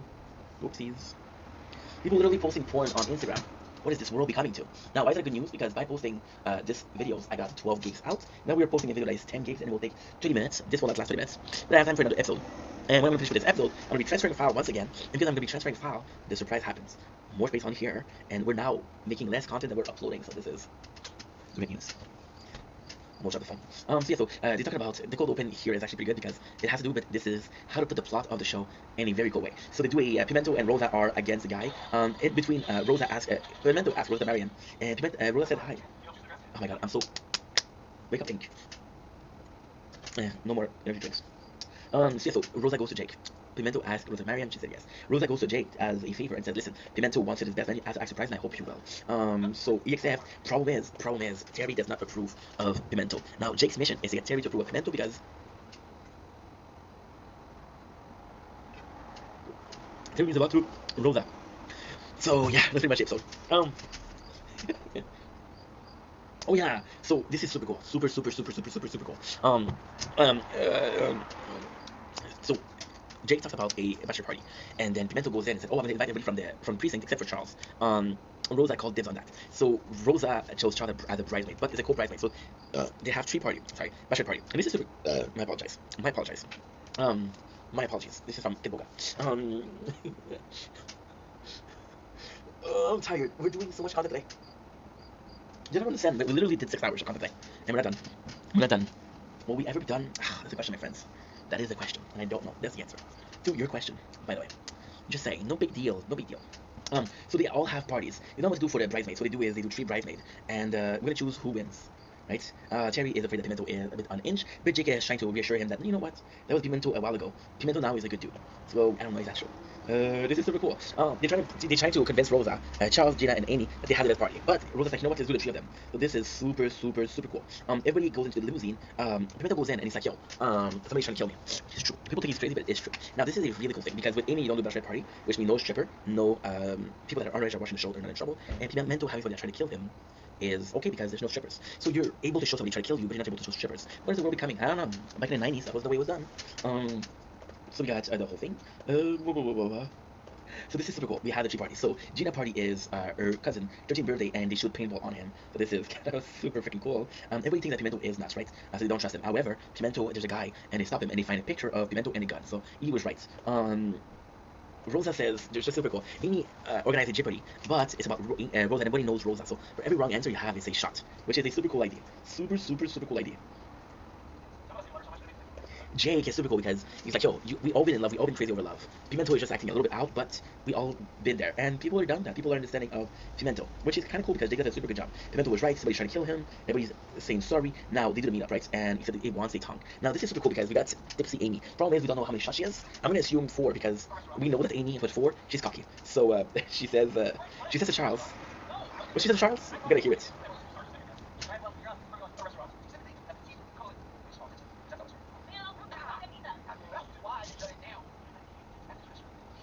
Demolishing it. Let's go.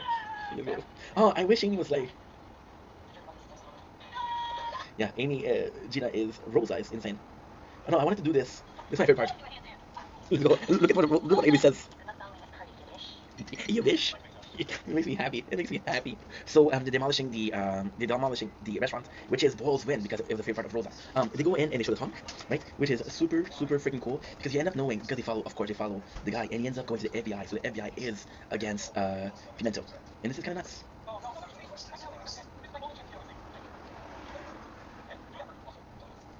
So Pimento wants to play dead until they find a real culprit, because what happened is the mafia has people inside the FBI, but they're untouchable because they think that Pimento is dead. they think that Tomento is dead. This is his chance to really like work for undercover, find out what they are without them always being after him. And this is cool because he calls Charles and say, "Where can I find Veal Tong?" And then Charles receives a text and it's like, "Oh, the party for the boys is going well," which makes me laugh. So they leave. Everybody is. Jake breaks the news to Rosa, and she's really, really, really, really, really sad because they know that the guy is from FBI, so they can't really help him. So Jake tells Rosa, and this is really cool because Jake being the one to break the news, kind of like her best friend and here, so I thought it was a cool idea. I thought it was a good, and it was well executed also. So shout out to that. Shout out to that. Yeah, dish. What else? What else in the hood? He ends up being able to see Rosa for the last time, and she's super sad. She is very, very, very sad, and she's crying. And this is cool because it's just real tears. And this is cool, but you know what? Because this is kind of saving the asses of Rosa. The relationship with Marcus, I never believed it, and I never bought it. The relationship with that was the only shit we saw, but still. This I believe it. This I buy it. She's very sad, and this is huge for Rosa. This is really huge for Rosa. Now we only have. Oh, this is a good take. This. Oh, fuck you. Don't have enough space. Fuck you. You don't have enough space. I hate you. I hate you. I love you. You made me. Hate me. You gave me. Hate seen. I gave me. And these tears are deadly. You feel that? I rip that. Every time you're trying to steal that, I feel sad. Feel sad. No, sorry. No, fuck that. It was my heart. It was your knife. It was my start. It was your knife. This time it dies. And these songs are songs. This songs for too long. And it's true. I hurt you. Remember, I loved you. I've lost it all. Felt today. All the same. Sorry. No. Sorry. Sorry. No. Well, I've been abused. Oops. I feel so used. Sorry guys, we pressed the wrong button. But we're back. No, but nothing happened, nothing changed. I feel so used. I'm sorry. No, sorry. Sorry. No, whoa. Told you that I miss you every time I fuck you. Future that we've been through and all the things we've been through. Obsessed with the thought of you. How could you do this to me? Look at what I made for you. Nothing in the world is what I gave you. I used to be love truck, now I'm just fucked up. Phone on my seas, see the pedal of my gun. Die, been abused. I feel so used because of you. I'm sorry, no, sorry, no, I've been abused. God damn it. Been so used. I'm sorry, no, sorry, no, I wish I couldn't beat you. I wish I couldn't save you. Told you that I've been through all the shit. I loved you. Just obsessed with the thought of you. How can you do this to me? Look at what I made for you. Never was enough in the world. It's what I gave you. I used to be love truck, and now I'm just fucked up. All on my feet, see the pedal of my gun. I lost it all. Failed today, so the same. Sorry, no, sorry, no, I've been abused. I feel so used because of you.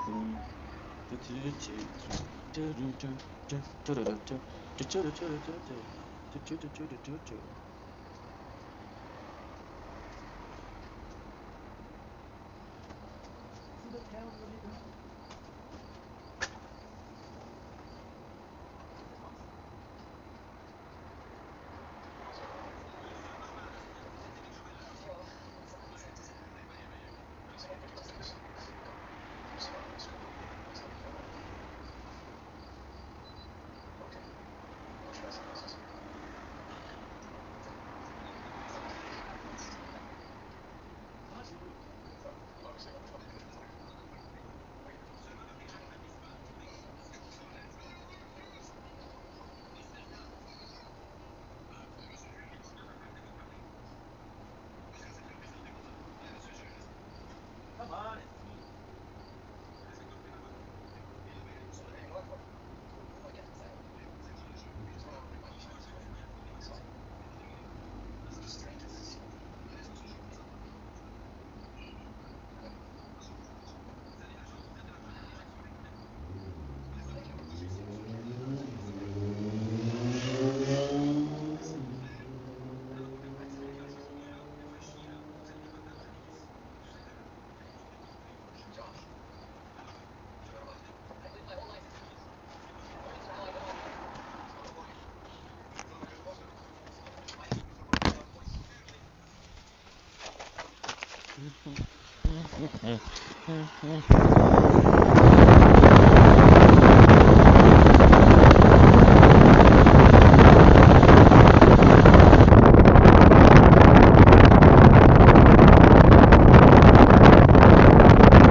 Read.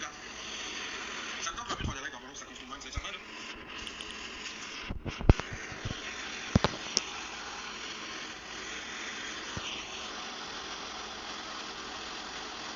Il m'a bloqué, Danick!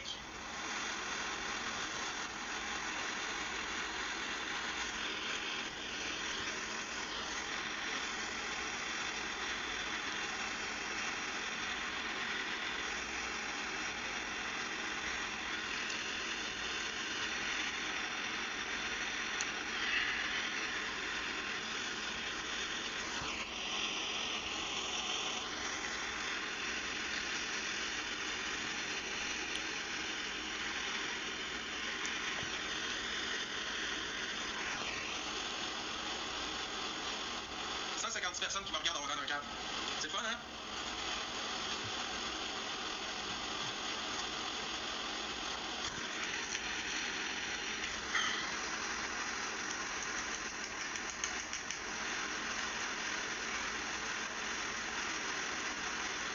Ça me tentera plus, gang d'Apollon, je vous le dis, là, ça me tentera plus. Ça me tentera plus. Les haters commencent à faire tout ce qu'ils commencent à gagner, man. Je vais leur laisser le bénéfice, je vais leur laisser gagner, man. Je me fais exposer partout, je me fais traiter comme un câble, je me fais insulter, y'a rien que je fais de correct pour personne. Je n'ai ma claque au vrai, fuck it, man.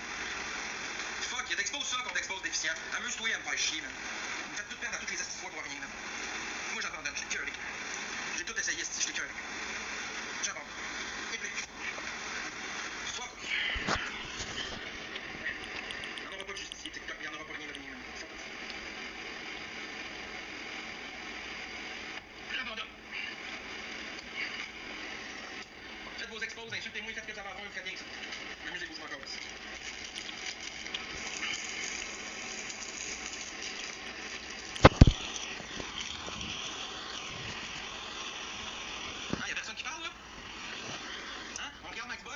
On va l'exposer pour la millionième fois. On va continuer à le faire chier. Let's go. Allez-y. Allez-y. Vous savez toujours de quoi me reprocher, tabarnak. Toujours. Le télégramme, ça me tente même pas, man. Fuck off.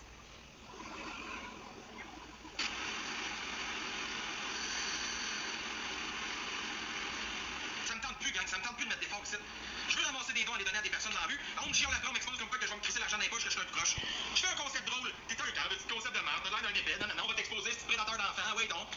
All the time, c'est ça. All the time, c'est ça. Je suis écœuré, net frette de mettre l'énergie dans quelque chose qui donne plus rien. À me faire chier, man, à me faire insulter à longueur de temps quand j'essaie de remettre du positif esti, man. C'est décevant, je suis tanné de perdre mon temps et mon énergie là-dedans. Mais je lâcherai pas de TikTok. C'est quoi qui va arriver? C'est que je vais faire un hostie de grand ménage dans mes abonnés, moi, supprimer beaucoup de monde. Je vais changer d'identité sur la plateforme, revenir masqué ou je sais pas trop comment, je m'en calisse. Je vais recommencer, man. D'une autre façon. Le Max Boy QC puis toute sa face, vous leur verrez plus si ça continue. Je n'ai le cul. Je suis tanné. À bout. La question est, ça fait combien de fois je le dis que je vais le faire cette semaine? Regarde, savez-vous quoi? Vous me faites tellement chier à aller le faire, là. Y a-tu monde qui va venir m'aider en vrai? On va aller porter ça ensemble, on va aller porter de la bouffe ensemble, on va faire ça en vrai. Je vais avoir des témoins avec moi, mais il y aura pas une calice de vidéos pour les estimateurs qui marcellent à longueur de journée. C'est clair, ça? Juste les personnes qui ont contribué, qui vont l'avoir mérité, qui vont le voir. Ça a arrêté de me faire chier. Quoi? Hey, calme donc, t'es là, c'est quoi qu'il y a? Non, encore lisse. Va profiter d'une autre personne. Je profite de toi, Max Bull. Parfait, mon boyardi, va faire du cash chez d'autres d'un autre. Hey, va profiter de charrier dès que c'est un rapport. Tu fais la même petite affaire de le clown, dans ta gueule. Je sais pas personne. Je mets juste plus d'énergie sur fuck all. Il y a des gens qui veulent venir donner de la bouffe aux personnes en situation d'itinérance avec moi. Venez me voir, on va y aller en personne ensemble. Mais je vais corniser de tous les estimateurs, par exemple. Vous aurez pas de crise de preuve de rien. Allez vous faire enculer, man. Je donne plus jamais d'énergie à vous autres, man. C'est fini. J'essaie tout le temps de me compliquer la vie et de me stresser pour pouvoir prouver, puis prouver, puis prouver, puis prouver. M'en prouver aux gens. Hey, tabarnak, c'est sûr, tu me gagnes, c'est toi, là. Je mets toujours de l'énergie à prouver, toujours vouloir prouver tout sur cette plateforme-là, puis ça finit toujours en merde. Mais check bien ça, man. J'irai plus prouver rien à personne, sauf les personnes qui vont participer et qui vont le mériter. Vous autres, vous allez avoir le droit de le voir, ça. Il n'y en aura pas de problème. Mais les estimateurs, continuez à faire des scénarios dans votre tête, continuez à penser des affaires comme vous voulez. Je m'en torche le cul, vous aurez plus d'attention de ma part. Puis non, vous aurez pas aucune preuve de rien, man. Vous allez aller vous faire foutre. J'ai cœuré de vous donner du power sur tout de même, man. Je n'ai ma dose en esti.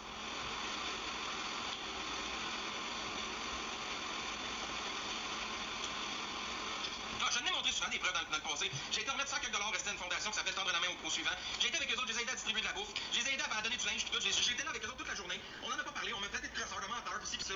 Il y a plein d'affaires que j'ai faites que le monde oublie tout, man. Parce que les estimateurs qui font des expos puis qui m'accusent de plein d'affaires de merde qui sont fausses, ben le monde y croit. Ils se font exposer aussi. On n'a pas vu ça. T'étais-tu là il y a 2-3 ans quand je l'ai fait de l'autre côté de la médaille? Ben non. Vous avez pas vu ça parce que vous étiez pas là. Ouais, bon. Moi, je mets plus d'énergie sur vous autres, j'ai cœur en estime. Fuck them all.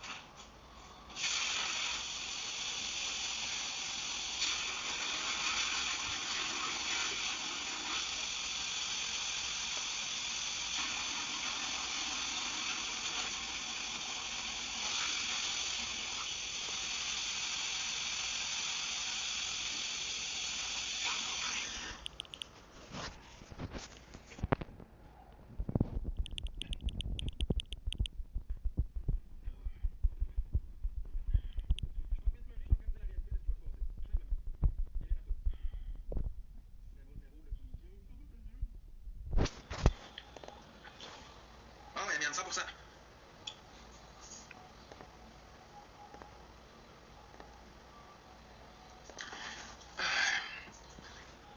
Non, moi je les ai toujours eus, je les mettais juste pas souvent. Là, je les mets. J'essaie de me réhabituer à les porter. Ouais, faire bien l'amour, il va se faire crisser dehors aussi. Hein? Là, j'ai mal aux dents, tabarnak, fait que je suis en crise.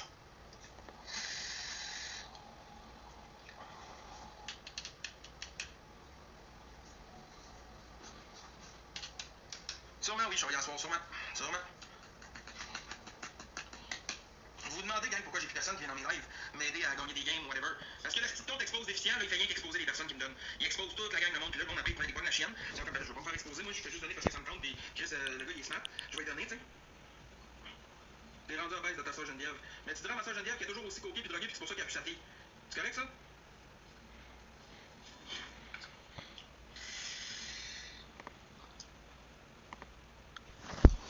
C'est pas une dent qui me fait mal, je suis exposé dans ma gencive. Je suis infecté dans ma gencive. Ouais, les comptes exposes, ils sont en train de nous briser, même toute la gang. Ils savent ce qu'ils veulent, puis ils sont en train de réussir. Hein, Cléo? Qu'est-ce qu'on fait, mon gros? On arrête-tu le live pour prendre une soirée tranquille, mon petit Cléo? Ouais, c'est une bonne idée, hein? Hein, les minous? Si on fait tout ça, une petite soirée tranquille, ouais?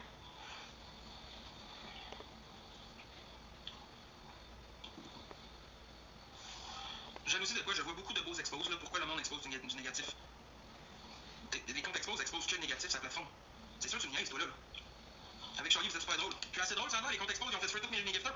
Tous les gifters que j'avais, ils sont plus là. OK? Parce que la team qu'on avait une semaine avant ce Big Battle-là, là, si tout le monde aurait resté, là, puis que le monde aurait pas eu peur à cause des accidents d'expose, là, Charlie, on l'aurait éclaté à 300-400 cas facile. Mais il y avait personne quasiment. Pourquoi? Parce que le monde est instantané de se faire exposer, puis ils ont peur. C'est tout. Puis il ne lâchera pas, ce compte-là, là. Hey, toi, t'es fatiguant en tabarnak, man. Ben, sans jugement, tu devrais relire comment t'écris l'autre côté de la médaille.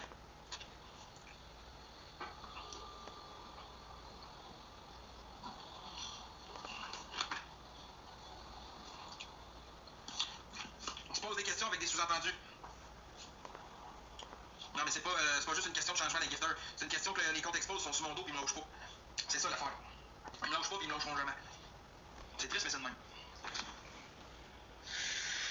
Je veux pas le sentir ton cul, Chris.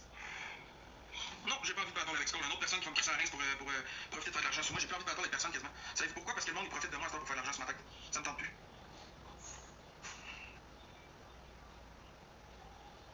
J'ai déjà répondu à cette question-là, c'est qu'Odette, ça fait 100 fois que je réponds. Je réponds plus.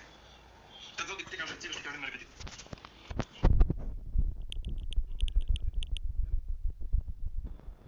Ouais, j'ai aussi dit que je trouverais rien à personne à part les ceux qui vont contribuer. Les autres, vous allez tous manger de la merde. J'ai carrément décidé de me faire le cul en 8 pour vous autres, pour vous montrer des preuves quand vous m'envoyez chier 2 minutes après.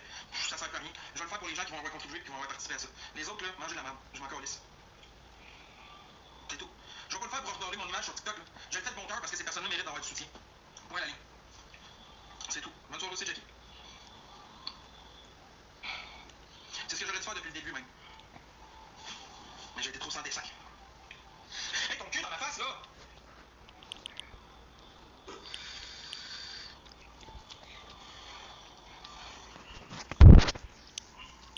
Hey, attention, j'ai poussé mon chat un petit peu pour qu'il tombe en bas du divan, pour qu'il s'en aille. Je vais me faire exposer pour violence animale. Quand t'as pas la merde après toi comme moi, Luxa, oui, ça paye. Mais là, non, en ce moment, là, c'est le pire. Il peut pas m'arriver pire qu'est-ce qui m'arrive en ce moment. C'est que j'ai mal à la dent, man.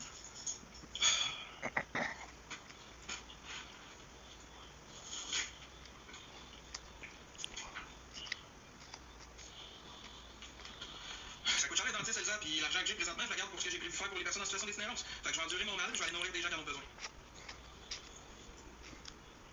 Ça coûte rien. Mais de quoi tu parles, ça coûte rien, le dentiste? Pas sur quelle planète tu vis, là? Mais juste un détartrage en profondeur comme j'ai besoin, là, c'est 1500$. On va se calmer, ça coûte rien.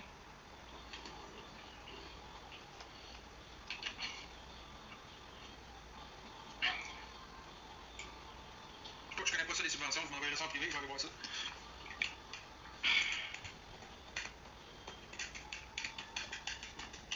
Je vais aller voir ça. Merci des conseils. Mais je sais que là, l'argent que j'ai présentement, c'est pour les personnes en situation d'itinérance qui ont besoin de nous en nourrir. That's it.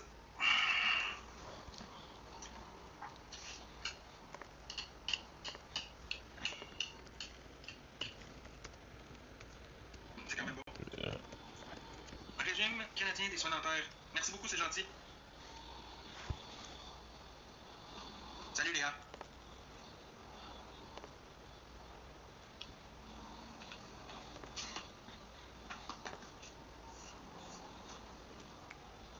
Ça fait économiser pas mal, mais il faut que tu sois pas couvert par rien d'autre. Mais je suis pas couvert par rien. Non, purely offre d'assurance dentaire.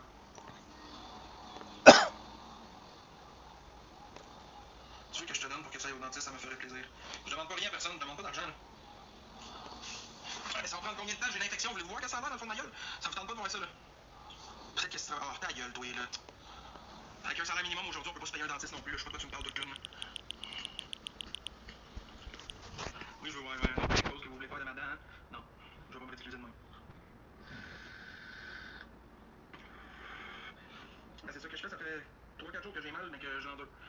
Sauf que là, ma gencive commence à enfler en esti, là, en arrière, en arrière, là. C'est parce que mes dents de sagesse, gang, là, mes dents de sagesse en arrière, là, sont semi-incluses, ok? Sont pas toutes sorties encore de la gencive qui recouvre la dent, un petit peu à moitié. Puis là, il y a de la bouffe qui se dépose là, même si je me brosse les dents, ça rentre dans toute la gencive, ça crée une inflammation. Puis ma gencive, elle a grossi. Fait que ça fait mal. Moi, j'ai pas le choix d'attendre. J'ai pas le choix. Ouais, exactement, Lobby, mais l'examen d'urgence est pas loin de 200.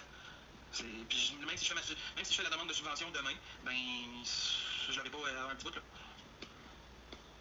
Tu peux faire boucher ça au dentiste. Non, il bouge pas, il faut qu'il arrache les dents de sagesse. Je suis au courant, Scam. Qu'est-ce que tu veux que je fasse? C'est pas trop enflé dans ma bouche, celle-là en masse. Ça commence à enfler sur ma gencive. Ma gencive, au lieu d'être mince de même, est rendue épaisse comme ça, au fond. Ça commence à enfler. Ça fait mal. Mais j'endure. Gang, j'ai dit que je tiendrais ma parole pour les personnes en situation d'itinérance. Je ne toucherai pas à cet argent-là pour aller au dentiste. Je vais aller donner comme j'ai dit que j'étais pour le faire. Après ça, on trouvera un moyen d'aller chez le dentiste. Je le fais 3 fois par jour, Laurie, avec de l'eau saline. J'ai appelé tantôt MM, puis ils m'ont vendu l'ibuprofène. C'est tout. Je sais que c'est gratuit avec le nouveau programme fédéral, sauf que même si je le fais aujourd'hui, je l'aurai pas dans une semaine, ça va prendre un délai avant que je le reçoive l'argent. J'ai pas d'ordi. Ok, parfait. Ducky Gaming, tu verras comme tous les autres, tu vas fermer ta crise de grand gueule après. Ouais. Ouh, minutes ago. Nice. Je chiale pas, Julie, je veux juste pas avoir l'air d'un gars qui vous demande de l'argent pour ça. Tout simplement. Non, mais pas Julie en sourdine. Attendez avant de mettre le monde en sourdine, on va se calmer là. Ah, c'est ça, hey, brother, fait que je vais le payer d'un sens pareil d'un coup. Ok. J'ai démuté, Julie, là, j'ai pas chialé après toi, désolé, j'ai de l'air rapide, whatever. Ça fait juste mal. C'est zéro méchant. J'ai pas dit que je le ferais pas, l'autre côté de la médaille, que je le ferais pas la demande de subvention, sauf que je l'aurai pas demain, cet argent-là. Je veux dire, je vais falloir que j'attende d'être accepté avant de. Tu comprends? Fait que ça va me coûter de ma poche quand même d'aller chez le dentiste, puis là, je vais garder l'argent que j'ai pour pouvoir aller donner ce que j'ai dit que j'étais pour donner. Je veux respecter parole. C'est pas méchant non plus, Julie, c'est juste que j'ai tellement de hate cette plateforme. Écoute, si tu veux m'aider, là, dans ma bio, j'ai mon email. Tu peux m'aider comme ça, mais je demande pas. Je veux pas demander. Si les gens veulent m'aider, mon email est dans ma bio. Tout le monde peut faire ce qu'ils veulent. Moi, je demande rien. Allô, on est pas loin du 300 à peu près.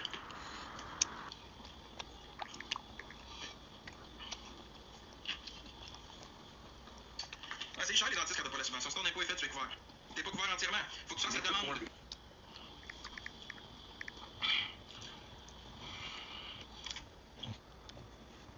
Ah non, ils font pas d'arrangement, ce que je vois. Ah oui, l'école des dentistes, je trouve pas ça là. Moi, si quelqu'un me touche la bouche, je veux qu'il me touche la gueule avec expérience. Je dirais pas c'est quoi le nom de mon dentiste parce que je vais savoir où je vis. J'essaie de manger, c'est bien. Mes dents, elles peuvent même pas ici à cause que ma gencive vient à côté sur ma dent en haut. Ouais, arracher une dent, oui, mais une dent de sagesse, là, quand t'es en infection, ils peuvent pas te l'arracher parce qu'ils peuvent pas te geler.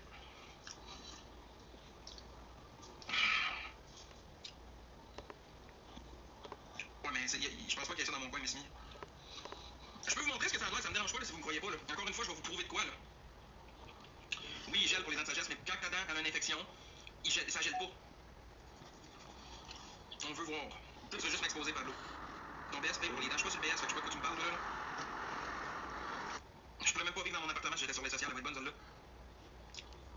Exactement, Elsa. S'il y a une infection, il gèle pas. Non, ça gèle pas si t'es infecté ou ce que ta dent. Sacrement. Et voilà. Faut que tu traites l'infection avec des antibiotiques, puis après, il arrache. Une fois que c'est fait.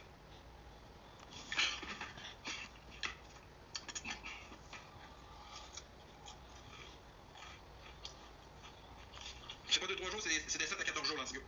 Je sais c'est quoi, c'est de l'amoxicilline.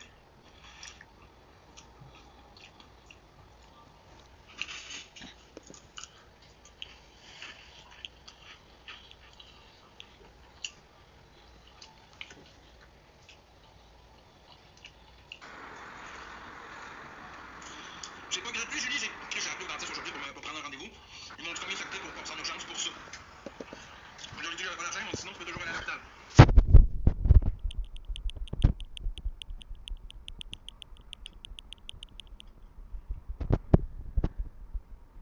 Non mais minival, je peux pas. Là, je peux pas. L'argent que j'ai en ce moment, j'y touche pas. Faut que j'aille donner aux personnes en situation d'itinérance comme j'ai promis.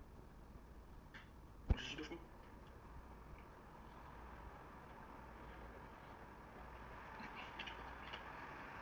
Je suis pas loin de 300 pour les personnes en situation d'itinérance, Mathieu. La gang expose, allez, je m'en crie, ça regarde. Hein? Ah. Vous l'avez vu, là, c'est là que c'est infecté. Correct? C'est beau? Merci.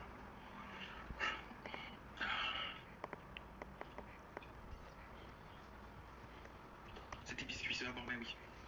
Sûrement. Sûrement. C'est moins de 100 $ l'examen. Je le sais pas, Missimi, mais ça fait mal en crise. Oui, je le sais, Sabi, mais il faut que je fasse la demande, ça va prendre du temps. C'est pas grave. C'est pas la fin du monde.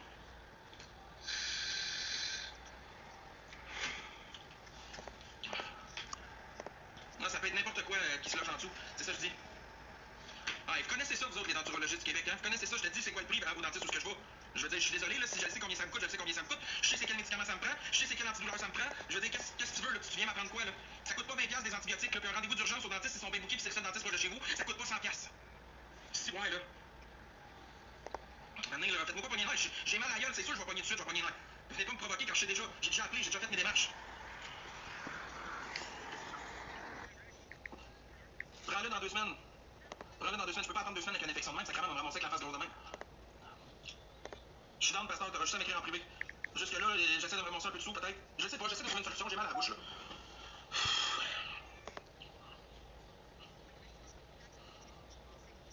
Nature corn, nature corn. It's cool because again, she thought about me just super nice to mom, but it's also super cool because I was eating the top one and Mon métier est en dentisterie. C'est denturologie. Ça commence mal. Comment ça s'appelle ton métier? C'est denturologie. Un denturologiste ou un dentiste.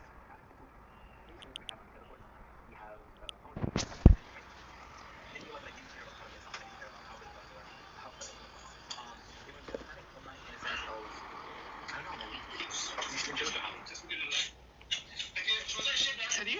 Allô? Hé là là, que le monde n'est pas facile avec toi ce soir. C'est même à tous les jours. En vrai, c'est n'importe quoi ça.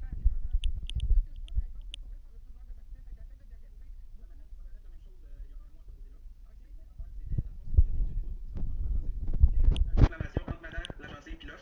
Fait que ça fait mal de la gencive jusque dans mon os, puis ça vient me faire mal jusque dans l'arrière des oreilles. Dans l'oreille, ouais, ça c'est clair. Mais essaie de gargariser beaucoup de bord avec eau et du sel en attendant. Puis pour ta douleur, mettre l'oragel. Attends pas que tu souffres comme. C'est la paix douleur, là, pendant longtemps. Ça fait 4-5 jours que je t'en mange de même, ça va être de pire en pire. Ouais, non, c'est clair, mais tu sais, en attendant, si ça peut t'aider, gargarise tout. C'est déjà avec de l'eau saline, là, de gargariser, je le fais 3-4 fois par jour. Ouais. Il y a rien à faire, ça fait mal, ça fait mal. Ah ouais, non, c'est clair. Une affaire au dent, c'est dégueulasse comment ça peut faire mal. Là. Oui, puis le monde se demande pourquoi je me fâche, je suis pas mes nerfs, mais Chris, ça fait mal à un moment donné. C'est pas que, j'essaie d'être fin, j'essaie d'être passif, j'essaie d'être calme, regarde, j'ai même essayé de faire un petit show à soir avec mon costume, j'essaie d'être créatif, j'essaie de faire rire le monde, mais de la merde, tout le temps de la merde.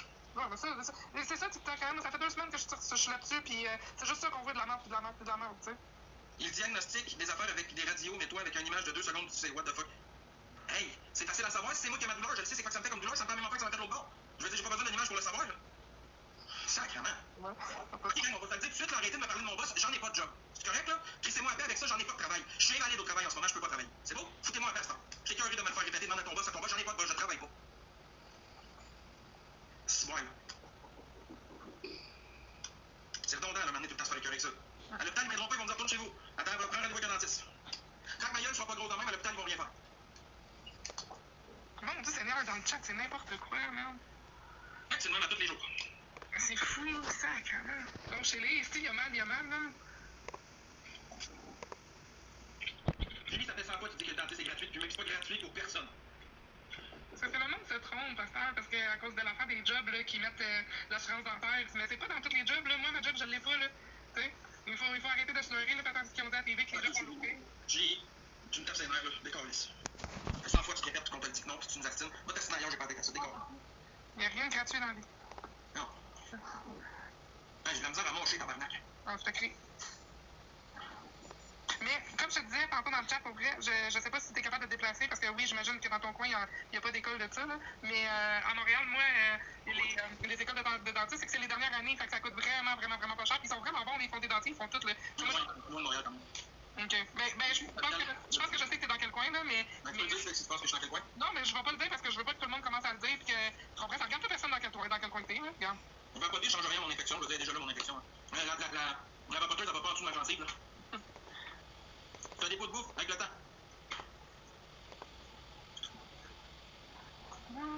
Je vais te parler sur l'aide sociale, je suis pas sur l'aide sociale.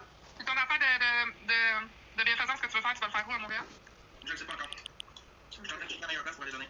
Ben, écoute, je vais te dire, c'est sûr certain que la meilleure place à Montréal, c'est là qu'il y en a le plus. Tu te tromperas pas avec ça. Montréal, il y en a beaucoup, mais il y en a beaucoup ailleurs. Il y en a à Trois-Rivières, il y en a à Saint-Jérôme, il y en a. Ah ouais, ça c'est clair, il y en a partout. Dans les grosses villes de Montréal, ils ont beaucoup d'organismes déjà qui leur donnent énormément. Dans les petites villes, ils sont souvent plus oubliés, les gens, c'est ça que je trouve. C'est vrai, ça t'as raison. C'est vrai. Peut-être que dans ton coin, il y en a, je sais pas. Fait que tu pourrais faire ça proche de chez vous. Il y en a pas mal dans mon secteur, c'est aussi. Ouais, ben c'est ça. Tu devrais peut-être le faire dans ton secteur, justement, te faire connaître dans ton secteur. Tu sais?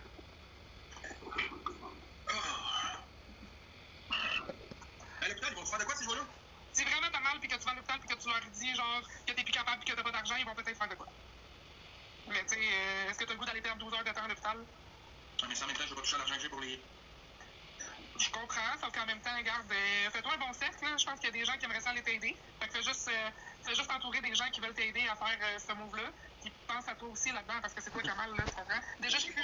C'est tellement dégueulasse la plateforme que j'ai pas envie de la remplir parce que je dis, ok, gang, je vais repousser d'une semaine ou deux parce que j'ai besoin d'aller chez le dentiste pour faire soigner ma dent. Mais bon, tout le monde dit, c'est des menteries, t'as pas tenu parole, tu le feras pas. Ben, c'est ça. Mais non, arrête ça, regarde.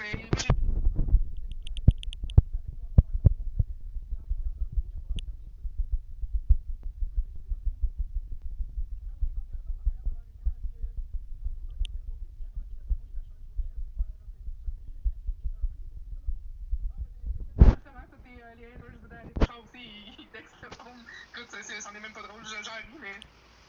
Mais c'est pitoyable, je veux dire, ces personnes-là, ils ont rien à faire, là. Chris, t'es pas capable d'aller chercher un chèque, puis qu'ils te payent tes dents. Ouais, mais tu sais, c'est pas tout le monde qui veut avoir un chèque, là, tu sais. Il y a du monde. Tu sais, c'est pas tout le monde qui va être sur l'aide sociale, là. Il y a du monde qui a une fierté dans la vie, là. Ça vit, ça. J'en ai appelé beaucoup dans mon secteur, c'est pas mal tout des mêmes prix, je te dirais, pour les urgences. Et beaucoup peuvent pas prendre d'urgence parce qu'ils sont bookés. Les centres de dentistes sont souvent bookés à côté. Je vais redescendre, Max, mais je vais certainement t'écrire en privé pour ce que tu veux faire avec les itinérants. Je vais bien vouloir peut-être venir te donner un coup de main. Puis je vais regarder de mon côté, voir pour tes dents si je trouve quelque chose. Puis en même temps, je vais te dire où est-ce que je pense que t'es. Peut-être que tu vas. Tu sais, fait que. Je t'écris en privé, Max. Bien sûr. Ok, ciao. J'ai pas rien pendant tout, excuse-moi. J'ai-tu demandé de l'argent à quelqu'un ici, moi? Sincèrement, j'ai-tu demandé des sous à quelqu'un, moi, là? J'ai-tu demandé des sous à quelqu'un? Pas du tout.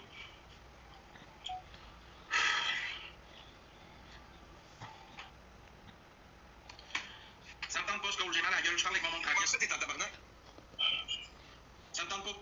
Oui, mais pourquoi t'es en tabarnak?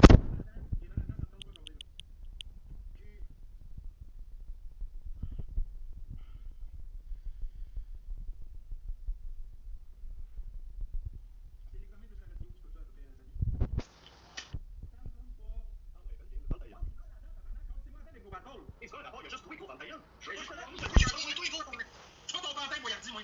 Oh, mon pantin, je fais des games de solide, là, sans toi, là. Vente ta gueule, qu'est-ce que tu me racontes, là? Je vais rappeler, je te raconte, je vais jouer une game avec toi, Chris. Oh, il y a pas Charlie, mais moi, tu sais pas c'est que Charlie avec moi ce soir. Vas-y, fais la game ce soir. Ah, est-ce que tu sais pas c'est que Charlie avec moi ce soir? Je m'en calisse, tu veux faire ta pute, le gros. Je m'en calisse, tu veux-tu manger une tape sa gueule, le gros? Hein, quand tu m'as dit ta gueule, c'est tout le monde sur TikTok. On te voit jamais te pointer nulle part, Chris de Pussy Wall. Ferme-la ta crise de gueule, à un moment donné. On est écœurés de t'entendre. Tu joues avec tout le monde. Si tu dis quelque chose puis je le fais pas, là, ça va être correct. Tu vas d'un conseil. De quoi tu parles, toi, Carl? Ferme-la ta crise de gueule. C'est une grosse merde. Peut-être que quelqu'un peut mettre ta face, toi, avec. Tu prends ton Danick Bouchard, toi, avec. Tu penses que t'es invincible à tout le monde, ça fait tomber. Ferme-la ta gueule, là. Il me laisse pas placer un mot, il sait qu'il rappelle dans les mots. Il me laisse pas placer un destin de mots. À soir, t'as parti un concept avec.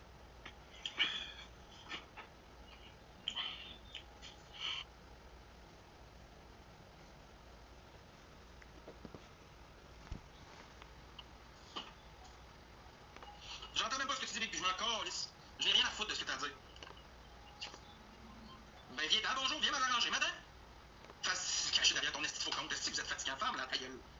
Esti. Jay, ma fille, viens, dans la rose. Hey, la gang, allez le gifter parce que là, il va pas être content. Parce que vous faites fais tout dans la semaine, je t'ai connu. Est-ce que c'est gentil? C'est pas gentil. Parce que j'ai. Hey, t'as vraiment mal à la dent, toi? Ah, il va muter. silence. Toi qui aurais eu plein de cadeaux à soir, il aurait pas eu mal à la dent. Fais silence. Non, il va pas ça qu'il fois 3. Merci, Jeff. Oui, il va capoter, le big. Merci, Jay. Écris, Colis. Il va rajouter trop. Merci, Jay. Merci, écris, Colis. Il va penser, mais comme 15 ans, tu sais. Quelqu'un a joué contre lui.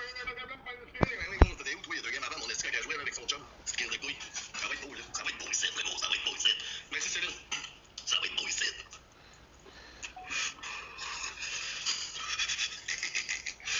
Je reconnais un garde d'aller avec Charlie. Je reconnais un garde d'aller avec Charlie en tabarnak. Janice, I don't feel like talking to you, dude.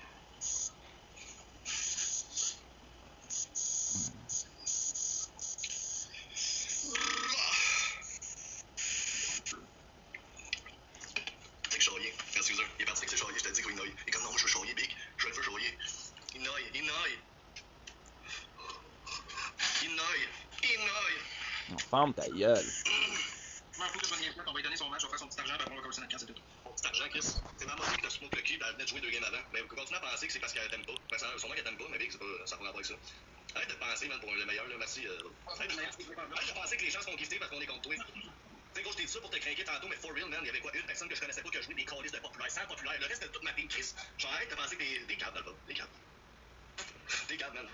Sérieusement, t'étais tellement bien parti, puis je l'ai dit quand t'as rajouté. T'étais bien parti, mais t'arrives avec un concept, j'ai bien du respect que ça. Tu prends pour un juge, c'est bon. Mais t'as chié tout le concept, man. Quand t'as vu que tu perdais, t'as rage quit, mon gars, au lieu de faire ton gage. Que c'est toi qui as proposé. C'est toi qui as dit qu'on va faire ça, on va faire ça. J'étais comme gros, je sais pas, je suis pas down. Mais si t'es pas down, vous allez quitter le sport. Comment je suis down? J'ai cassé mon camp, pourquoi? Oh. Oh, qu'est-ce que t'as dit qu'il aurait pu me faire casser mon camp, maintenant? Mais je te l'ai dit, tabarnak. Je te l'ai dit ça pour te faire chier le fait que je faisais de l'argent sur ton dos. Mais je veux dire, au final, je pense que quand on fait des matchs ensemble parce que ça donne des bons matchs. Puis ouais, man, c'est sûr que quand je joue avec toi, man, ça peut me donner du cash. Comme quand toi tu joues avec Charlie, ça te donne du cash. Tu comprends ce que je veux dire? On profite tout l'un de l'autre. On profite tout l'un de l'autre, le gros. Je sais pas qu'est-ce que tu me racontes là. Mais t'es pas spécial, le big, là. T'es pas spécial, là. Tu te chiales après sur quelque chose que toi-même tu fais, tabarnak. Et après ça, tu viens me comparer à Bouchard, Carly. C'est quoi tu me fais là? Qu'est-ce que tu me fais là, toi? Tu me compares à Bouchard. T'as pas rapport, man. Merci, Cricri. J'ai profité de tes cadeaux. Merci, Céline. T'as eu ton match, là? T'es-tu correct, là? T'as eu ton match, là? Ouais. Ah ouais, si tu ferais pas jouer. Ah ouais, si tu ferais vraiment pas jouer, ça me va. Mais encore, Liz, honnêtement, je fais pas une scène depuis tantôt, je suis encore là à parler avec le monde pareil. Ouais, mais tu parles avec le monde, là, tu parles de quoi? Ben, on parle de sujet dentaire, vous en parlez même, j'ai mal aux dents. Me donne des suggestions, qu'est-ce que je pourrais faire pour aider à ma cause? J'en ai mal aux dents avant, gros, va te brosser les dents, Carly, ça, c'est encore mal, va te mettre dans la glace, va manger de quoi de fait, ça va te avoir tellement mal, ça va te mal. Mais Carly, c'est quoi la solution? Va chez le dentiste, Carly, c'est rien. C'est pas ce que je vais faire, reste cave! Mais tabarnak, ça sert à quoi de parler avec le monde? Qu'est-ce que je devrais faire pour ma dent, les amis? Mais moi, Je sais que ça me coûte le moins cher possible parce que j'ai ramassé de l'argent pour aider des personnes en situation d'itinérance et je veux pas toucher à cet argent-là, c'est la seule argent qui me reste. C'est correct, là? Ok, fait que tu aides des gamins dedans. J'ai pas demandé une asticienne à personne! T'es-tu prêt à faire un bon match, là? Êtes-vous prêt au bord, là? Parce que ça donne plus que 2 chapeaux de cowboy, là, pour jouer ça. Êtes-vous prêt à tabarnak au bord, là, Chris? Êtes-vous fucking prêt, là?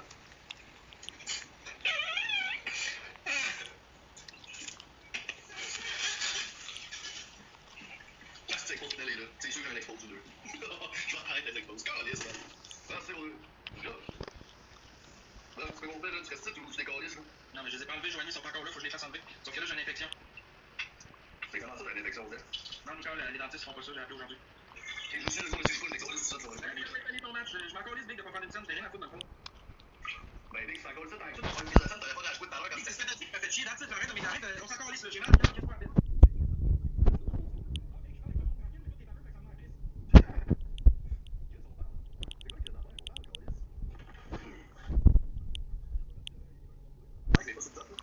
Moi, j'avais une galaxie contre toi, man, le gars, Je vais te dire, non, ben non, gang, je suis pas infecté, hein.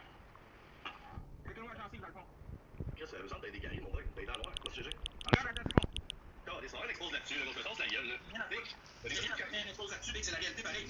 T'as des guerriers, quoi? T'as dans toutes les cols de même. Quand j'ai pas un moyen de me payer un dentiste, c'est quoi, tu penses? Mais rendu là, c'est toi qui es dans le besoin, Chris, laisse-moi les sans-abri, faut que je te le dentiste, tabarnak.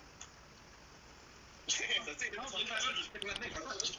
et là, moi, tu m'en dis de la bouffe pour sans-abri, va faire Chris, pas de la bouffe, je veux Chris, c'est me piquer, qu'on laisse faire du crack. C'est de la drogue que je veux, tu sais, pourquoi tu m'en donnes de la bouffe? Fait qu'on laisse, donne-moi l'argent en place. Ouais, je veux juste le cash. Yes, man, faut que je suis le dentiste, moi, je suis le dentiste, that's it, gros. Non, c'est pas ça. Une grosse pièce. Merci, Rosanne, merci, moi, talk. C'est une dent de sagesse qui sort. Non, elle est à moitié sortie, mais elle est infectée. Faites plus jamais ça, un conseil. Je m'en calisse, Big, de pas pogner avec les filles. Je m'en calisse d'avoir dans un câble. Regarde, mes dents sont-tu belles? Hein? T'es-tu les dents? T'es-tu? Je m'en calisse, Big, tu comprends-tu? C'est un problème que j'ai, c'est que ça arrive à n'importe qui d'avoir des problèmes de santé. J'ai un problème avec mes dents. T'as-tu un problème? Laisse-moi la paix, man. Si tu mets pas à cause de mes dents, t'as un petit problème. Je veux dire, ils sont pas tous déchaussés quand même, ils sont pas tous noirs. Colin d'hier, t'es un Colin. Oui, oui. Là, c'est écrit Old Time Road. Que ce soit pas d'hier que j'ai un problème. Ouais, merci, Bazingan. Qu'est-ce qu'il me faut? Sur la couche, il y en a d'autres. Ils sont merci. Hey, Old Time Road, merci, Grégory, t'as l'air. Ah, merci, mon Dave. Tu peux-tu lui dire, s'il te plaît, c'est ça, le journal comité, quelqu'un m'a muté pour bien l'autre bord. Il y a quelqu'un qui a muté quelqu'un de ton côté, c'est la première ville de mon bord. Oui, je suis sur User, Chris, qui c'est qui a muté User? C'est une gang de cons, man. pas des implants, Ah, c'est que vous êtes plate, sérieusement, pour faire les motos, man, vous mutez la personne qui kiffe le plus. Ouais, je l'ai fait, mais gros, vous mutez la personne qui kiffe le plus, ça. Ça, c'est grave en tabarnak. For real, là, ça, c'est grave en esti de calice. Je sais pas c'est qui le moto qui a fait ça, mais pour vrai, vous pouvez penser 3 fois le crime. Mais fucking, c'est une grosse gifteuse, le tabarnak, là, comment on est fou, là? la personne qui a fait en dehors du gift. C'est correct, c'est bon, regarde, ça peut être une erreur, I guess, là, tu vois. Non, mais, Big, j'ai une question pour toi, mais ça prend Quel point c'est que rendez pas de temps, puis j'ai une meilleure utilisation que ça, on peut pas dire ça, c'est pas vrai. Merci. Oui, qu'est-ce que t'as dit ça pour moi? Non, laisse faire. Qu'est-ce que c'est? T'es le best, c'est vrai. Hey, tu peux parler, là, gars. Ouais, on peut parler, là, c'est quoi, gars? Non, c'est correct, Big. C'est correct. Je pense que c'est bon, on va déconner. C'est pas que ça soit comme ça, regarde. Mets ta perruque, remets tes affaires, là. Ben oui, garage, comme n'importe qui. Hey, remets ta perruque, remets ton jacket, on va chercher ton marteau. Pense ça, ce concept-là, fou. Non, c'est beau, là, j'ai mal à la gueule, arrêtez. Ça me tente plus, je vais tenir le bateau, je décolle ici. Ah, sacrément. Hey, Big, mets ta mal une dent de sagesse de même, on en reparlera après ça. Sacrément, t'es toujours là pareil sur TikTok, là, Chris, ça change quoi? J'essaie de faire un live pareil. Ben, Chris, t'essaies de faire un live pareil, le gars veut pas battle, mais Chris, avec Charlie, c'est là, il s'est en train de non-stop battle, le Chris, arrête, là, sacrément. T'as pas plus de bonne humeur avec Charlie que toi, Big. Mais Chris, pareil, tu serais là, man, si t'attendais que tu recevrais un cadeau, Chris, au collier, ce style, l'oublierais, là. On met dedans. C'est Max Baboune. Et c'est beau, voyage, bonne soirée. Quand tu vas savoir c'est quoi un mal dedans, on en reparlera. C'est une douleur sourde, ça fait mal à côté. Allô? Je suis déjà sur l'ibuprofène, Jimbo. Je n'ai pris 3, j'ai 600 d'ibuprofène, ça change rien. Les Tylenol, c'est pas bon pour ça prend des ibuprofènes. C'est ça, j'ai pris Bazinga, j'ai déjà pris 3 début. J'ai 600 mg d'ibuprofène dans le corps, là. J'ai pas de clou de girofle. Ouais, sauf qu'avec mes médicaments, je peux pas prendre le mix des deux. Oui, ça me prend un antibiotique, je sais, j'ai déjà plus ça. Je suis déjà au courant. Ouais, j'ai essayé aussi, Jimbo, y'a rien qui marche. Faut jouer le dentiste, ça va me prendre des antibiotiques. Hey, t'es fatiguant, le tabarnak, man!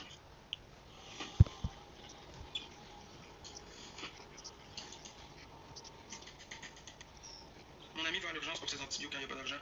Ouais, mais je vais attendre 12 à 24 heures à l'hôpital. Je le fais aussi, Yeti. Je peux pas y aller, Myriam, j'ai de l'argent puis je le garde pour les personnes en situation d'itinérance.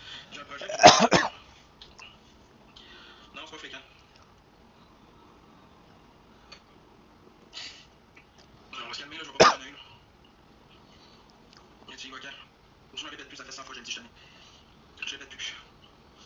Ben oui, c'est dangereux, Mathieu, mais j'ai pas les moyens pour. Qu'est-ce que tu veux faire? Je vais vivre avec, c'est tout.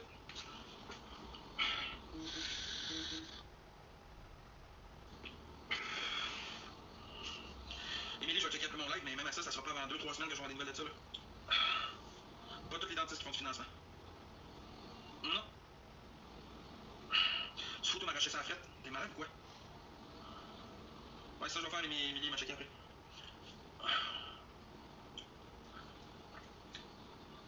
Petite fille. Au moins, vous manquez pas de bouffe, vous autres. T'es malade, une corde sur une poignée de porte pour arracher une dent de sagesse, ça partira pas de même, là, c'est une malade qui est rentrée dans l'os. Aïe, la petite ordure.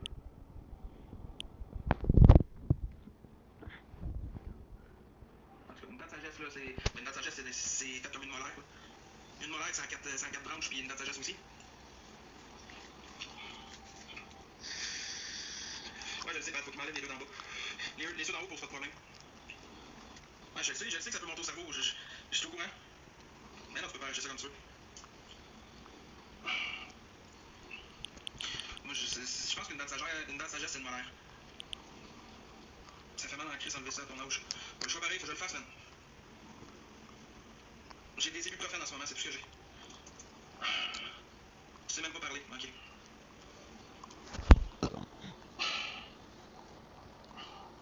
Merci, Pat, pour le chapeau. On ne pas pour pas que ça s'infecte, c'est déjà infecté. C'est ça, une dent de sagesse, c'est une molaire. C'est ça que je dis. Oragel à la pharmacie, ça vaut rien de l'oragel, ça marche pas. Merci, Pat. C'est ce que je fais déjà, Mélissa. Mais faut que je fasse traiter ça aux antibiotiques pareil. Dans le fond, le gang, ce qui arrive, c'est que la bouffe, elle s'est incrustée en dessous de ma gencive, où il y a ma dent de sagesse. Puis ça a fait une inflammation entre ma dent et la gencive, mais là, l'inflammation est en train de descendre dans mon os en bas. Fait que je mette de l'oragel ou pas, je vais le sentir parce que ça me fait mal tout de suite, jusqu'en arrière de l'oreille.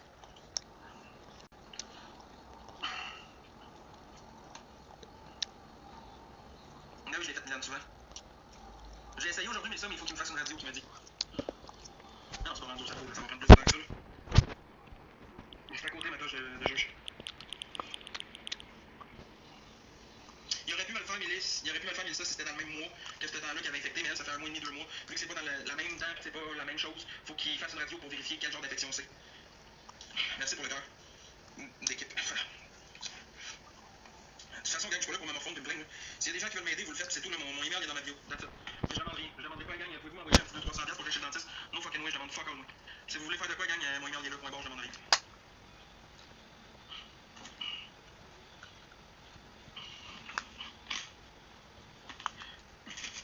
Il y en a beaucoup, c'est des carrés, mais il y en a c'est des plombages de Yeti.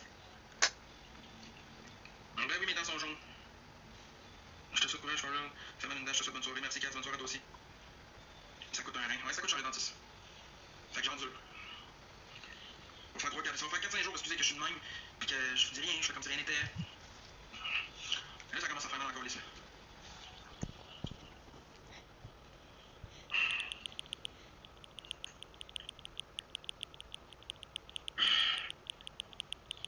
Parce que j'ai pas les moyens d'aller chez le dentiste, c'est soit je vais chez le dentiste, les itinérants mangent pas, je tiens pas ma parole, je me fais ramasser par tout le monde encore sur la plateforme, ou je vais leur donner à manger puis je vais pas au dentiste.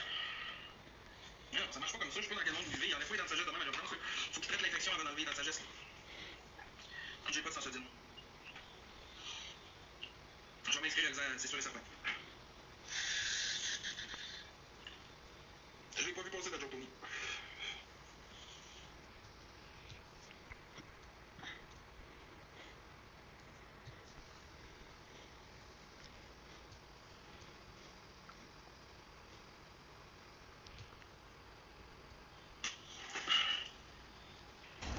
And we're back. Sorry about this, guys.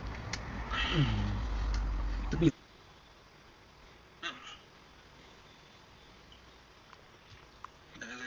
way longer. Took me way longer. Perfect. C'est vrai parce que t'as vu être en danger, donc ils vont aller te référer. Carrefour d'entrée à Montréal, va comme Danick. Ouais, je sais, mais aller à l'urgence, ça tente 12 à 24 heures, là, ça me tente vraiment. J'aimerais ça pouvoir aller au dentiste comme n'importe qui. Pour faire l'extraction, là, vraiment, en urgence, l'eau, il faudrait que je sois en fait, au même. Il faudrait qu'ils me mettent sur antibiotiques par intraveineuse, puis après ça, ils iraient me l'arracher. Je suis pas malade, j'ai mal à la dent.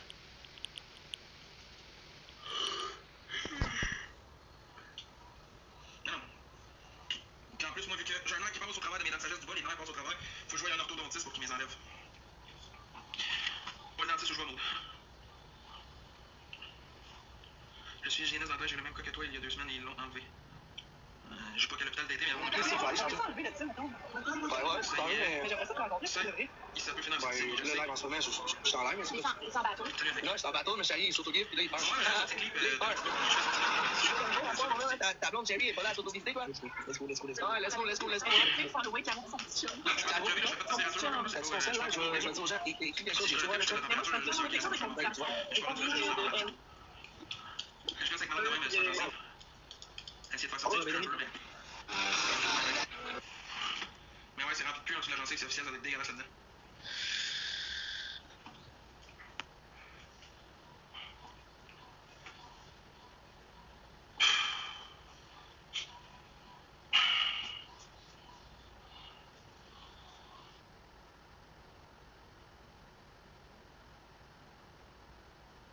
Some nature porn, baby.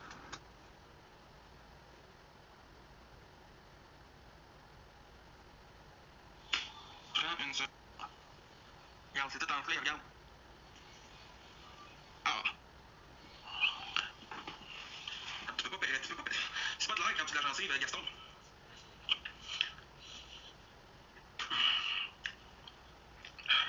Ça me fait mal, dans le fond, en haut de la gorge, là, quand j'avale, ça me fait mal dans le muscle. Genre, la gencive, le muscle jusqu'en haut de ma gorge, ça me fait mal là aussi. J'ai une infection dans la sagesse, il faudrait que j'aille au dentiste, mais je peux pas me le permettre. Non, j'ai plus d'amygdale, c'est pas une amygdalite, c'est ma dent de sagesse, mec. Ouais, c'est ça, ce jeu. Mais non, ouais. C'est ça la vidéo, mon chum. Je le sais, Simon, t'inquiète. Je suis au courant, c'est pour ça que je vais chez le dentiste, ça me prend des amoxicillines. Ça me prend de l'amoxicilline, puis des antidouleurs. Je sais comment ça marche, inquiète-toi pas.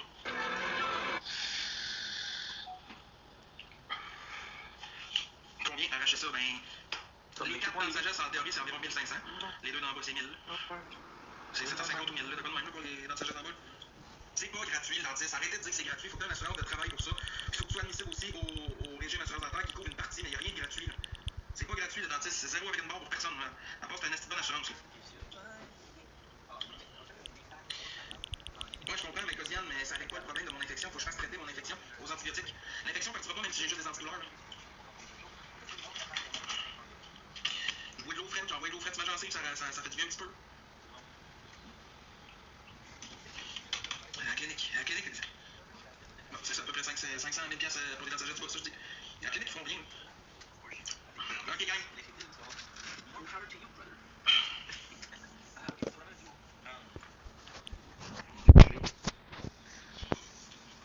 Oui, il faut l'ordre national. Oui. Tiens, les gars, les sticles, merci, Samy, pour ton cœur d'équipe. Ouais. Si tu veux, je peux t'aider. Comment tu peux m'aider? Comment tu pourrais m'aider?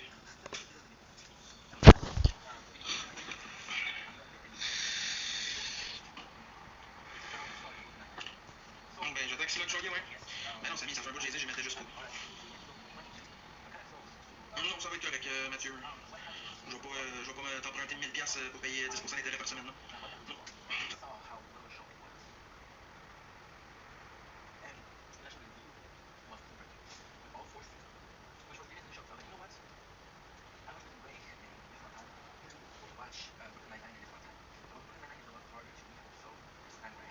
Hey, ton prêt de 1000 piastres au bout du mois, il va me coûter ma dette.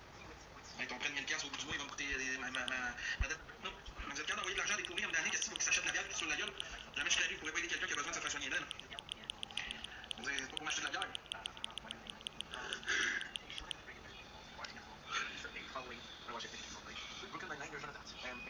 J'ai mal au dents, l'examinateur, j'ai une infection ici.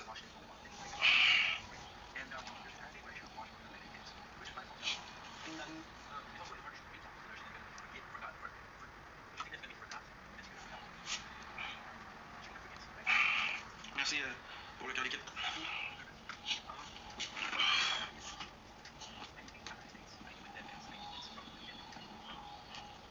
Ça va bien le faire ici bientôt, je te le souhaite. Je penserais pas, Lisa, mais c'est pas grave. Je vais encore les études, oui. Je prendrai pas de prêt, j'en veux pas de prêt. J'en veux pas de prêt. Endurez mon mal en estime avant de reprendre des prêts dans ma vie, moi. Je me suis toujours mis dans la merde avec des crises de prêt, je fais plus jamais ça. C'est fini ce temps-là, je touche plus.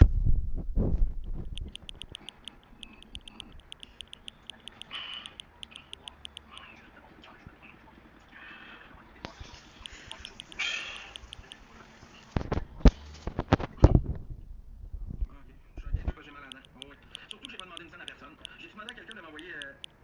Hey, Max Boy, tu sais, j'ai mis où mon argent pour quand je la garde de côté pour les itinérants? Comme j'avais dit que j'étais pour faire, cette semaine, je suis censé leur donner. Et là, l'argent du Big Battle. Et là, l'argent du Big Battle, j'ai pas fait 1000 piastres, là, ce jour-là. Là.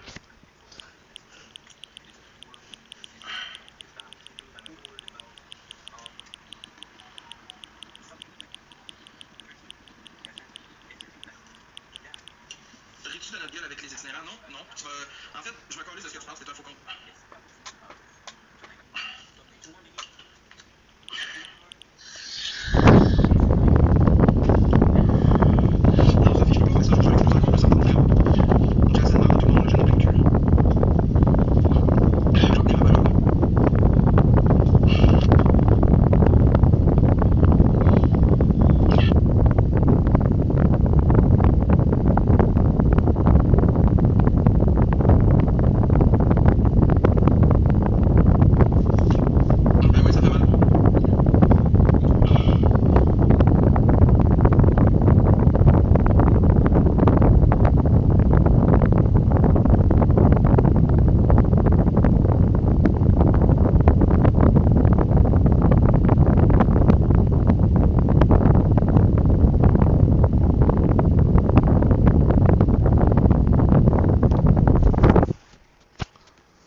fait mal, c'est moi qui le vis.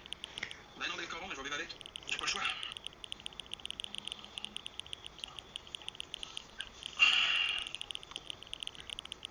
Non, mais Lisa, j'ai dit que je donnerais de l'argent aux personnes en situation d'itinérance pour qu'ils puissent manger. Je tiens mon bout, je vais le faire.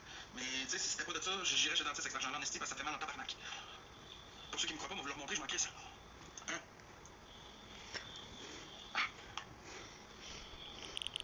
Clique là. Quand on va à l'autre bord.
go.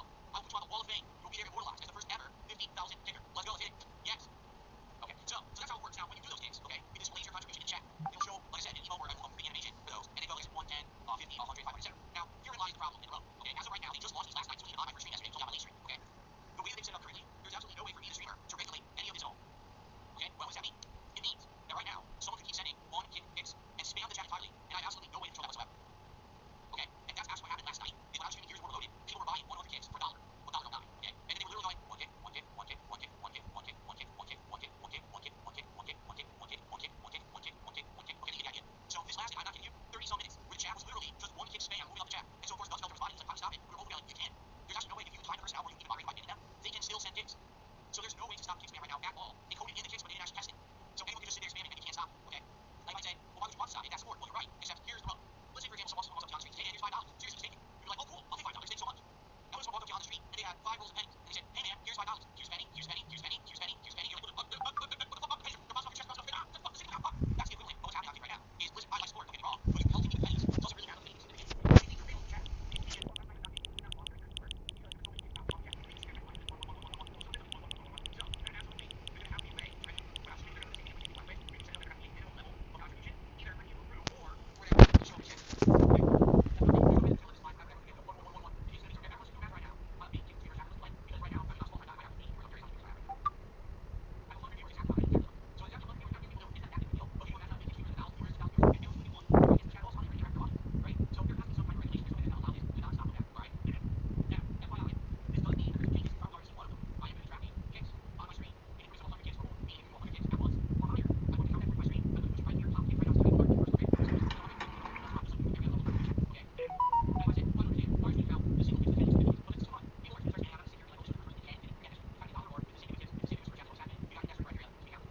Ouch.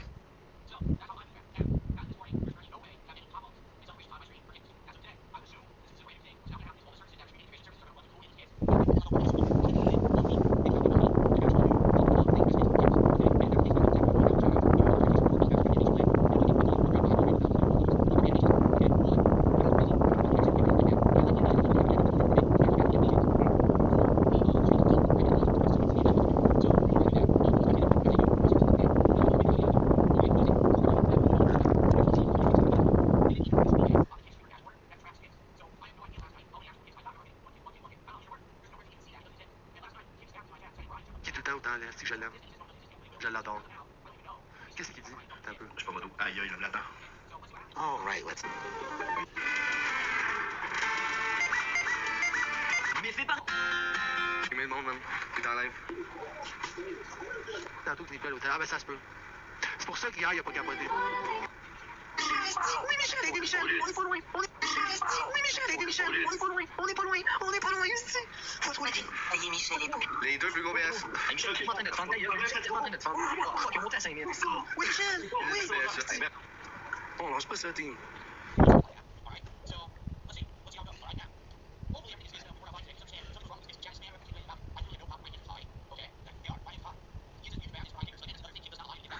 Des donuts, des donuts, des donuts, des donuts.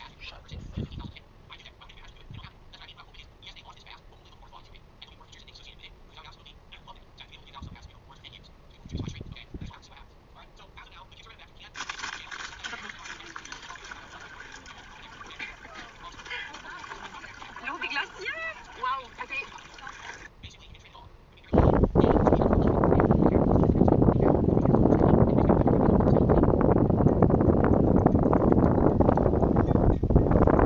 Okay, so now what we're doing is we're making sure that everything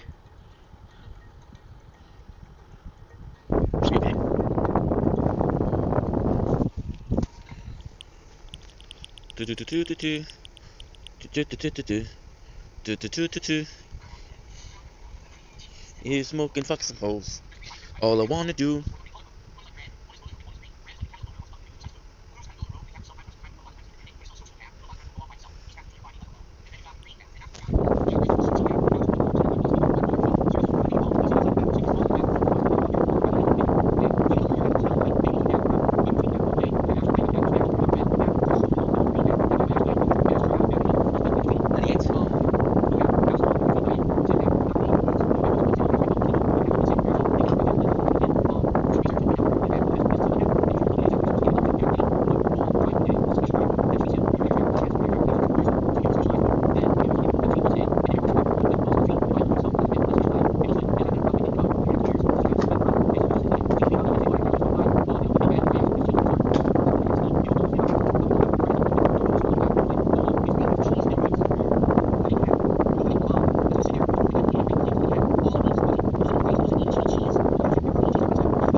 raised what, $20?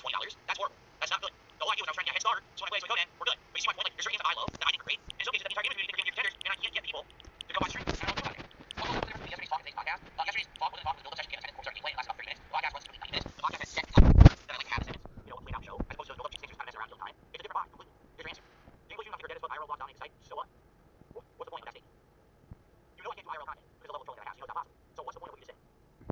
How does it even apply to me? You know who I am in the content, you know that I'm completely different. Every time that you look at my situation stands apart from everyone else's because I'm unique. I'm a guy who's been around for 17 years. I'm in a unique situation with a level of scrutiny that's on me every day, a level of harassment that's on me. I do things differently. What's the norm for others is not the norm for me. I get good support from kids for gameplay. They do. Between themselves, the viewership and now, these kids that are I get support. And the repair tile. So your point is the point doesn't lie. So the thing is, I get people who are trying to be like, oh, they don't understand the way that they're saying things. It doesn't help. Like, you're overcomplicating things. If you absolutely never talk about income, if you never talk about sport, if you didn't have goals, you just play games to have fun, you'd be successful. Wrong. Wrong. Why do I know that? Because I've been doing this for 17 years, and I have a track record to show that that just doesn't work. There was a time when I didn't have to do that shit, right? There was a time when everything was based off algorithm, and things were good. Those times are long fucking gone, dude. Long gone. In fact, the only streamers that don't have to talk about sport are the streamers that have gone viral. The ones that hit the algorithm and they get thousands and thousands of viewers a day. They don't ever have to mention goals or income. Literally every other fucking streamer does it. Alright? I'm just gonna say this as clearly as I can say. You're wrong. You don't know what you're talking about. You don't do this for a living. You wish you could. You watch big streamers and then you try to apply that to small time people. That's not fair. In fact, that's insane. It means you're an idiot. You don't know what you're talking about. Your opinion is invalid. I try different things. It doesn't work. When I bring up incoming goals, I meet them. When I don't bring up incoming goals, no one contributes. It's pretty simple.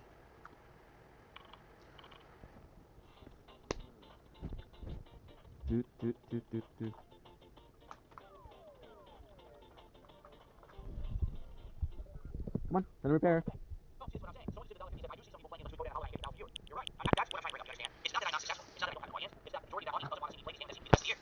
So what do? Do I adapt? Do I not play those games? Do I play a different method? Am I doing something wrong? Because it's not that I don't have an audience. I do. And the audience shows up and engages and in general supports my content. Or else I'm going to live. So then what is it about these particular games that seems to be the answer that's eluding me? And I'll be honest with you. One of the things that I do think it is, to be honest, is you have newcomers that come by once in a while. They come to the stream and they see me play the game and they get interested. Oh wow, Dark Side, I know so much about this. I love that shit about the stream. They'll watch the stream and they're like, I don't understand. All these people on the internet say this guy is like the devil. They say he's a scumbag. They say all the time about his life. Literally, it didn't happen in the stream. Yes, right up to you guys. That's not what it's all about. He didn't bore the viewers. He didn't attack people. In fact, that was an entertaining stream. Okay. So then they show me the second stream. But the second stream happens to be the guy that game, and then the troll brigade moves in. And they come with their 100 pounds and nasty things. Awful things, right? Robots, spam accounts attacking, or they're in kick chatting for the first night, then they have a more sarcastic group. And this group is basically dump on me and be toxic, right? Then that brings us on into super chat. Support folks I like these first 2 streams I can. So they do super chat. And within 24 hours, they have 20, 30 people who are spam messaging them on their account and their TikTok saying, hey, fuck you, it's 20 Dark Side, you piece of shit. You scumbag, I'm gonna harass you, I'm gonna dox you. And they fucking post their shit about TV bar. They're doxing you. So why do you think I can't get a toxic audience for games?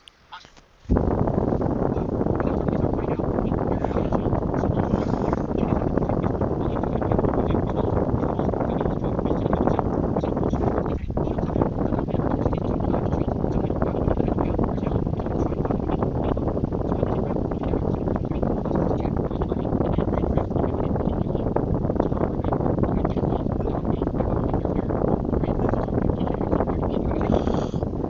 I should have that out.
It's my Hollow Knight created. Okay, let's go.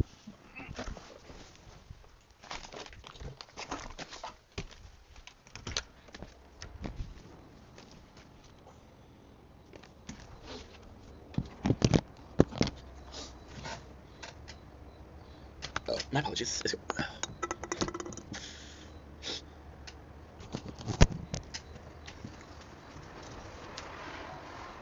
Don't blink, you might blink. Welcome to our show. So we want to have a wonderful day on this 16 September 25. We're exhausted. I'm gonna do some videos. And then that's pretty much it. We're gonna go sleep, and then we'll lose Brooklyn Nine-Nine, and we'll not be finished. But at the same time, you know what? I will try my best, and this is all that matters. There you go. There you go. Okay. Oh.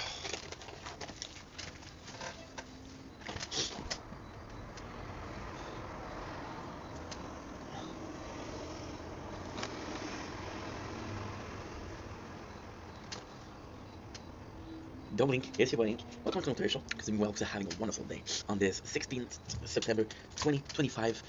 We're working hard for Brooklyn Nine-Nine. So you know what we do? We deserve a little bit of a treat, and a little bit of a treat is the following. We're gonna be tasting some Loris Accord. Super nice chocolate fudge. Look at the packaging itself. It is freaking, and I mean freaking gorgeous. So without further ado, chocolate fudge. This is a nice reward for a day's work. Did we deserve it? I don't know. But hey, I'm excited. Oh, okay. Well, it's single package, which is super nice. Look at this.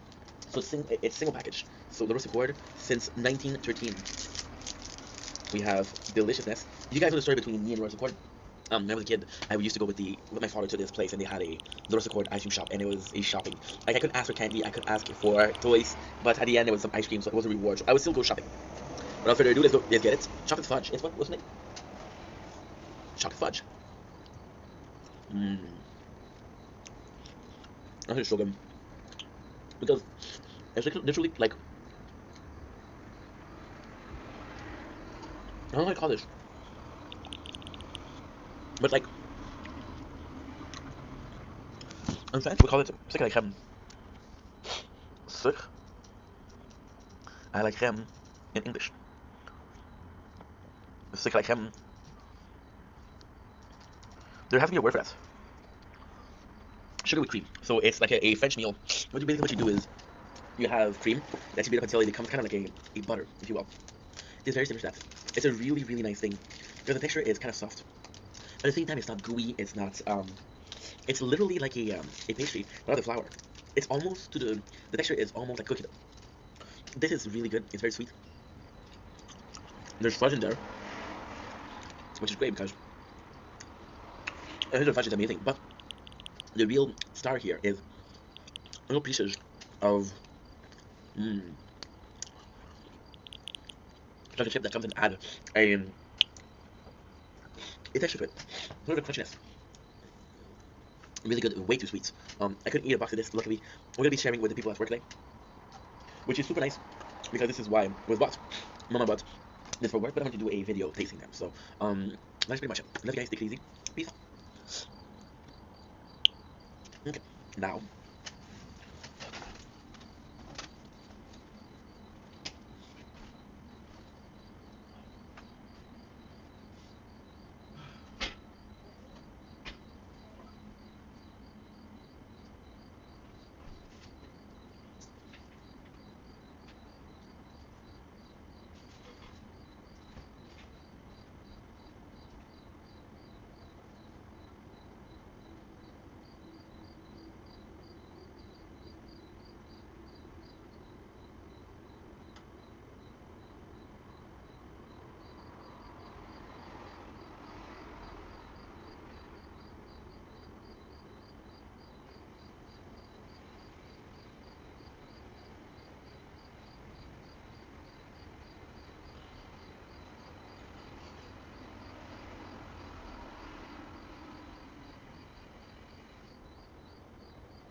Don't blink. It's your boy Ink. Welcome to the show. This is having a wonderful day on this 16th September 2025. We're coming in with some bad news. I gotta admit, I'm super tired. It is 11:29 of the 16th of September. Brooklyn Nine-Nine leaves the. Oh fuck! Give me a second. God damn it.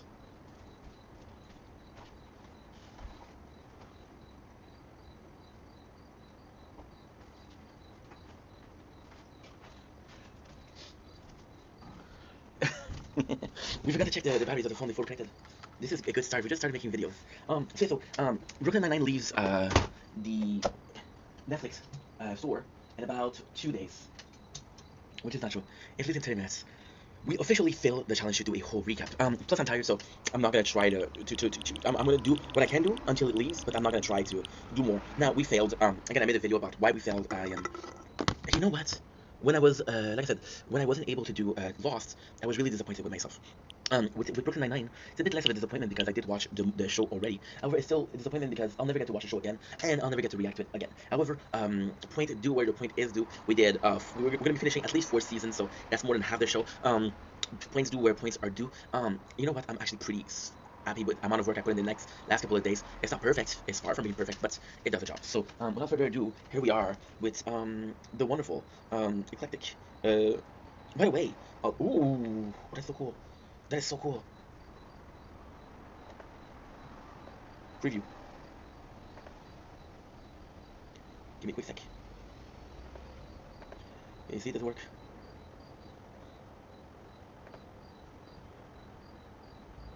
We have a file to repair. And the file we need to repair is, I found a way to repair it, which is great, but at the same time it's going to be more complex than expected. So I'll be able to fix it tomorrow, but it'll cost money, which is the problem because I don't have that much. It's not expensive, but still. So we did watch until season 4, episode. By the way, rule of thumb, right? If somebody's doing a recap, because this is the next part, if somebody's doing a recap and he stops abruptly, okay, understand that I didn't have enough storage. So this is basically it, right? So what I'm gonna do, we're gonna do all of it. We are reaching season 4, episode 6. You know what? If I can do it till season 4, episode 6, I will be very, very, very happy. And we don't have that much left. We have Paranoia. I think it's Paranoia. I don't know where we stopped. Oh yeah, there you go, perfect. So we have Paranoia, which is season 3, episode 20. There's 3 more episodes for season 3. Then we'll have to do 5 episodes. Now I lied. When I say we reach season 4, episode 6, it's not true. I saw season 4, episode 6, but it's not season 4, episode 6. It is season 4, episode 5, because we watched 5 at the end, and this is cool because we did watch the ending of the heist. Okay, good. So we have Rosa saying goodbye to Pimento, and I gotta say, like I was talking about, you really, really believe in Rosa. It feels genuine, right? I gotta say, Amy and Jake characters, Milsa and Andy characters they have a lot of chemistry. Rosa and Pimento has this insane energy. I'm gonna talk shit about the actor that plays Pimento. He get typecast a lot, so it's always one of the crazy dude, and it's because I think he has a lot of range. I saw him in a Crow show and a House of Pimp and a House of Prostitute, to be honest, and a House of Gigolo, which was really funny. So the coolest thing is we have the whole precinct that says, listen, if there's people from the FBI, we're gonna have to do it alone. This is a mission for the 9-9. Pimento is of the 9-9. We're gonna be saving Pimento because he is of the 9-9. So at the same time, it's really cool to see because they have his back, but it's a bit weird because he's been there not for long, and let's just say that the time that he's been there, it hasn't been all peaches and rainbow, you know. But hey, that's the way they see it. That's the way they see it.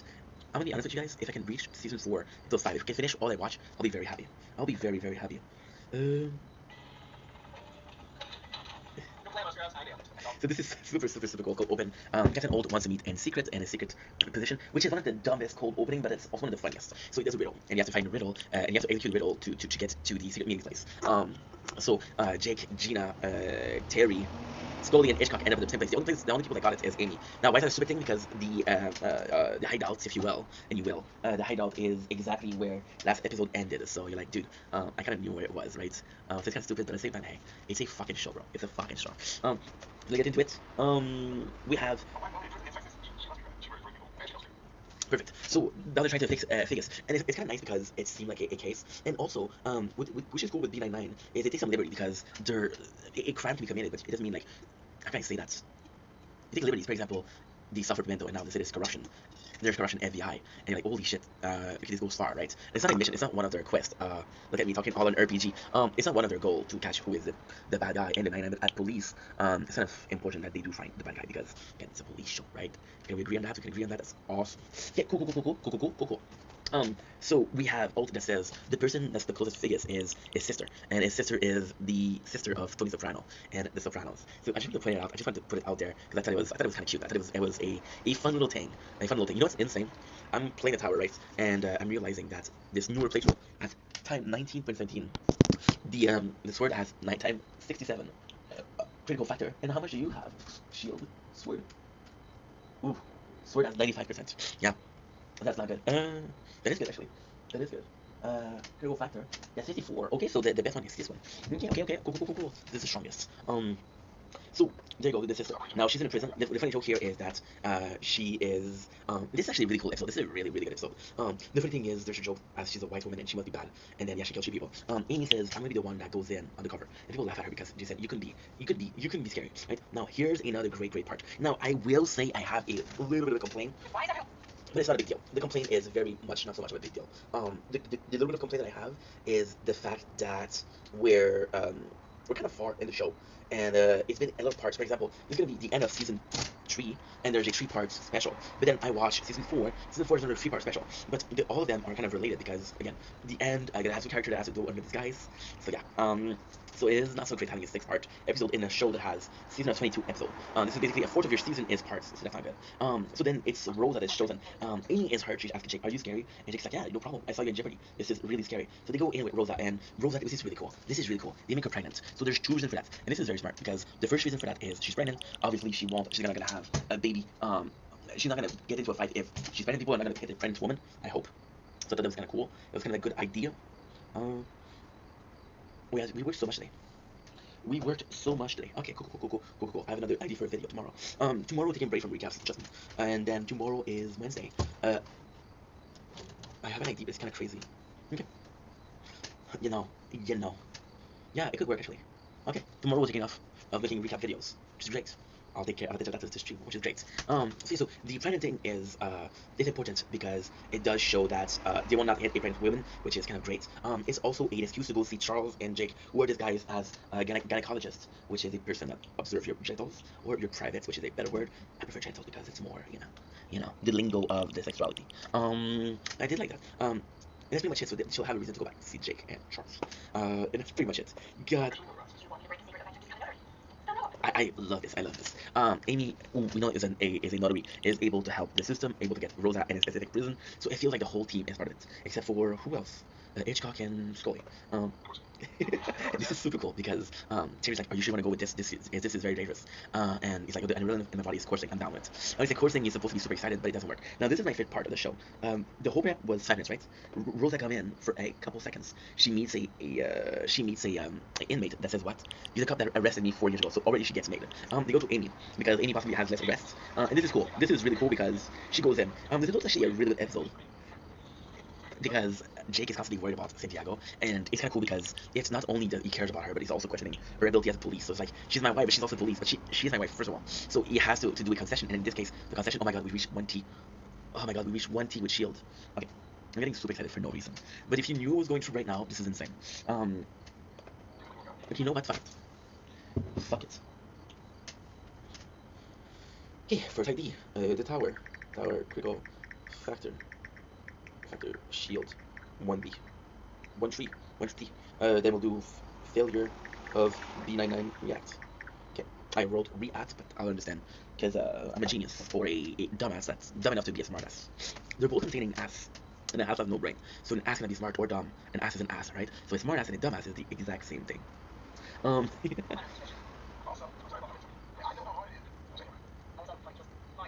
This is cool. I don't remember the part. Ah, yes. Okay.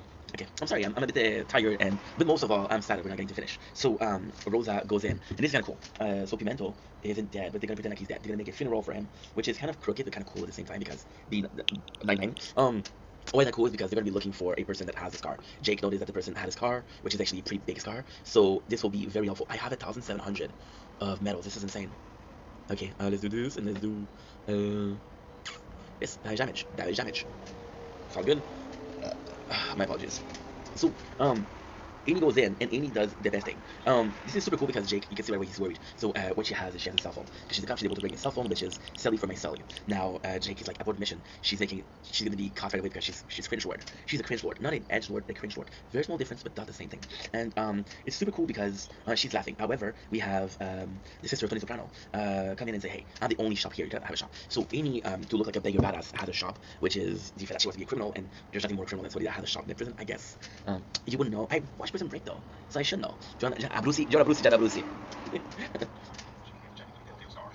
There you go. So they're doing the funeral to see if the person has a scar. Now, trust me, this is pointless. The guy they're gonna run after is a pair boring pickpockets. Nothing special. The one we saw all year round. He's in my alley right now, and nobody's afraid. Nobody's like, shoot a pussy, you freaking pickpockets. However, I will say that pickpocket is an art, and I'm pretty impressed by it. So I think everything I said, my dear friend. No, I'm sorry. Oh, he's gonna come pick me after. Shit. But at the end, we have Rosa talking about how she is grieving that Pimento is gone. It's a pretty cool scene because for Rosa, this is a pretty big deal. I know I got a big ego, such a big. There you go. They get caught right away. Jake is super worried. Amy gets stepped on. Jake is calling her again. And this is looking pretty suspicious. However, the writer of the show are freaking stars. So Oat goes in to shake the hand, but it doesn't work. But they give handshakes. And by giving handshakes, what happened is they get to see what should we call it? They get to see.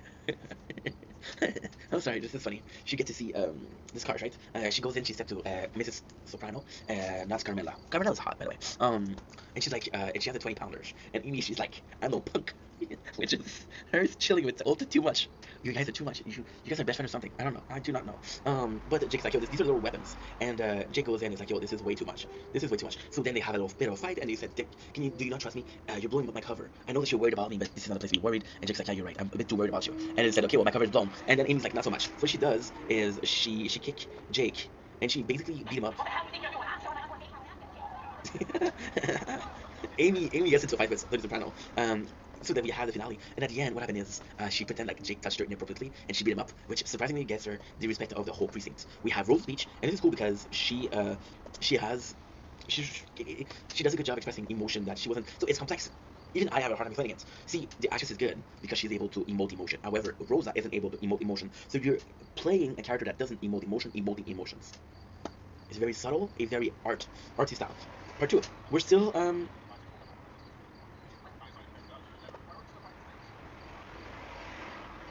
I want to. Okay.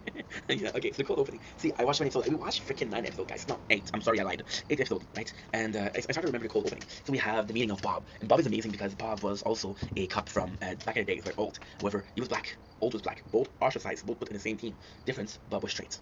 Old was gay. Old was still the minority in the group. From minority to captain.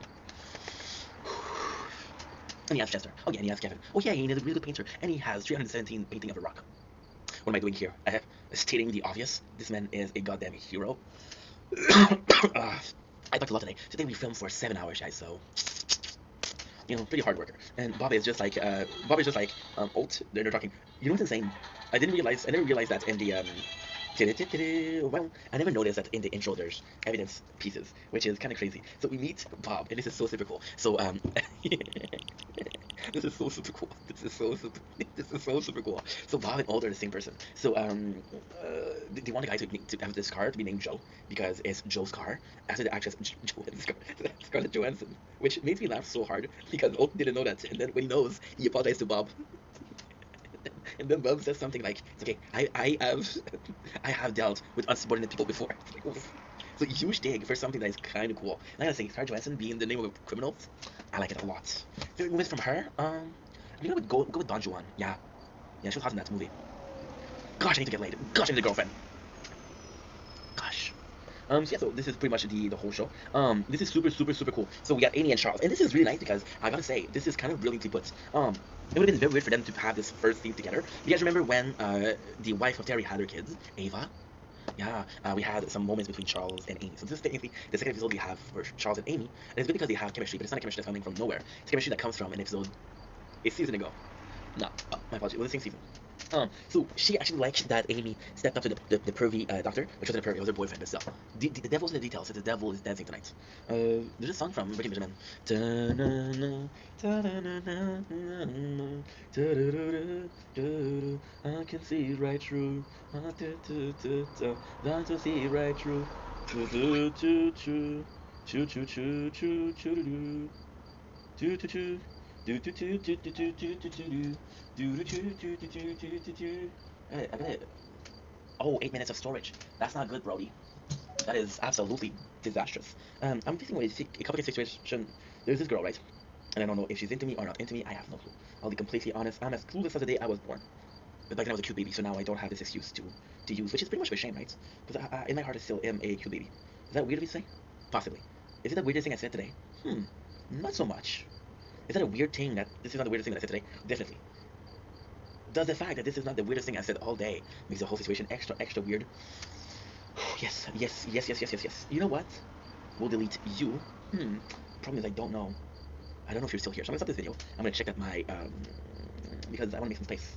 Or we could just wait until I finish this episode. How far are we in episode? We're pretty early on. Okay. Let's finish this episode and then we'll go. So yeah, so this girl, right?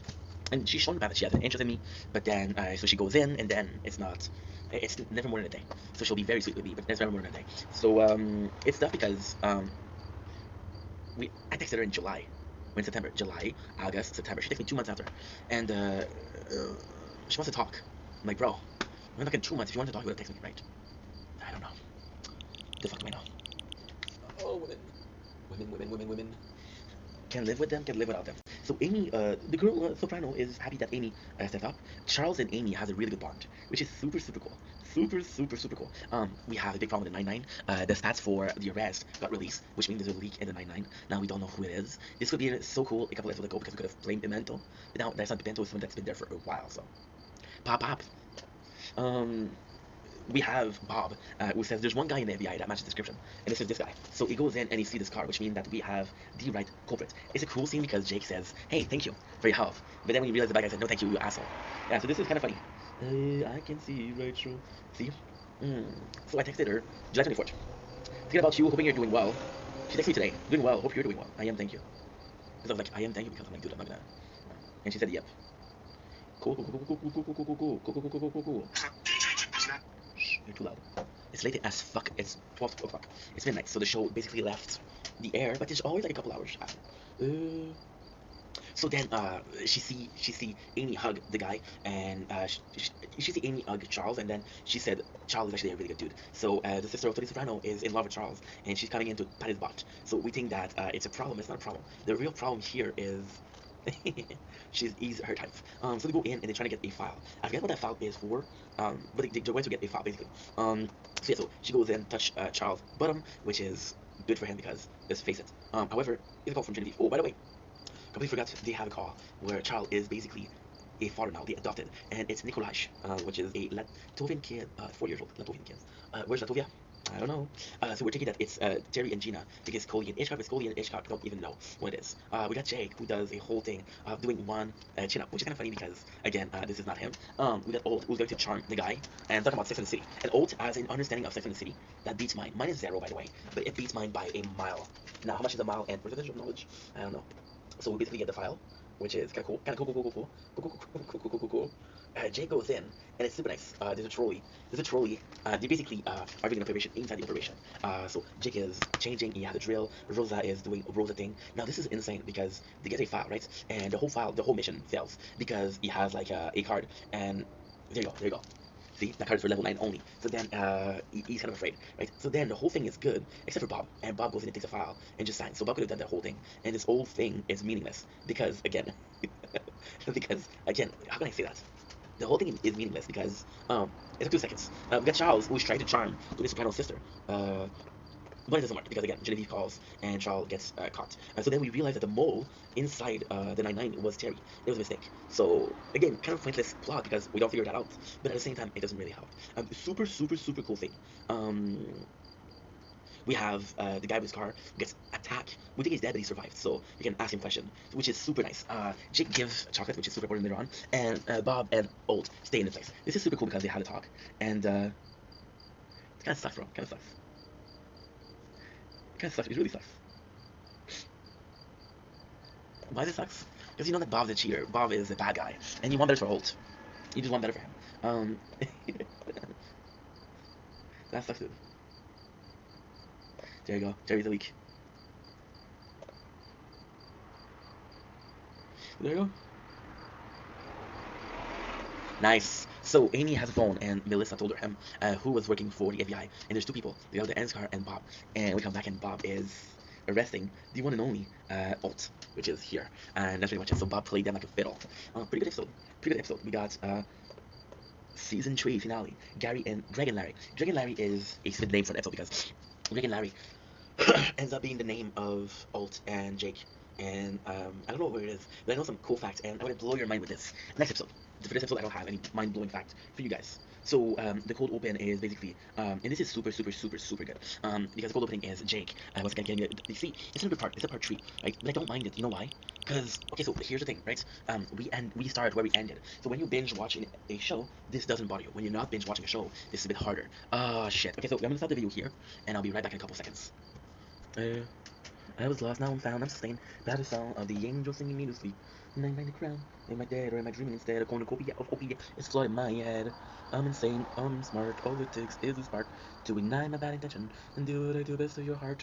Do me fool, I was raised by the wolves.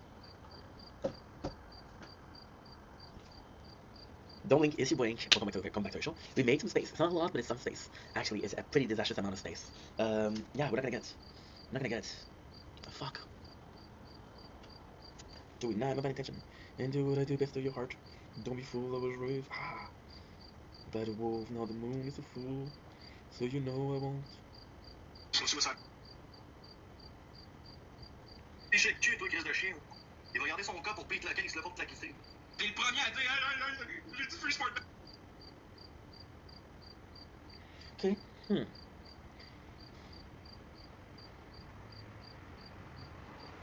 I got you. I know what to do. I know exactly what to do. That's perfect, actually.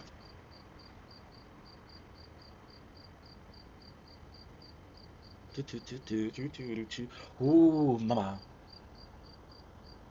No disregarded. Wonder to see it. No. Don't cancel it. Due to mistakes I have made to this day, I am trapped inside a delicar.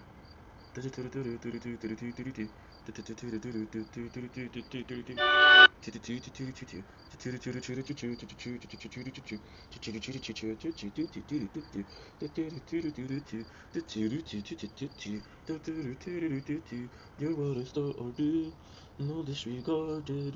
One day they'll see it was always me. Due to mistakes I have made to this day, I am trapped inside a delicar. To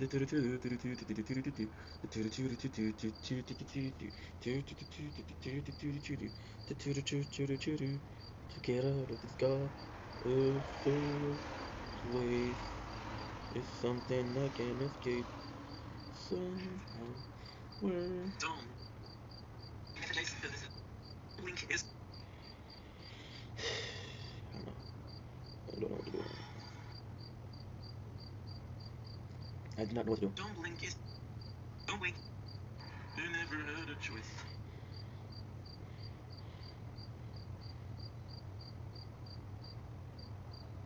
Okay, I'm pretty sure I'm good.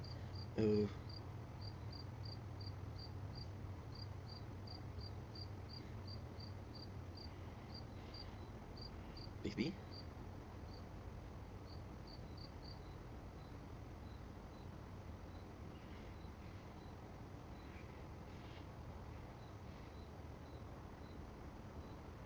I died. It's good.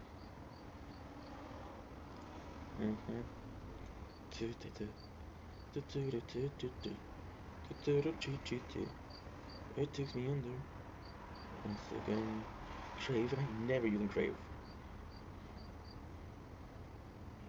I'm never using this.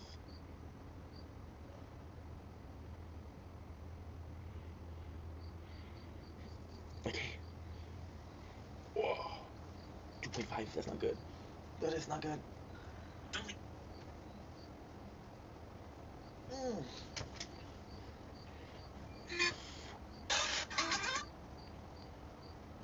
Okay. Shut the fuck up.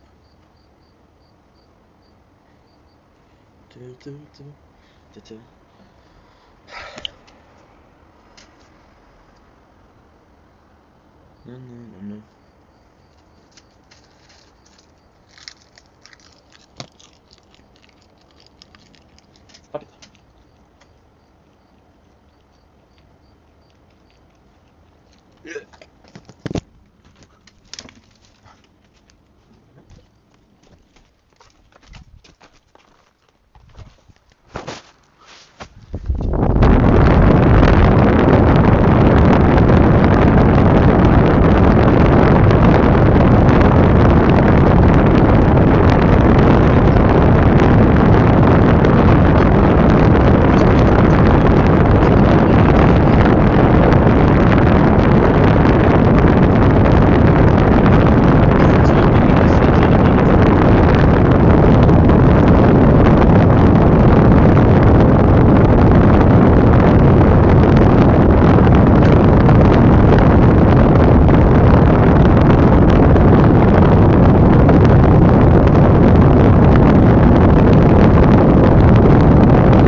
Whoa.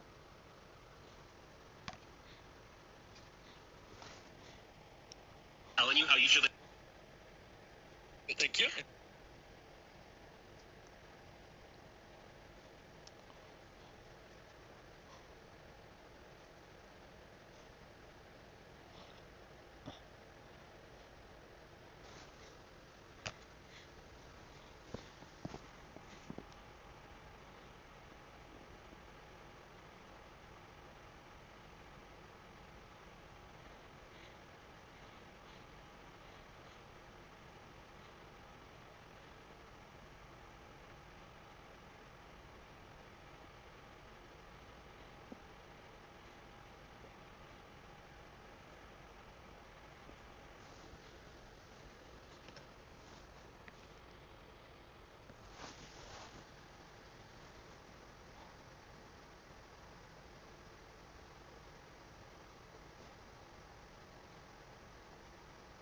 Hell yeah, baby.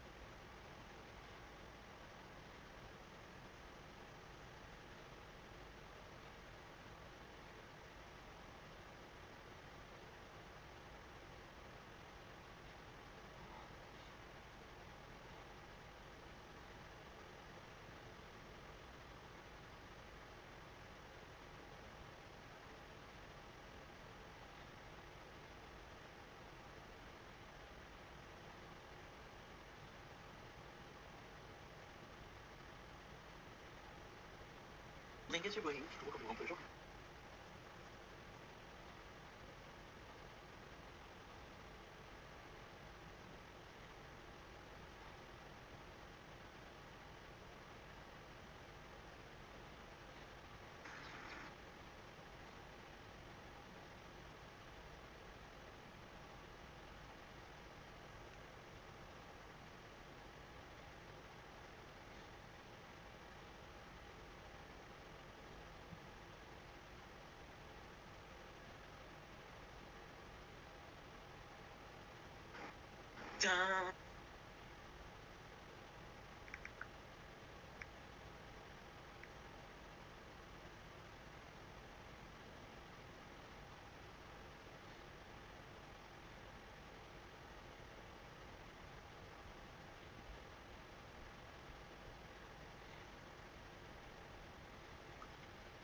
dumbling.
Do do do.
Quang Brickhill.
get this 40s drunken. Let's see some 40s drunken. I want to see your booty rubbing against my dick when I start buzzing. Come on, girl, I want to see you winking.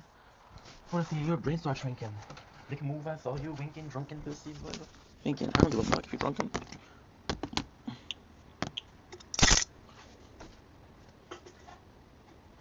You're gone.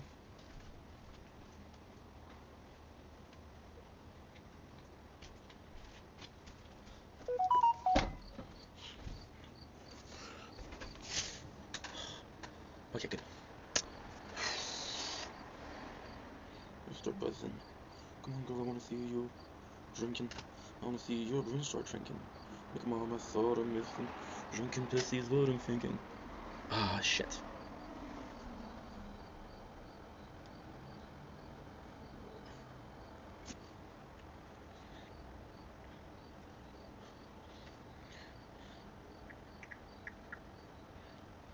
The only thing that she misses, we pick up the 5-diamond sword. So, there you go.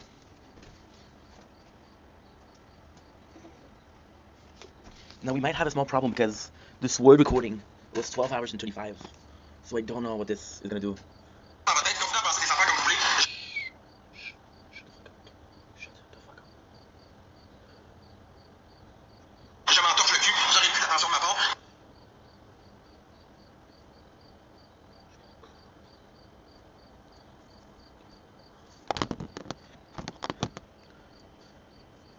Don't blink, it's your boy Ink. Welcome back to another Compact the show. Guys, doing well, having a wonderful day on this glorious 16th, that it is the 17th, it's 1 a.m. You know what's insane? I have a, this is what I don't understand. So we have this file that is 35 gig, and this will take me 86 minutes to upload. So yeah, so we're in a super good mood. Like I said, we're not gonna be able to do the Brooklyn Nine-Nine, but I'm gonna try. Of course, I forget my phone. 27 minutes, that's not good. Oh, okay, that's not good. That is not good. I forgot my my computer. I have to admit, so what happened is we didn't have enough storage, we didn't have enough batteries. The classic story. I do have to admit, it is 1:30. So even if we have enough energy to keep going a couple more time, I just don't think I'm gonna be able to. However, you never know. Maybe I'm gonna be able to. There you go. We made 2.2 gig space, which is great. We just made a huge mistake with the. It's a big mistake with the sword. So what we did with the sword was we filmed. There you go. So you see 57 minutes. That's not bad. We filmed with the extra recorder for 12 hours 35. Why is that a big mistake? Because I believe that my videos I'm only allowed to do 12 hours to upload. So of course I'm gonna make myself a little drink because in Vendetta is nothing without energy. And good news, I'm not gonna wake up tomorrow for sunrise. We have an appointment with the government. I'm gonna wake up in about 7 hours and a half. But it should be pretty good. Anyway, all I have to do is work a little bit, and that's kind of the easiest part.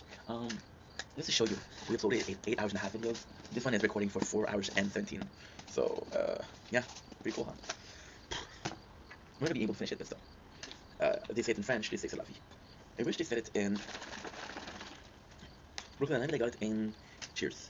We're drinking mixed. Sour slurp.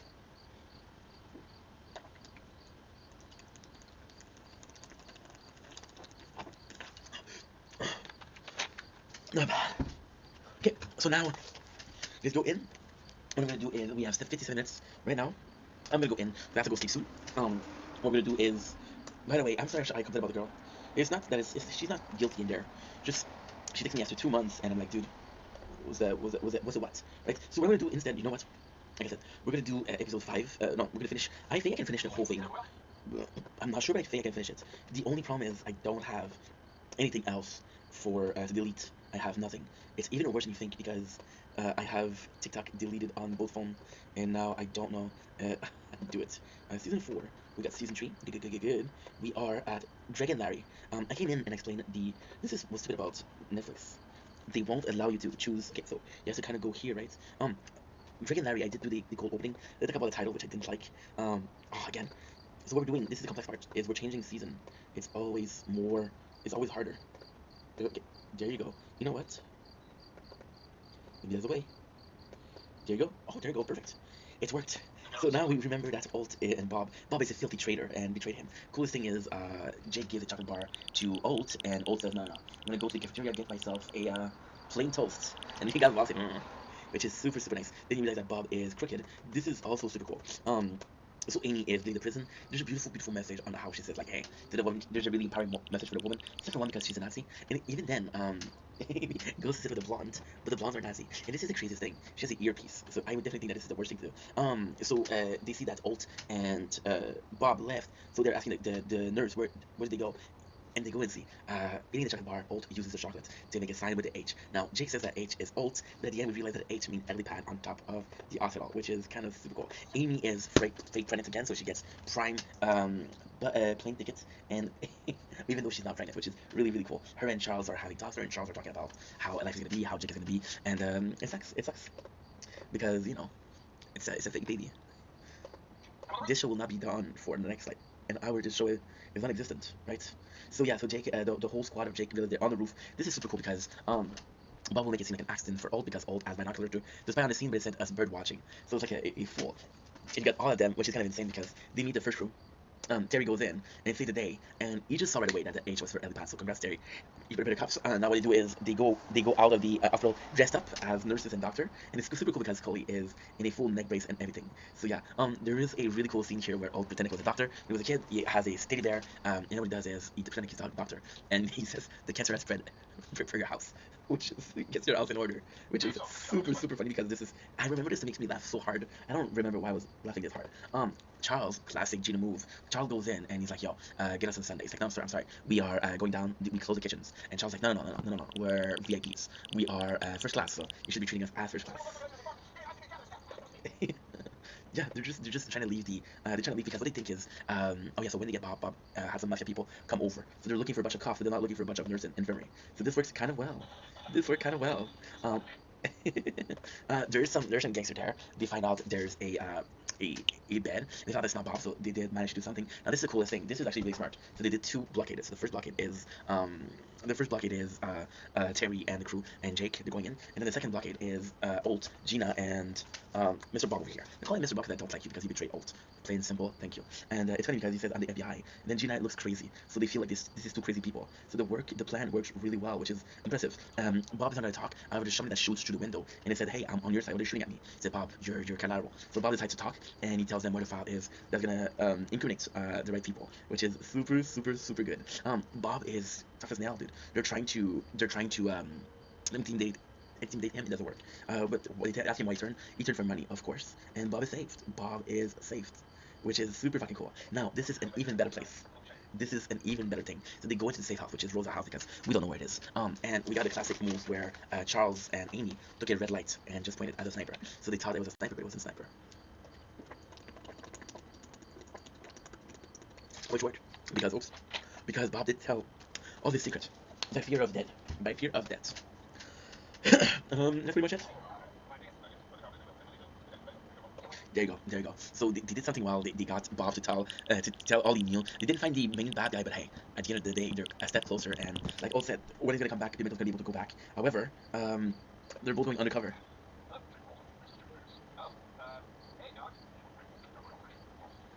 Nice. So the actual mafia guy goes in and he says that I know that Jake Peralta and Old were behind it, so they go undercover, and this is why they're now called Larry and Greg. So this is the whole episode, and it's kind of cool because they go into the witness protection program, but it's even cooler because you get more scene of Jake and we get a lot more scene of Jake and Alt. Now I gotta say at this point they're my favorite characters. They're a Coral Palm, which I don't know what it is, and we know that it's been 6 months because they said 6 months. Alt is doing pretty well.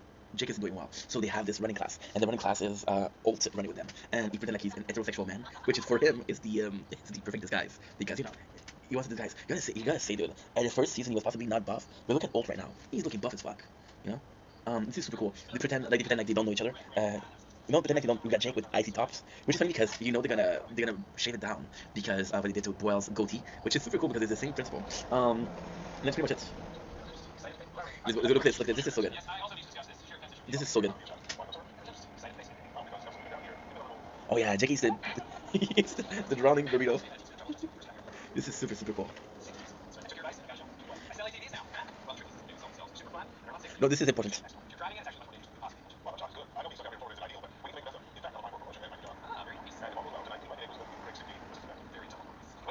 I thought I was thinking he was gonna say double nice, and then Alt just says, because that's his way of saying double nice, which is super cool. They're both neighbors. They're both undercover, which is great because it works super well. Now, Jake, this is the job of Alt. Job of Alt. He's working at Fun Times, right? So Fun Time is a place for birthday party. Now this is super cool because you don't know who this guy is. So this guy is not an actor. This guy, and I didn't know who he was. But as fate would have it, I've been listening to a little bit of a small known band that's called Lonely Island. He's one of the members of Lonely Island, by the way. So this is pretty cool.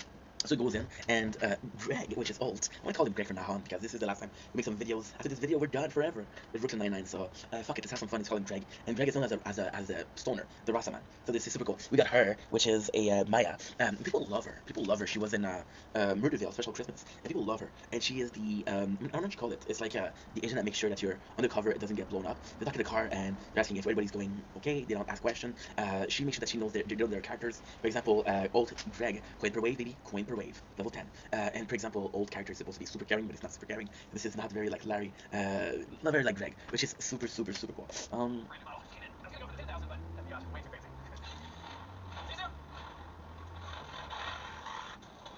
We're doing pretty well. However, Jake hasn't given up. Jake has not given up. He's been working on the case. He's been working on the gangster case. However, too late because Greg is onto him. This is super cool because again, this is as much as it's boring because it's a routine of Alt walking the ladies and Jake going to work. It's cool because this is what you're supposed to do. You're supposed to lay low, right? So this is really cool. This is fucking nice because Jake goes to the spot where he has the all the clues, right? And Old follow him, and he's like, "Yo, how did you do to follow me? I was on ATV." It's like, "Yeah, but I speed walk." And apparently, Old is a master at speed walk or something, which is super nice because again, it's something classical, but you can kind of see Old being interested by sports like that. Like, yeah, this is Captain Old, Captain Raymond Jacob Old. I'm gonna miss Captain Raymond Jacob Old the most.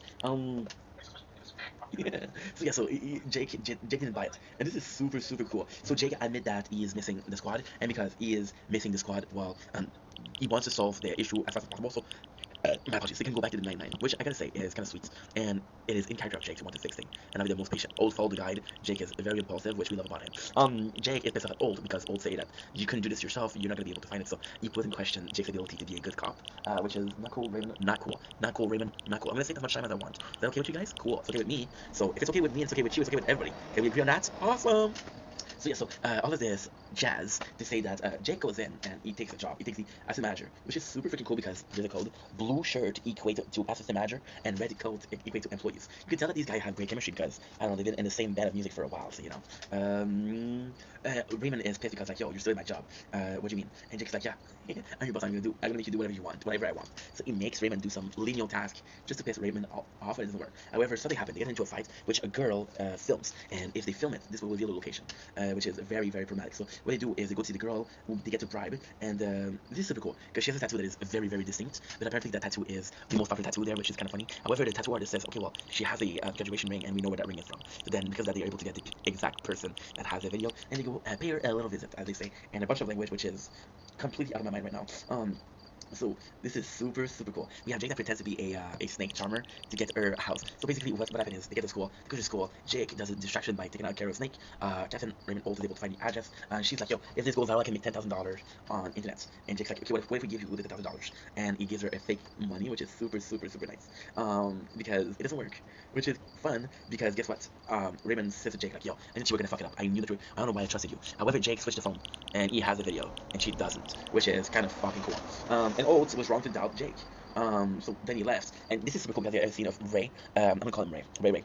Ray is talking as an assistant manager to get a promotion. He's like, "Continue like that, and you're gonna be you're gonna be manager of the night shift and 3 to 4 years," which is funny because he's not gonna be there for 4 years. But also, he's being told, "Lay off the drugs, man," which is really cool. Old goes to see Jake and apologizes. He said, "Listen, I've been a douchebag and I was wrong." And this is the coolest thing. You know why? Because Old knows where Jake is hiding the evidence, and because he knows where he's hiding the evidence, he realized that they can actually see.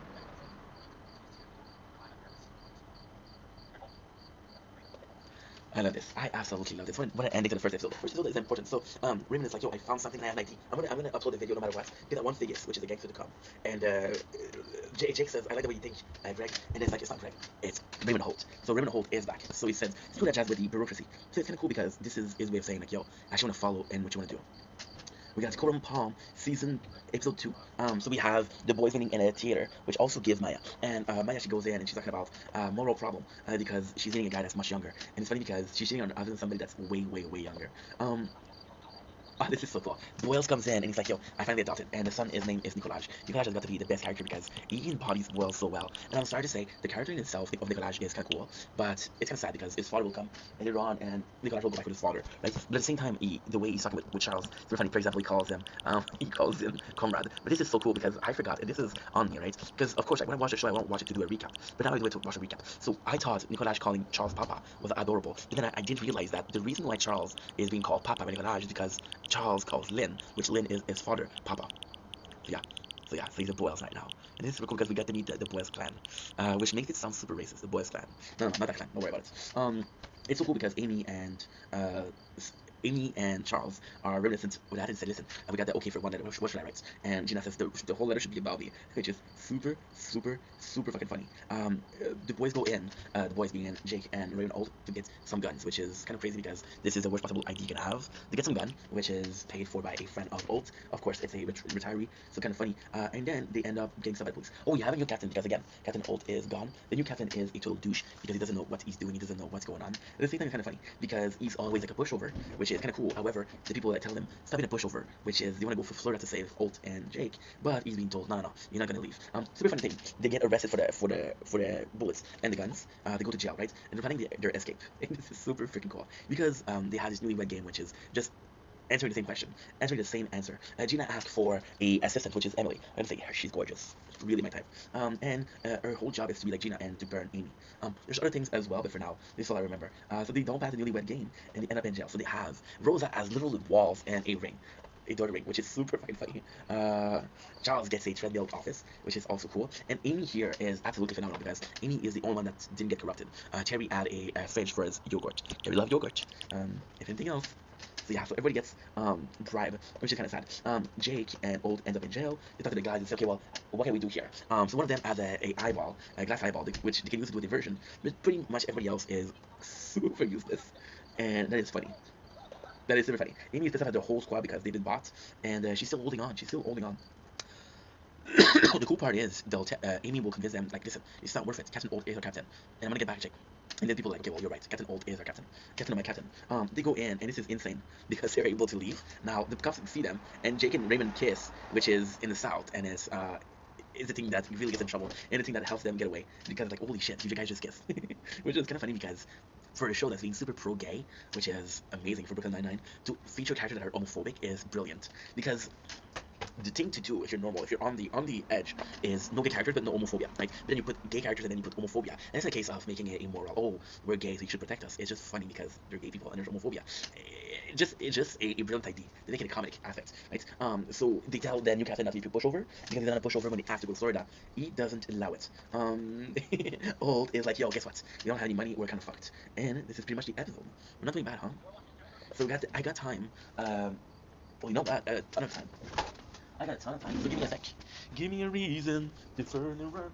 Give me a reason to turn the house down. Oh, dude, I'm done.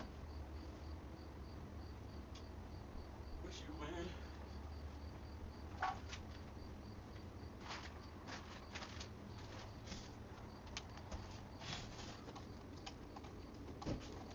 I got it. I got a ton of time. It's possibly 1 or 2 more episodes. We're gonna be good. The problem is gonna be about storage. And no, I don't delete videos. So I gotta make space. We made space by uploading them. Today was a day of work. It was a crazy day of work. But I forgot sweet sleep, so I'm happy. I'm really happy actually. Sweet sleep until 8:20, 8:15, 8:20. So I got my appointment at 9 o'clock. It's earlier than before. So we got the news, which is kind of funny because it shows Jake and Old leaving, which is, you know what's insane?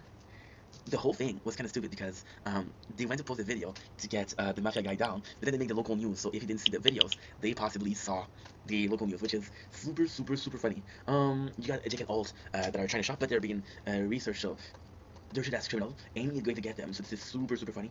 Alt is badly injured by a ray bar to the leg, running away because the cashier saw the picture as most wanted. So Jake is freaking out. We got back. They're saying, listen, we're not gonna make the plane, but we're gonna do a road trip. The road trip is pretty uneventful, except for Scully that has to be. This is super cool. Raymond takes care of himself because Jake is not able to take out the ray bar, and he takes out the stitch me up, this stitch. And it's funny because he asked Jake to keep him company, just to distract him. And he's asking about Amy, which is a good thing. Why? Because we don't know how Jake feels about Amy going back, and this is kind of the perfect moment to do so. You know, just saying. But it's actually really, really fucking smart. What else? What else, baby boy? The whole squad is there, and it's super cool because now Terry, who was a great father figure, is now paired up with Charles, who is also a great father figure. However, the parenting style is different, so then you're stuck wondering, okay, well, who's their dad? Is it Terry or is it Charles? And the answer is it's nobody because everybody is their own type of dad, and you should be proud of the dadding that you do. I got a wonderful dad, so not, I would have noticed if it was a she dad. Look at Peralta dad. Peralta dad was kind of super shitty. The squad is super happy that they get to see Jake and Old. We get to see the mafia guy right away. Amy wants to talk with Jake, which kind of announced a breakup. And if it announced a breakup, I'm gonna be super pissed because that's not cool. Jake has to say that he kissed Old, which is super funny. She steals the trolley. You can't steal the trolley. She pretended to speak Italian, which is super funny. With the mafia guy, the squad takes care of them. And this is super cool because this is kind of the biggest villain that we had, and this is amazing.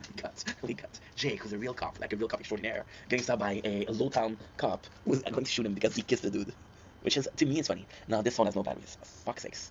Story of my life. And yeah, that's pretty much it. You stopped the whole thing, but don't worry, the 99 is there. The 99 got him, and Jake is taken hostage, and the gangster almost makes a run for it. However, Gina and Alt goes into a garbage truck and are able to stop the gangster, which is super funny. Gina saved the day. Gina is the MVP cop.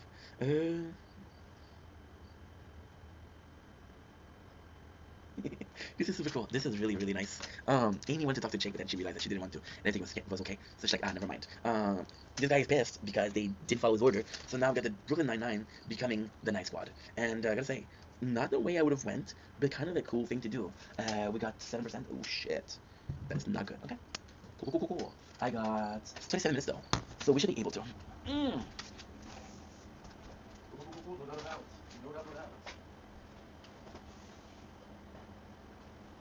For disaster, and I'll be here forever after. Give me a reason. I wish you would. Wish you would. I think that people, we have enough time. We have enough batteries to do one more episode. I got 27 minutes, but it's more the batteries. More so the battery. This battery pack is amazing because I have been able to work more than I've ever been. Oh, and you, my friend, give me the best news ever. What is the best news ever? This phone is too hot to film. Because it's too hot to film, I'm back at maximum. Ooh, that's not good. That is not good. Okay, so what's going on here? CF will take more time. CF is crown finale. It doesn't take the time to break it down. I just don't understand it. Yep. Was I supposed to say more? I don't know. It's complex for... It's complicated. Give me a reason for disaster, and I'll be happy ever after. Give me a reason, I wish you would. I don't mind working that hard, just that I want to have, because tomorrow I'm also going to be working hard. Tomorrow's going to be a full day of streaming, by the way, so I'm pretty excited for that. There's going to be a couple of videos, though, and then I got some surprise for you guys, because we're going to switch something. I'm doing this review in French. Instead of doing it every single day, we'll do a whole week of the show. Now, this is little B. Also, we're going to start on Friday, because... No, we're going to be starting on Saturday, The Good Place. And The Good Place is going to be better to do, because it's easier than just Brooklyn Nine-Nine. Why? The Good Place is a show where there's a narrative, versus Brooklyn Nine-Nine, which is complete chaos, but lovely chaos. Yeah. Yeah, we got, this is super cool, because we got the cold open, and the cold open is Jake with the frosted tips, and guess what? They corner him, and they shave the frosted tips. The coolest thing is Charles goes in, and Charles has frosted tips. So Charles is like, no, my brother frosted tips. So super cool cold open. I gotta say, the relationship between Charles, and Jake is super good. Jake is back at the 99 precinct. He has a cane, and now everybody is pissed off because they're working night shift. So, there you go, the morale is down. All feels bad because everybody is in a bad position, so he feels like he needs to step it up, which is cool because he's gonna organize a party. Why is that cool? Well, because Old from season 1 would have never done that, so Old is evolving into a much better person. Now, we got the guy, which is the death buddy, and this is weird because guess what? This is really weird. Guess what? Give me a sec. We got this guy back, and this guy was in season 1 as the guy who was death buddy with Rosa. He's back in season 2 with the guy which had the cabin for Carrie. So it's pretty cool. Charles and Jakes are back, and they nickname they find a nickname that's kind of bad. Rosa leaves really often, giving more work to giving more work. I love that. I love this. Giving more work to Amy. Then we realize that Rosa isn't sneaking off work.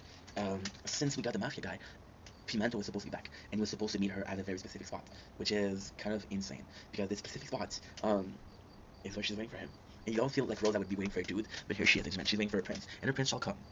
We have a super cool thing, which is Charles and Jake pretending like they're a French guy to resolve a case. Why is that a super cool thing? I don't know, because I'm French and I find it highly relatable.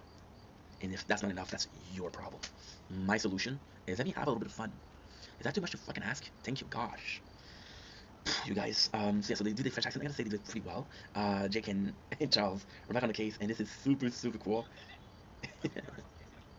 Yeah, they got themselves a case, and this is really cool because this is kind of Jake and Charles being back. However, it is also super meaningful because Charles is now a father, and Charles' priority has changed, and Jake is afraid of change, so he wants Charles back. But then he also has to respect that Nicolaj is part of the he's part of the family of Charles. I do like the name Nicolaj. Nick is a nice name, Nicholas. Because I'm French, right? And I'm gonna raise my kids in Montreal. Montreal is French and English, so I would like to find a name that is both bilingual. Nicholas is a cool name. Nicky, Nick, Nicola, Nicholas, Nick. Pretty cool.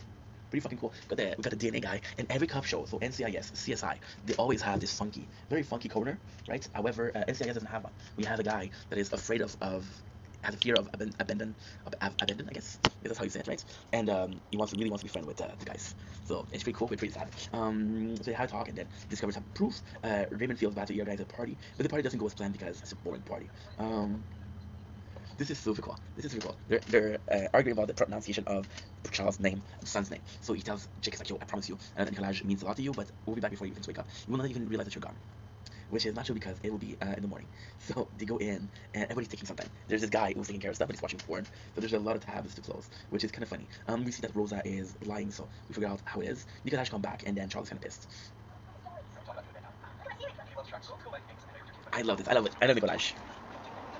And then Jake asks Charles for his help, but Jake is like, I'm sorry, I'm with my kids right now, maybe later, which is kind of normal. That's kind of it. That's kind of it. Amy is pissed off as okay. I'm gonna show you something that's kind of crazy. Amy is pissed off at Rosa. Rosa gives the reason as to why, and Amy is understanding, which is super nice. We got Zoe Deschanel. I gotta say, Zoe Deschanel was my biggest crush in my 20s. Oh man. Oh man. Oh man. Oh man. Oh man. Oh man. Oh man. Do you think I'd watch the new girl because I like the show and I watched it for her? Which is a bit creepy when I think about it, but hey, I was young and dumb. I'm still young. I'm still dumb. I'm not young and dumb, you know? So then she's super psychologist, and then she's arguing with Jake, which is kind of cool. Now the guys are making, which is the whole precinct, is making an effort to embrace Captain Olt's effort to make them happy because the effort is still very cool. We have this guy who comes in, and he comes in and he's like, yo, this is super nice. So he comes in and he's like, you know what, Charles right here, Jake. You gotta fuck it up. It's his son is important. So yeah, and Jake goes in and says sorry and buys a truck to Nicolaj, and this is super cool. You know why? Do you know why it's super cool? Because Jake remembers one thing, and one thing only, from meeting Nicolaj. He likes truck. Okay, so we have 2 more episodes to do. No, we have 3 more episodes. We have Halloween 4, which is the bringing back of the heist. This one, I gotta say, I didn't like it as much as the third one. I'm sorry, I just didn't like it as much as the third one. So we had Amy announcing the heist, Jake announcing the heist, Holt announcing the heist, each of them overdoing it, over the others, which is kind of funny because, you know, it's always a case of the heist, how important it is. This is kind of normal because it is, you know, it is the 4th time we're doing it, so it feels like it's over its welcome, and it is. So yeah, so we got the team now because there's 3 team. There's a member less, which is super cool. Old takes Boyles, which is a wrench in the plan of Jake, but then it's Amy and Gina, it's Charles and Old, and it's Gina alone. Now this is a really cool stuff. So basically what happened is J.O. plan was honest, so he has a buddy double for Charles, which is a problem. And Rosa is like, okay, this is a game and I want to win so badly. I'm listening to you, which is kind of nice because the relationship of Amy and Rosa, although it is not the biggest subject of, like, we don't see it often, when we do see it, it's actually super nice. And Charles and Alt kind of gets Charles just so Jake doesn't have it, but he doesn't really use Charles. And it's super cool because in this episode, Charles betrays Jake a couple times, and it's really nice. So what they do is they hire a male prostitute who looks like Gina from the back, but it doesn't look like Gina at all. So what they do is they go in and lock every single door. That way Jake is the only one that has access to the trophy. Now what happened is a bunch of people with pizza comes in, right? And now a bunch of people with pizza come in. What's that?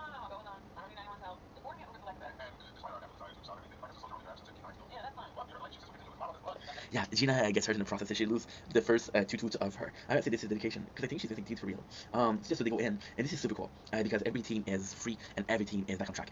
Jake had the plan. He had the plaque, which is a plaque, this prize this year. However, he didn't win, which is kind of crazy because the game continued. Jake asked Charles for the plan. This is super cool. Look at this. Look at this. Look at this. What are you saying, Charles? What are you saying? The plaque goes.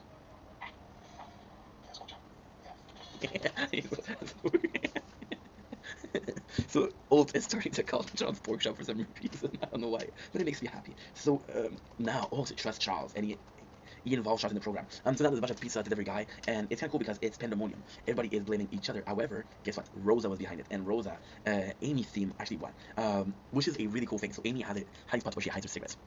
Old knows the hiding spot. Why? Very good question. Because he's stressing out Amy, so he can try and figure out where the cigarettes. So he knows where it is. And this is really cool because he sent Cheddar. He's been training Cheddar for a couple of weeks to fetch Black, which is cool because you're having a character that you know. And this is super cool. Jake, betrayed by Charles, uses the new guy who looks like Charles as a replacement for Charles. So Charles ends up betraying Old because he doesn't want Jake to replace him, which is super fucking funny. The light closes and there's a message on the plaque, which is ice are dumb. Figure out that there's 3 plaques, right? And there's 2 doubles, which because they said ice are dumb, they feel like Terry's behind it because Terry didn't like the heist, but it's Gina that's behind it. And this is kind of cool because Gina changed the plaque to say the most intelligent and genius human being, which I kind of liked. I actually kind of liked. And it's really cool because everybody is in the interrogation and she's behind the window. So this is absolutely phenomenal.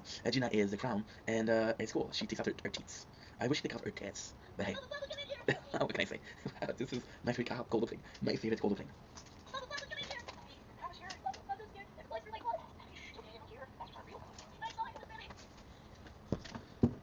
Shit.